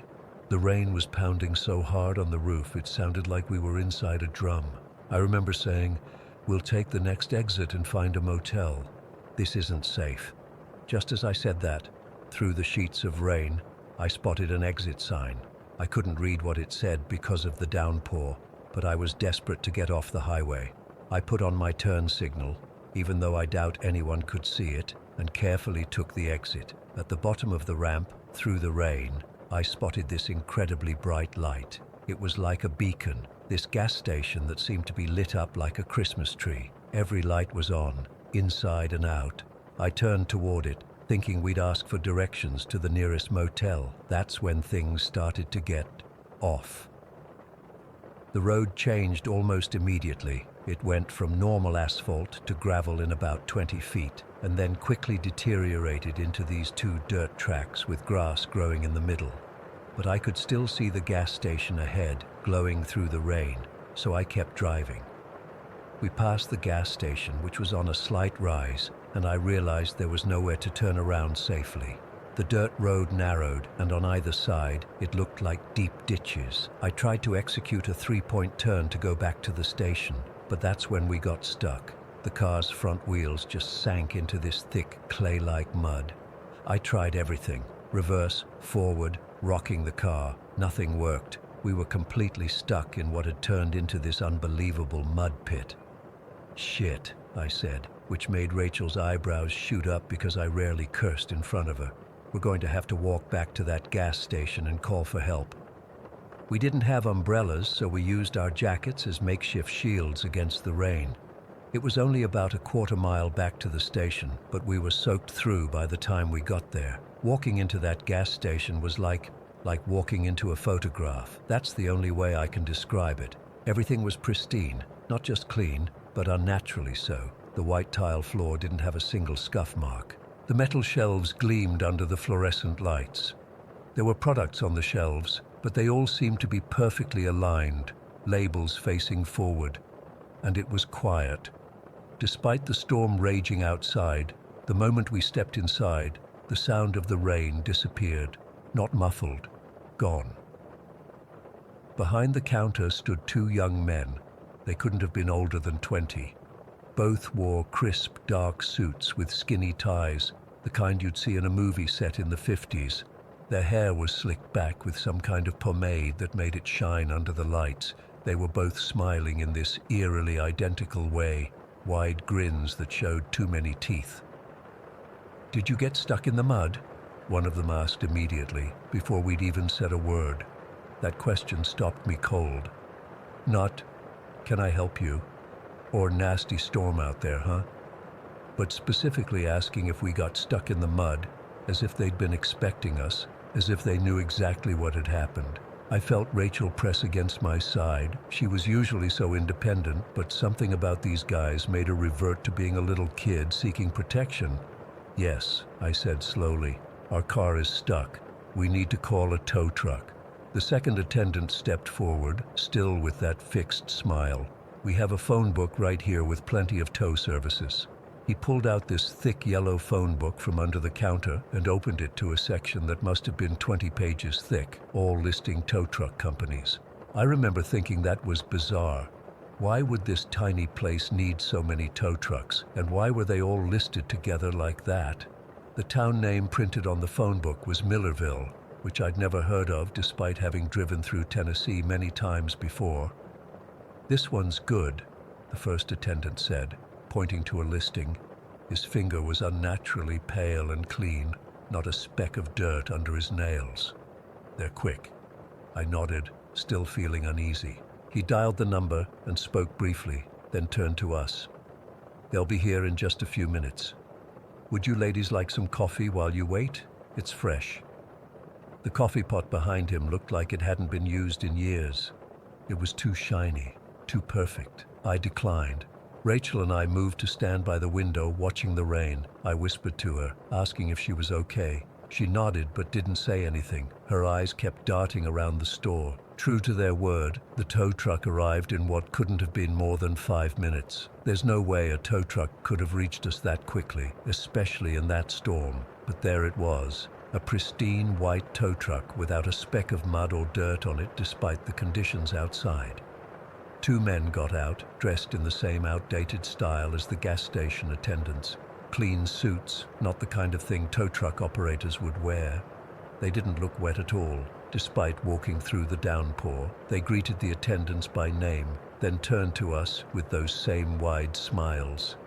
"Let's go get your car, ma'am," one said. We all piled into the tow truck, Rachel squeezed between me and the door, as far from the driver as she could get. The truck smelled new, like it had just rolled off the assembly line. No grease, no oil, no dirt, nothing you'd expect in a working tow truck. They drove directly to our car without asking for directions. When we arrived, they hooked it up and pulled it out of the mud with surprising ease. As they were finishing, I overheard one of them say to the other, "They almost made it out on their own." The other one's face changed for a split second, his smile dropping, replaced by something like fear or anger. Then the smile snapped back into place when he noticed me watching. Back at the gas station, the 2 tow truck men went inside ahead of us and spoke quietly to the attendants. I couldn't hear what they were saying, but I saw the attendants' reactions. Their faces changed. The smiles vanished, and they looked at each other with what I can only describe as horror. When we walked in, the smiles immediately returned, but something was different. There was an intensity to them now, an urgency. "You ladies look exhausted," one attendant said. "There's a hotel just across the road, very comfortable. You should stay the night." He pointed out the window to where, through the rain, I could see a building with glowing windows. I hadn't noticed it before. "We have a courtesy phone," he continued, picking up a red phone from behind the counter. "I can call them right now. They'll come pick you up." His enthusiasm was unsettling. Both attendants were staring at us with these fixed grins, their eyes never blinking. "They have the softest beds," the second one chimed in, "and the quietest rooms. You'll sleep so well. So very, very well." I felt Rachel's hand grab mine and squeeze hard. I squeezed back. "No, thank you," I said, trying to keep my voice steady. "We need to get back on the highway. How much do I owe for the tow?" The attendants looked at each other, and for a moment, I thought they were going to refuse to let us leave. Then one of them named a surprisingly small amount. I paid in cash, not wanting to use my credit card there. As I was putting my wallet away, one of them leaned over the counter, getting uncomfortably close. "Are you sure about the hotel? It's a long drive to the next exit, 5 miles at least. And in this rain." "We'll be fine," I said firmly. "Thank you for your help." As we walked back to our car, the rain seemed to intensify. Rachel was practically running by the time we reached it. I locked the doors immediately after we got in. "Mom, let's go," she said, her voice shaking. "Please just drive." I didn't need to be told twice. I started the car and pulled away as quickly as I dared on the muddy road. In my rearview mirror, I could see all 4 men standing outside the gas station, watching us leave, still smiling. We made it back to the highway and found the next exit about 5 miles down, just as they'd said. There was a normal, somewhat run-down motel there where we checked in for the night. Rachel insisted on pushing a dresser in front of the door before she could sleep. The weird thing is, on our way back home a week later, we looked specifically for that exit. I'd marked our route on a map, noting the exits we'd taken. But the exit to what Rachel called Creepy Town simply wasn't there. There was no exit where we had turned off, just a long stretch of highway between the exits we had marked. We've driven that stretch of I-40 many times since then, and I've never found that exit again. It's like it existed for just that one night, in that one storm. Sometimes I wonder what would have happened if we'd stayed at that hotel. Sometimes I wonder if we ever would have left at all. I still don't know what we drove through that night. But whatever it was, I'm glad we drove out. Story 22. I've never really shared this experience publicly, but after all this time, I still think about it often. I guess I need to get it off my chest. 3 months ago, my boyfriend Dylan planned a surprise weekend in San Francisco for my 27th birthday. We live about 2 hours away in Sacramento, so it was the perfect little getaway without having to fly anywhere.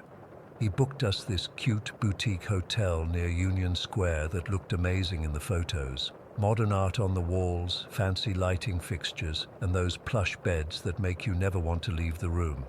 I should probably mention that I grew up in the Philippines until I was 14, and let's just say experiencing weird, unexplainable stuff isn't completely foreign to me. My family has always been sensitive to things that aren't exactly normal.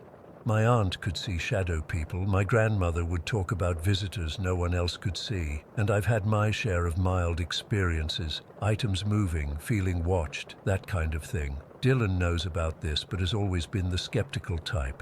He thinks there's always a logical explanation for everything. When we first walked into the hotel room that Friday afternoon, everything seemed normal. The room was on the 6th floor with a small view of the city through a narrow window. It was cozy, not huge, but nicely decorated with abstract paintings and this cool lamp that cast interesting shadows. We dropped our bags and immediately went out to explore the city. That first night, we came back to the room pretty late after dinner and drinks. We were exhausted and fell asleep almost immediately. I woke up around 3 in the morning dying of thirst. I didn't want to turn on the lights and wake Dylan, so I just used my phone's flashlight to find my water bottle on the nightstand. That's when it happened. The bathroom door, which had been completely closed, suddenly opened by itself. Not like a slow creaking open, it swung open as if someone had pulled it from the inside. I froze, my heart immediately pounding in my chest. I shook Dylan awake, and when I told him what happened, he mumbled something about air currents and rolled back over. But here's the thing, that door was heavy. It had one of those hydraulic closes at the top that makes it shut slowly. There's no way it could just swing open without someone pulling it. The air conditioning wasn't even on. I barely slept the rest of the night. I just lay there, staring at that bathroom door, wondering if it would move again. The next morning I told Dylan again what had happened. In the light of day, he was more dismissive, saying I was probably half asleep and imagined it.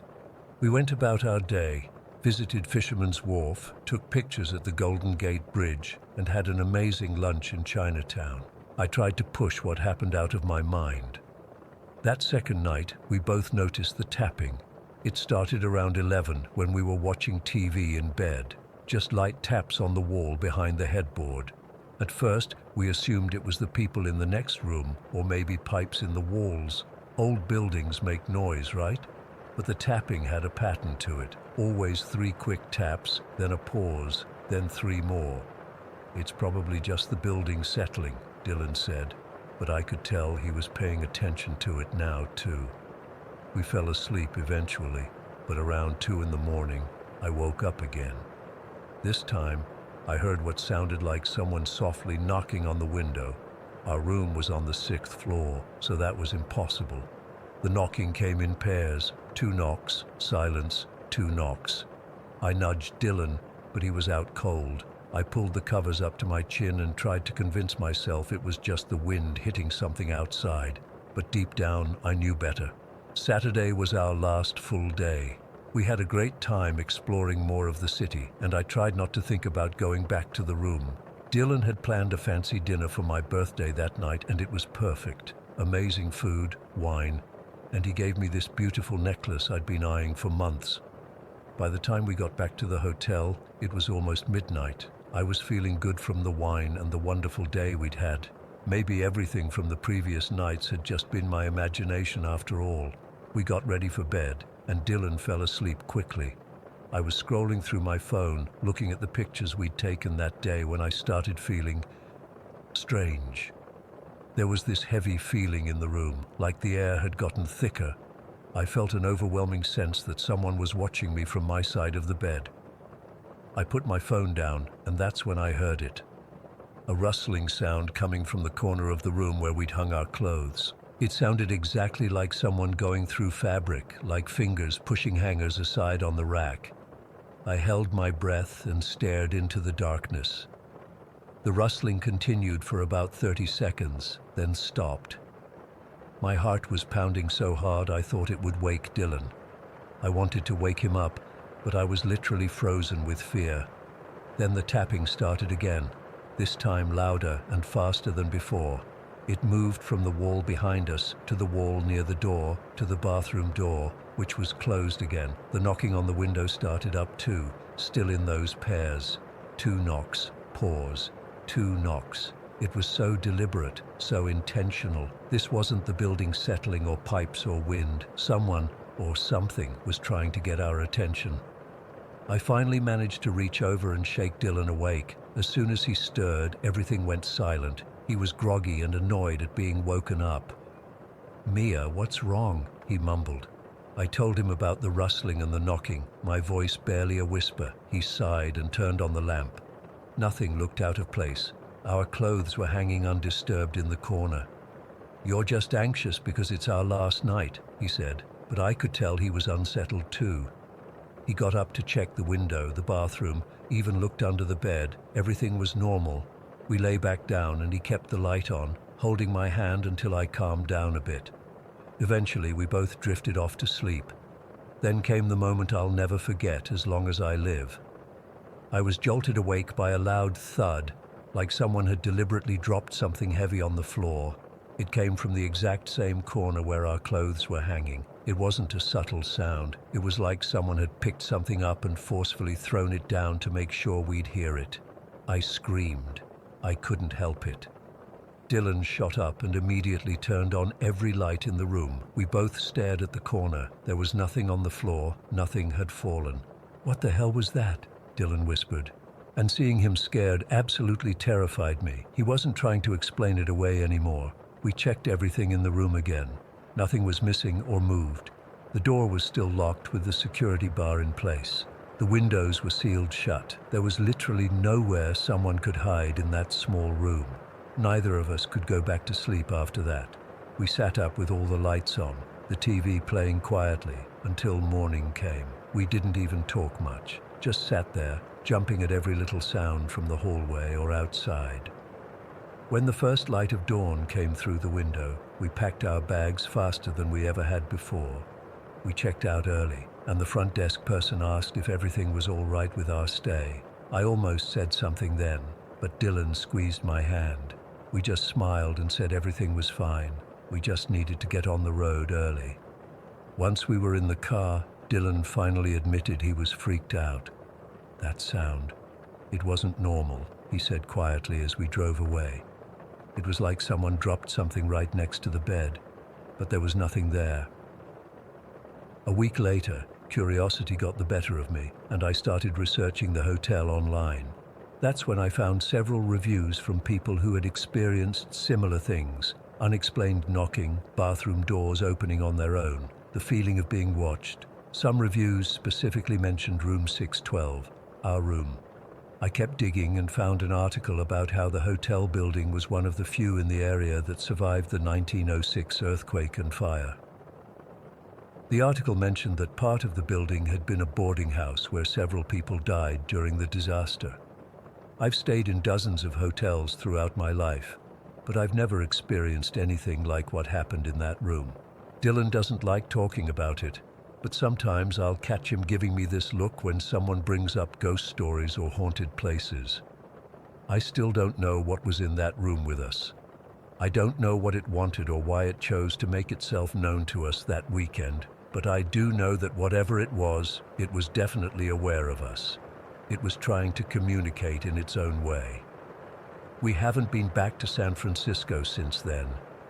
My birthday is coming up again soon, and Dylan's planning something closer to home this time. And honestly, I'm perfectly fine with that.